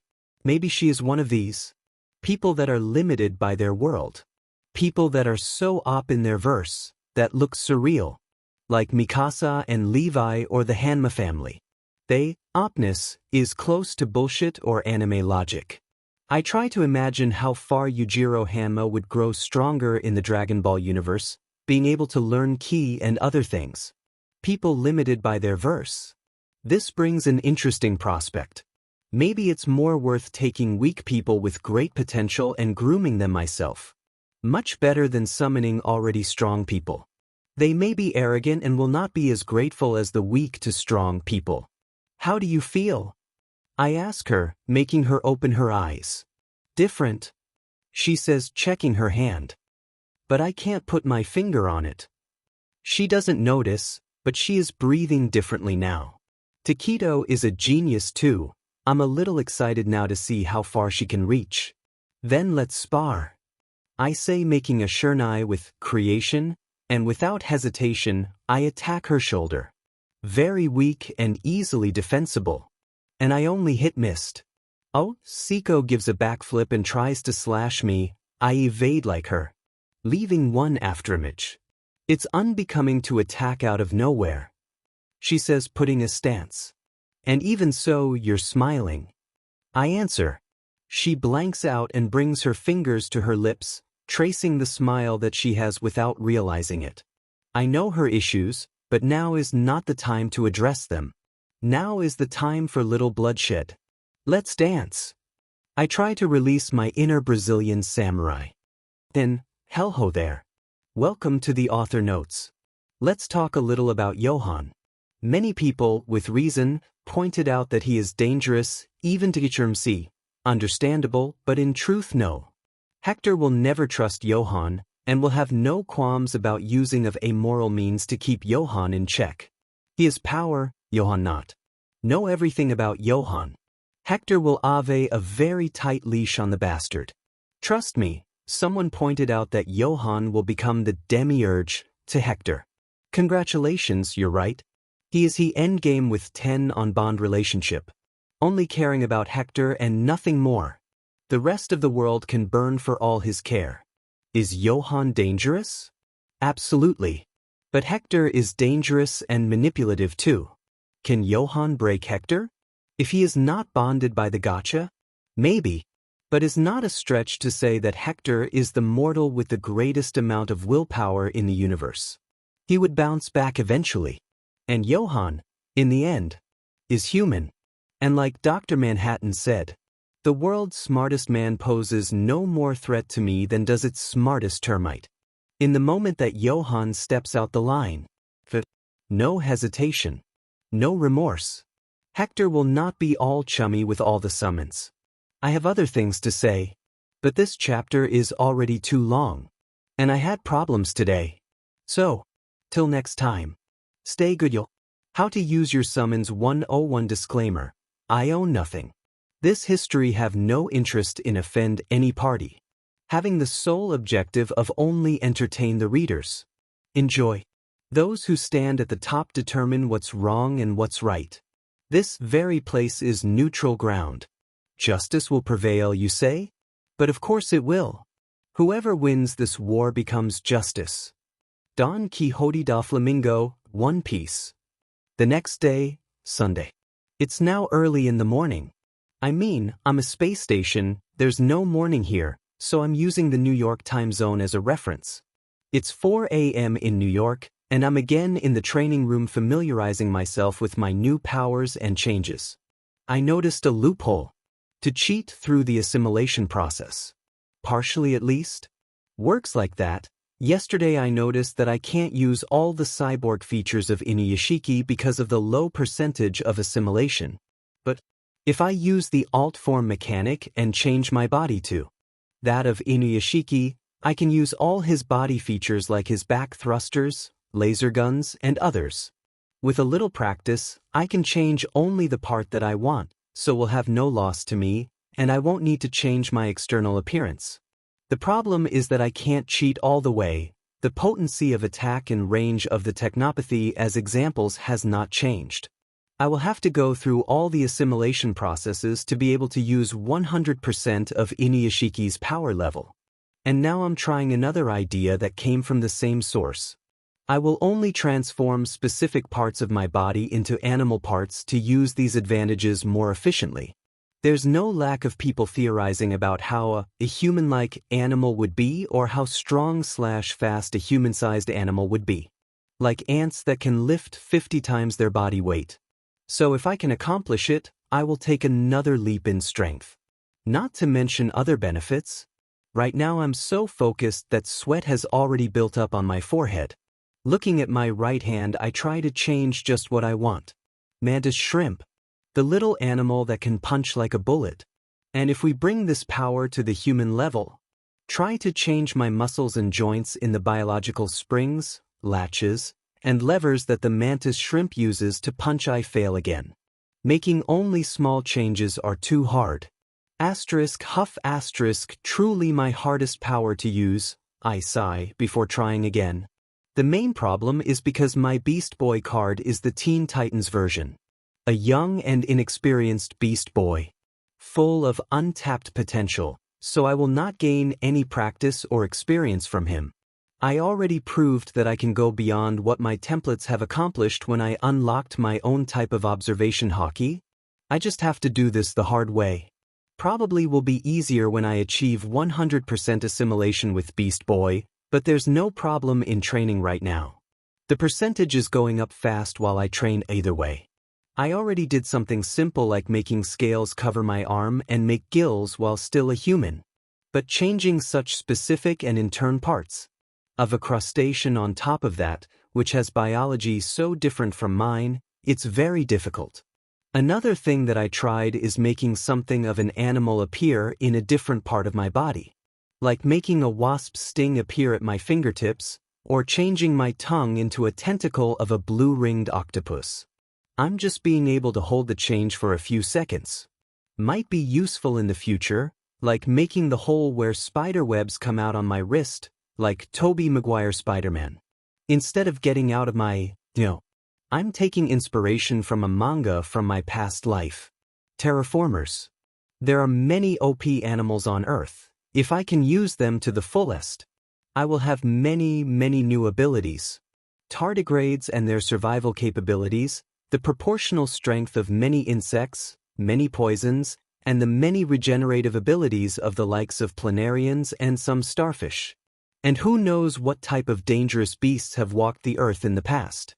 We see fossils of dinosaurs, mammoths, and saber-toothed tigers, but it's the insects and other small animals that are truly OP. After 1 hour more of practice, I decided to stop. Today I should finish the assimilation of Luther Strode and Beast Boy. I will try later. Luther give me some very good control of my body, will be a boon.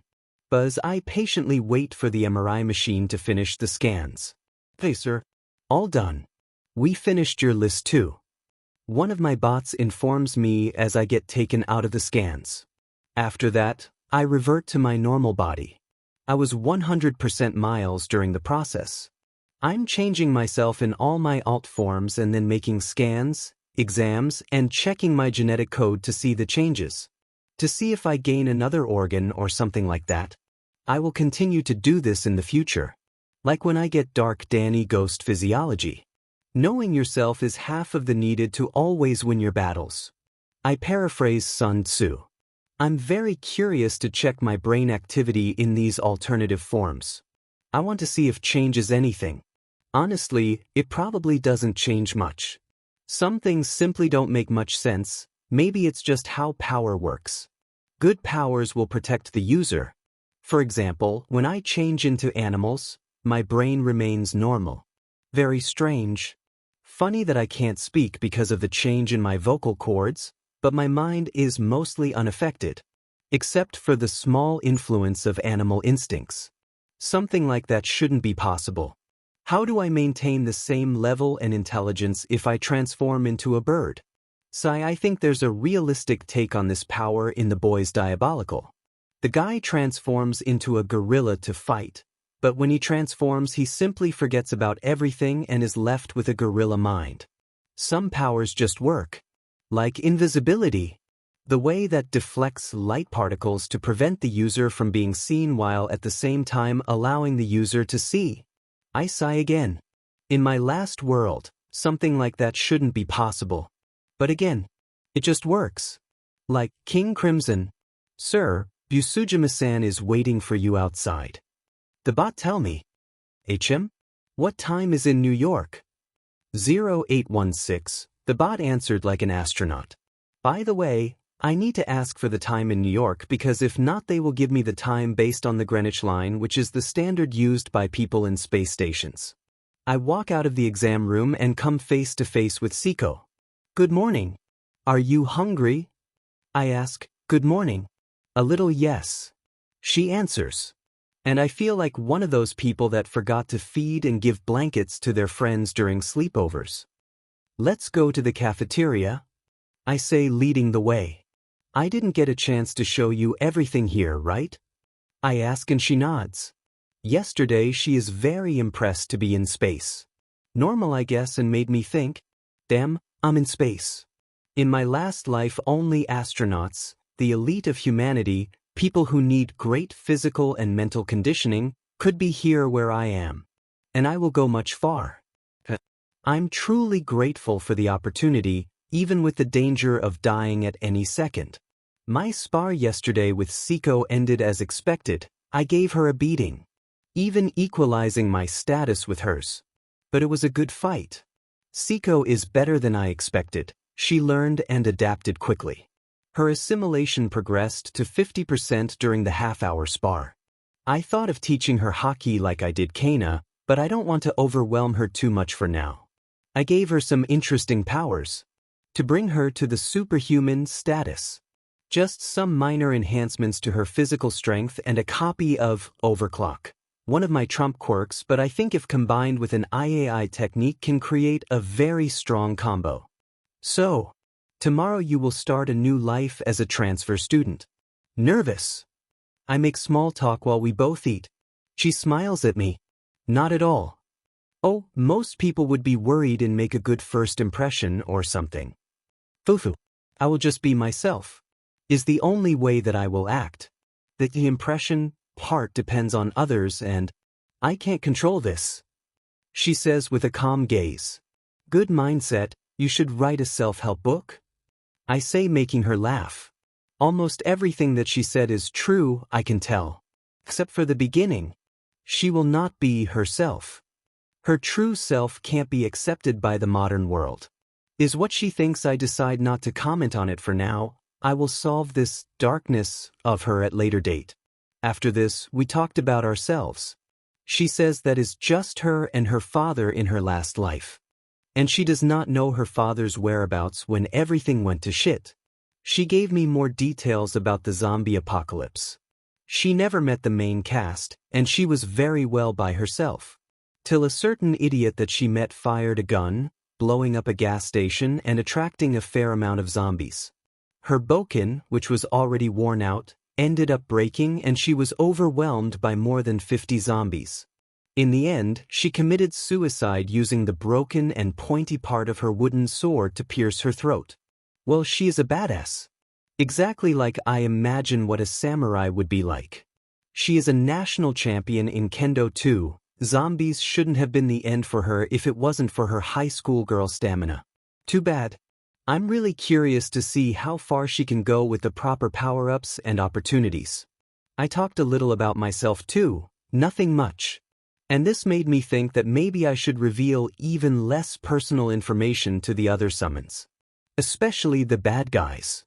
Siko is okay. She is the first international agent, so she will be in my inner circle eventually, but the others? I will treat them differently. Equity, you know? Treat people differently based on their differences. Humming to myself, I watch the dozen serums vials being filled and mixed in the lab.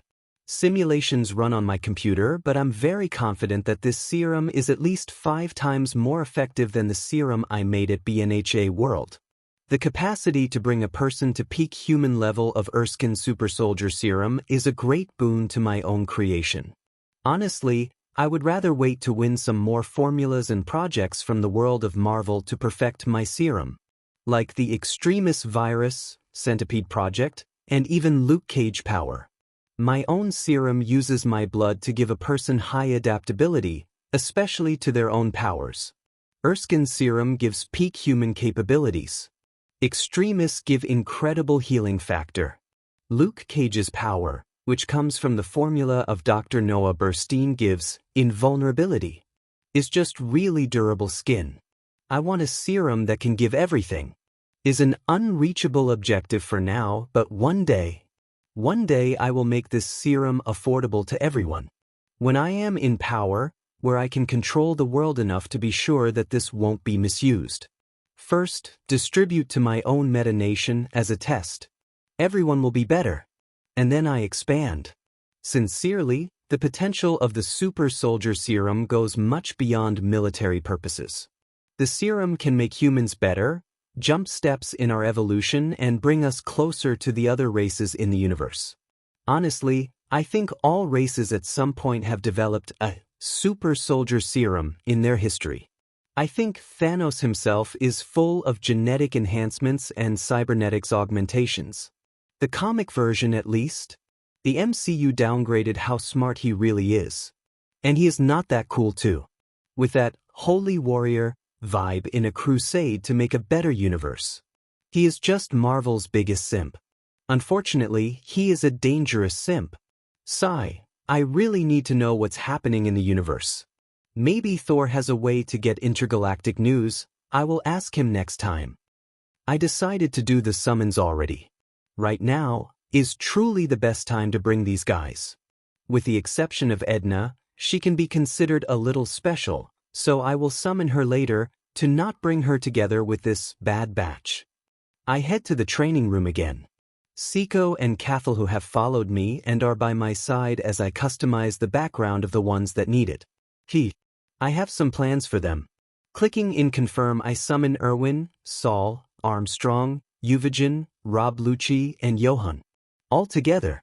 Only the first 3 with backgrounds. I keep standing waiting for them to appear.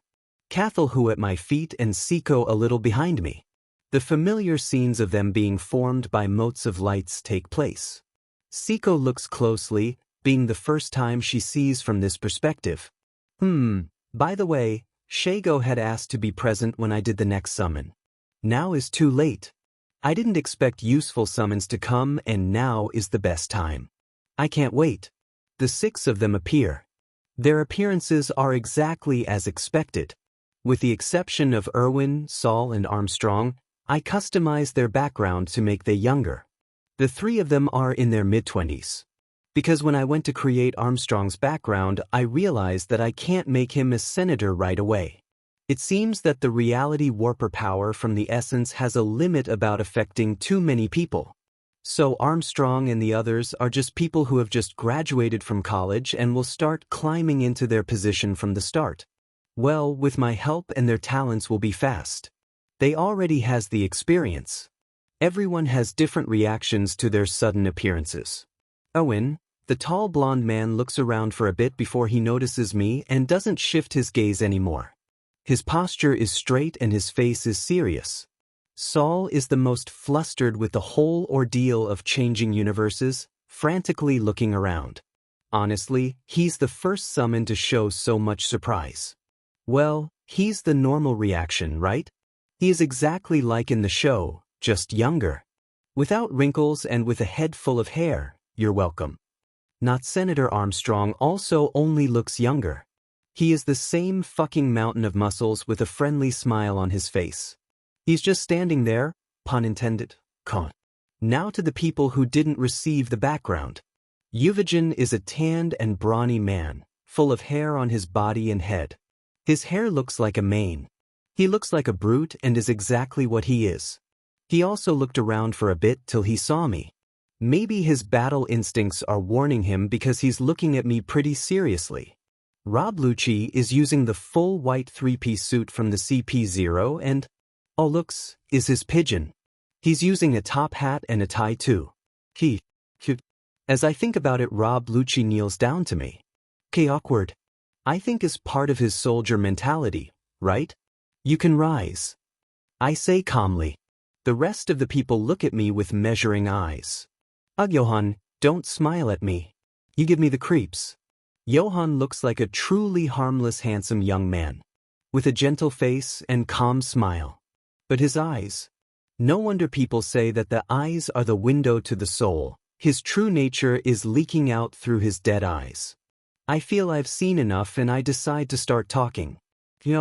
Will be a bother talk with you guys and explain everything, so I start uploading knowledge about this world to them using my telepathy. Chapter 101 to 120 is ended and next chapter 121 to 140 is here. Thanks for watching. If you want to suggest me anything, please comment. Thank you.